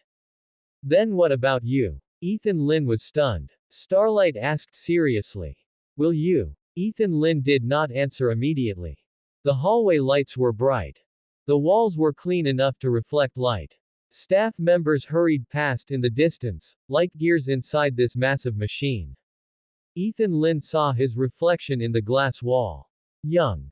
Clean. Packaged by Vought to look more and more like a hero. But he knew that with every step forward, he drifted further away from that ordinary person who just wanted to scrape by and survive.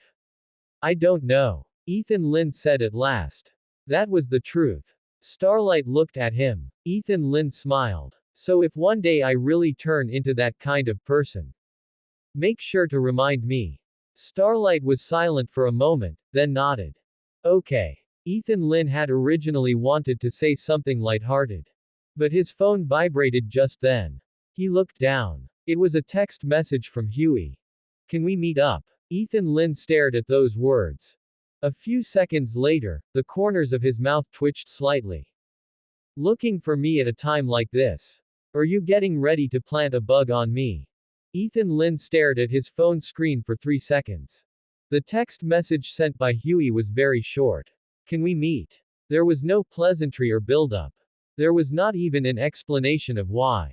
But Ethan Lin knew that behind this text message, it was highly likely that Huey was not the only one. Robin was dead. Translucent was missing. Huey had already been dragged by Butcher into that bottomless ditch. And now, he had come to find him. No matter how one looked at it, this matter did not look like a normal expression of gratitude. It looked more like trouble making an appointment to show up at the door. Ethan Lin did not reply immediately. He raised his head and glanced at the end of the corridor. Hanging there was a huge promotional photo of Homelander. The smile remained perfect. He paused, slowly withdrew his gaze, and slowly typed a few words on his phone. Location. Soon, Huey replied. Queens, Old Street Corner Coffee Shop. 7 in the evening. Is that okay? Ethan Lin looked at this address, the corners of his mouth twitching slightly. Queens. Coffee shop. Public place. It looked very safe. But the problem was, the more a place looked safe, the more suitable it was for a first probing. He replied. Okay. After the message was successfully sent, Ethan Lin put his phone back into his pocket. Starlight, who was next to him, noticed his action. Something up. A friend. Starlight looked at him. A friend outside of Vought. Ethan Lin thought about it. Strictly speaking, not yet a friend. Then what are they? Ethan Lin said calmly. Someone who has been hurt by Vought. Starlight did not continue asking. She already knew by now that some names were not suitable to be spoken aloud easily inside Vought Tower. When Ethan Lin left Vought Tower, the sky had already grown dark. Ashley had originally arranged a car to send him back. Ethan Lin refused. His reason was that he wanted to walk by himself and buy something that normal people could eat along the way. When Ashley heard, something that normal people could eat, her expression froze obviously for a moment. She also thought of the terrible taste of Homelander energy bars, so she only reminded him. Do not accept impromptu interviews. Do not contact unfamiliar media. Do not post anything on social platforms. Ethan Lin nodded. Anything else? Ashley looked at him. Do not cause trouble. Ethan Lin thought about it seriously. This difficulty is a bit high. Ashley. In the end, Ethan Lin got into a taxi by himself. He didn't let the driver go straight to the coffee shop. Instead, he got out 2 blocks away, walked around in a circle, and bought a hot dog on the roadside. This wasn't for counter reconnaissance. He wasn't that professional. It was mainly because he was truly hungry. Ever since he awakened the biological spider silk ability, he easily got hungry. Moreover, he didn't want Vought's car to park directly in front of Huey. That would be too unfriendly to Huey. And now he wasn't sure whether there was Vought monitoring in the car.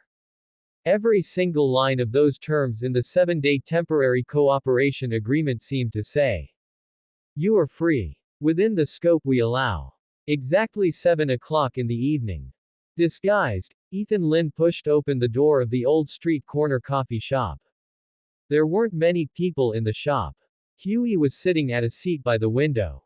He was wearing an ill-fitting jacket, his hair was a bit messy, and a cup of barely touched coffee was placed beside his hand. The whole person looked like they hadn't slept well in days. Ethan Lin walked straight over and sat opposite him. "You look worse than last time." Huey raised his head and managed a faint smile. "Thanks. You're welcome." Ethan Lin called the waiter over and ordered a black coffee and a sandwich. Huey looked at him. "You haven't eaten yet." "I ate 6 Vought energy bars today." Ethan Lin said. "So strictly speaking, not only did I not eat today, but I was also insulted by the food industry 6 times. Huey was stunned for a moment. Then he let out a very soft laugh. After laughing, he lowered his head again. That brief relaxation quickly disappeared. Ethan Lin looked at him. The newly acquired emotion capture was like a very light filter, slowly overlaying his observations. Huey's fingers kept rubbing the edge of the coffee cup. His breathing rhythm was unstable. His shoulders were tense. His eyes kept subconsciously scanning towards the door. This was a subconscious action of a person when they were nervous and guilty. Ethan Lin tasted it carefully and even sensed a flavor of struggle. Ethan Lin had a clear idea in his mind. Sure enough, he came with a mission. "So." Ethan Lin hung his jacket on the back of the chair, his tone calm. "You came to find me, is it because of Robin?" Huey's body stiffened slightly. He raised his head. "I just wanted to thank you. You already thanked me in the text message. I wanted to thank you in person." Ethan Lin looked at him. "Huey, you're not very good at lying." Huey's complexion turned a bit paler. His right hand subconsciously pressed down on his jacket pocket. That movement was very light. But Ethan Lin saw it. Or rather, from the very first second Huey entered his field of vision, he had already noticed it. That hand was too nervous and too deliberate. But Ethan Lin did not expose it. The waiter brought up the coffee and sandwich. Ethan Lin picked up the sandwich and took a bite. Finally. It wasn't draft paper tasting like Homelander. This made him briefly feel that the world still had a shred of hope. Huey said in a low voice. "You work for Vought." Ethan Lin swallowed the food. "For now, you could say that. Did they trust you? Do you think Vought would trust anyone?" Huey fell silent. This question itself was the answer. Ethan Lin picked up his coffee.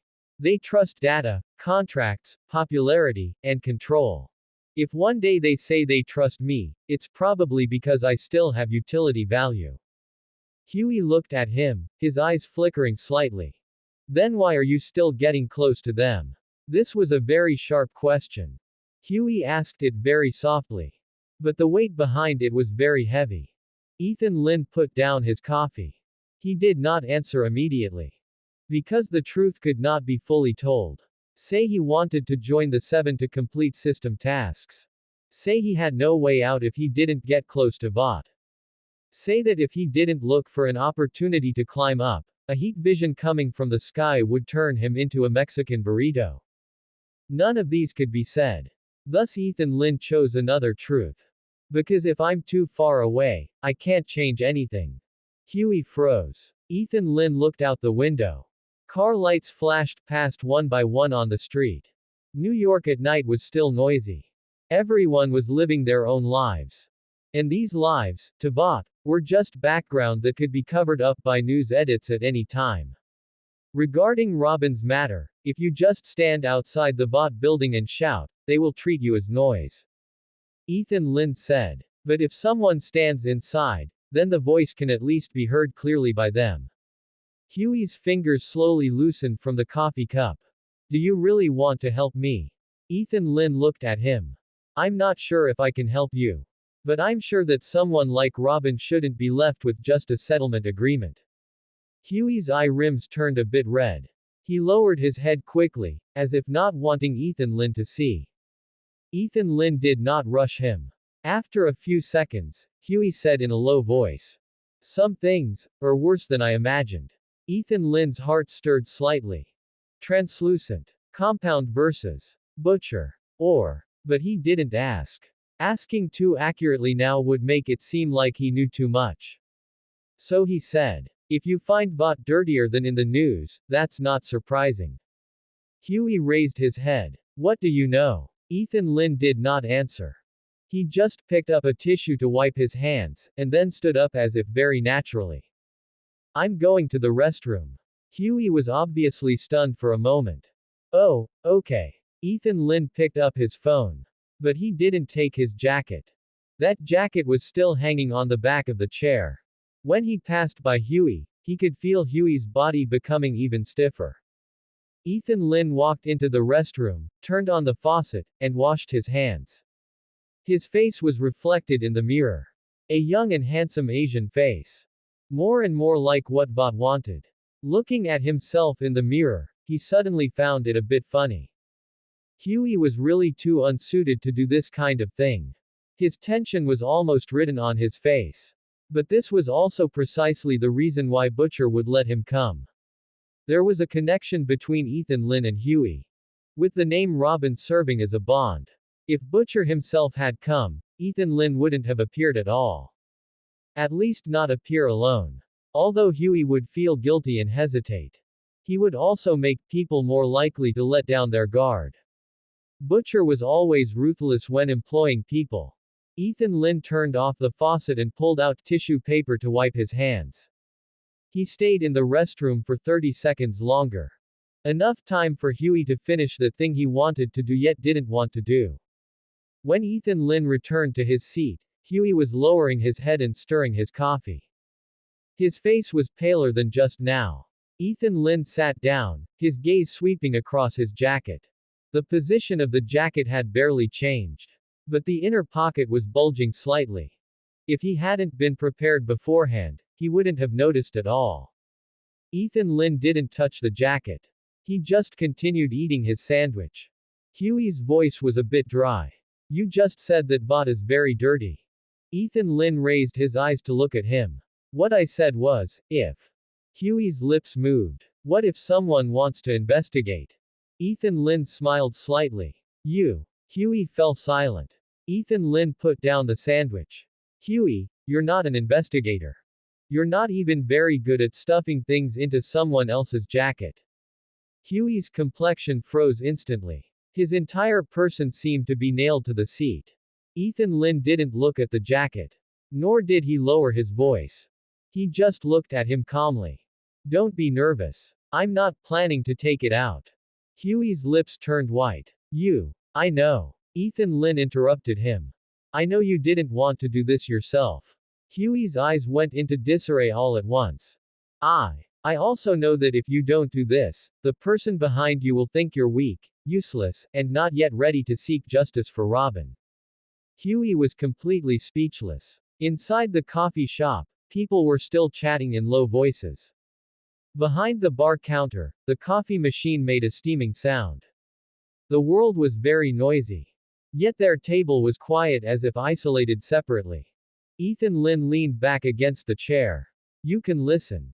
Huey froze. Ethan Lin continued. The person behind you can listen too. A few streets away. Inside a black car parked by the roadside. Butcher was wearing earphones, his brow twitching slightly. The receiving device temporarily left behind by Huey was flashing a green light next to him. Listening to the sound in his earphones, Butcher's mouth slowly split open into a grin. Interesting. he said in a low voice. Inside the coffee shop, Ethan Lin picked up his coffee. But I will only say it once. Huey looked at him, his breathing becoming very light. Ethan Lin said, if you guys really want to investigate Robin's death, don't just stare at A-Train's apology. Apologies are meant for the public to see. What's truly important is why he lost control. Huey's gaze changed slightly. Lost control. His state was not right. Ethan Lin said. Agitation, abnormal heart rate, physical data fluctuations. I'm not sure what that was. He paused for a moment. But yesterday during the security pilot mission, I encountered a person who turned into a monster after getting a blue injection. Huey's fingers clenched tighter bit by bit. Ethan Lin continued. Vought's people snatched away the injection at the very first moment.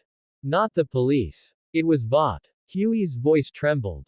What was that? Ethan Lin looked at him. He couldn't explicitly state that this was Compound V, as that clearly wouldn't fit what his current persona was supposed to know, so he chose to reply.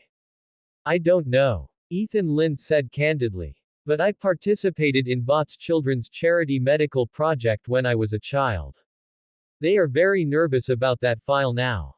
Today the Ability Evaluation Center drew my blood, collected my spider silk, and even changed me from a failed sample to an abnormal observation sample. Huey's expression became uglier and uglier. A failed sample. As if just realizing he had said too much, Ethan Lin smiled softly. You heard wrong. Huey looked at him. Ethan Lin's expression returned to calm. If anyone wants to investigate the children's charity medical project. Investigate those so-called charity injections. Investigate who A-Train has recently been in contact with. Looking at Huey, he said word by word. Your girlfriend is not a scrolling news ticker. Even less is she just a name on a Vought compensation agreement. Huey's breathing hitched. Her name is Robin. The one who hit and killed her was A-Train. But the one who truly erased her was Vought. This sentence was like a knife. Not sharp, but very heavy. Huey lowered his head, his eyes were almost shedding tears. Ethan Lin did not comfort him. Because for some emotions, comfort was useless. Especially hatred. Hatred would only find an outlet. And what Butcher was best at was pointing it in a direction. On the other end of the earphones. The smile on Butcher's face slowly faded. He stared at the receiver, his gaze becoming very cold. This kid knows. In the back seat of the car, a Frenchman sitting in the shadows asked softly. Knows what? Butcher held a cigarette in his mouth, but didn't light it. Knows we're listening. He paused for a moment. And knows what to let us hear. Inside the coffee shop, Huey finally raised his head. Why are you telling me these? Ethan Lin looked at him. Because I can't investigate right now. But you guys can. Huey froze. You're using us. Ethan Lin did not deny it. Yes. Huey's expression changed. Ethan Lin continued. You guys are also using me. That's fairer. Huey couldn't speak. Ethan Lin's tone slowed down a bit. Huey, I am not your enemy. But I'm also not the hero you imagined. I am inside Vought now, and taking a wrong step might kill me. The person behind you is very dangerous. Vought is even more dangerous. Homelander is the most dangerous. He looked at Huey. So if we meet again in the future, don't stuff the bug so obviously. Huey lowered his head, his ears turning red. Sorry. That sentence is at least sincere. Ethan Lin picked up his jacket and put it on casually. He could feel the tiny hard object in the inner pocket. He did not take it out. Huey raised his head. You're going to keep it. For now. Why? Ethan Lin smiled. Because there are some words I want certain people to hear. Huey stared at him blankly. Ethan Lin picked up the bill and laid down a few banknotes. Coffee's on me. Huey said subconsciously. No need. Don't be polite. Ethan Lin said. You look poorer than me. Huey. When Ethan Lin walked to the door, he paused for a moment. He didn't turn back. Huey. Huey looked at him. Ethan Lin said. Don't let others turn Robin into a tool. Huey froze. Including me. Having said that, Ethan Lin pushed the door open and walked out of the coffee shop. The night wind blew into his face. The traffic on the street was endless. He put his hand into his pocket, his fingertips touching that bug. Very small. Very light. Yet like a string. One end connected to him. The other end connected to the boys. Ethan Lin raised his head to look at the distant Vought Tower. It was brightly lit there. Like an unextinguishable billboard. He knew that starting from tonight, between him and the boys, it would no longer be just the name Robin. They had a more dangerous connection. Mutual utilization. Mutual probing. And in this shitty world, this could already be considered a relatively honest relationship. Just at this moment, light blue text flashed past before his eyes. Detected suspected super soldier project clues spreading. Current authority insufficient. Related main quest has not yet opened. Tip. Please prioritize completing the main quest. Join the Avengers. Ethan Lin looked at that line of prompt and gently exhaled a breath.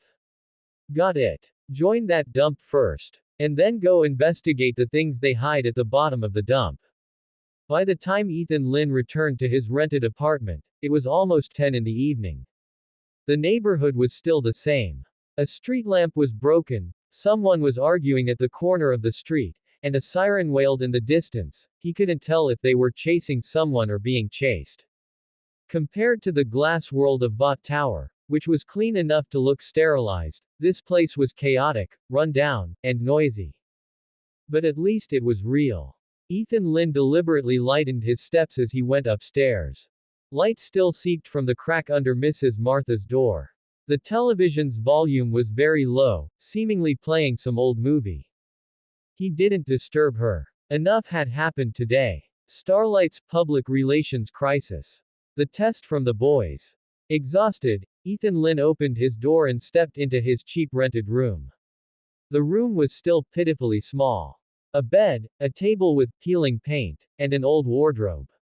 A few old books and a box of miscellaneous items were piled in the corner. If the people from the Vought PR department saw this, they would probably have a heart attack on the spot. After all, no matter how you looked at it, this place didn't look like the residence of a new generation hero. It looked more like the filming location of a documentary titled, A New Generation Hero Forced to Experience Poverty. Ethan Lin closed the door without turning on the lights. He stood in the darkness for a few seconds. Only after confirming there were no footsteps in the hallway did he turn on the dim, yellow bedside lamp. Then, he took off his jacket. He placed the jacket on the table. In the inner pocket, that tiny, hard object was still there. Ethan Lin reached in and pulled out the tiny bug. It had a black plastic casing and was only the size of a fingernail. The craftsmanship was actually quite good. It didn't look like something Huey could pull off. It was likely Frenchie's handiwork. He placed the bug on the table and stared at it for a few seconds. What needed to be said, he had already said. Train's loss of control.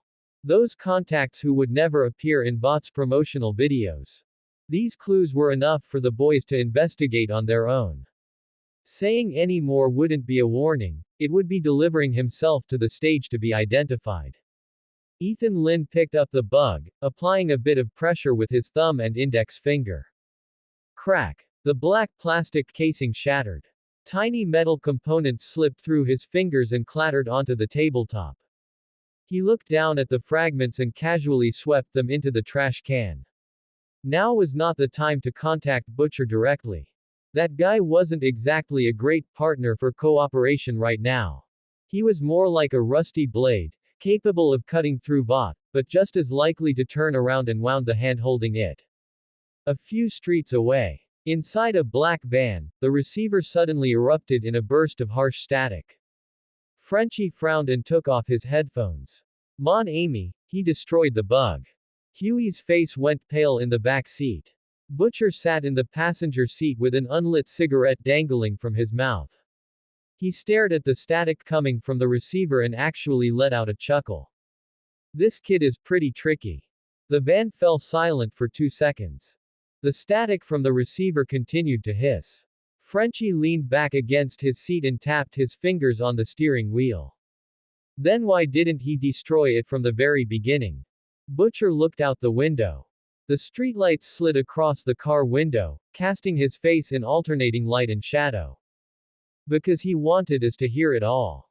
Huey pursed his lips. So what he said, about A Train's condition, is it true? Butcher didn't answer immediately. Frenchie picked up a notebook beside him. A few keywords were written on it. A-train. Out of control. Addiction. Regular contact. He tapped the last line with the tip of his pen. He was very careful. He didn't give a name directly. Huey said in a low voice. But he is helping us. Butcher turned to look at him. Huey, don't treat everyone who hands you a clue as a friend. Then what is he? Butcher grinned. A soup standing on the edge of a shark tank. He doesn't want to get in the water. So he threw a piece of meat to see if we'd bite. Huey's expression turned sour. You think he's using us? Of course. Butcher answered quickly. The thing is, we can also use what he gave us. Frenchie nodded. He didn't bring the bug into Vought. And he didn't hand us over. He even destroyed it on purpose. Butcher glanced at him. Frenchie shrugged. This shows he doesn't want to be tied too closely to us. Smart. Butcher said. And dangerous. Huey frowned. Why? Butcher put the cigarette back in his mouth. Because he knows we'll investigate him. Because he might secretly know what Vought is actually hiding. And because he is currently being pushed into the spotlight by Vought. Butcher lowered his voice slightly. A soup who can stand alongside Homelander and still knows how to leave himself a way out is far more troublesome than those smiling idiots who only know how to show their teeth. Frenchie turned off the receiver. The static in the van finally vanished. So, Butcher looked ahead. So we can cooperate. Huey looked up. Butcher added. But don't trust him. Frenchie laughed. That sounds like all of your relationships. Butcher ignored him. He reached out and tapped, A Train, on Frenchie's notebook. Investigate this next. Huey asked. How do we investigate? Didn't that invisible idiot whose ass got blown to pieces already give us the answer? Huey remembered the name Translucent had spat out before he died. Popclaw. Butcher said. Bingo. On the dim street, the black van suddenly roared to life, its exhaust pipe spewing a cloud of black smoke as it quickly disappeared down the street. In the rented room, Ethan Lynn kicked the trash can under the table. He sat back down in his chair and rubbed the bridge of his nose. How the boys would investigate, who they would find, and whether they would make things worse were no longer under his control. He had only pointed them in a direction. They would have to walk the rest of the way themselves. The phone on the table suddenly lit up. It was a message from Ashley. Tomorrow morning at 9 o'clock, Vought Capability Assessment Center. Please be on time. Ethan Lynn stared at the text, then slowly put down his phone. Vought was finally going to formally examine his body. He looked toward the door. Through the wall, Mrs. Martha's television was still playing. A man in some old movie was speaking his lines in an exaggerated tone, accompanied by cheap yet warm background music. Ethan Lynn lowered his head to reply. Understood. Sent successfully. He turned off the lamp, letting the room plunge into darkness. On one side was Vought. On the other side were the boys. And in the middle was him. In the darkness, Ethan Lynn whispered. All right. Let's see who ends up using whom to death first. That's the end of part 2. Part 3 is coming soon. Thanks for watching. Please subscribe and support our channel for more stories.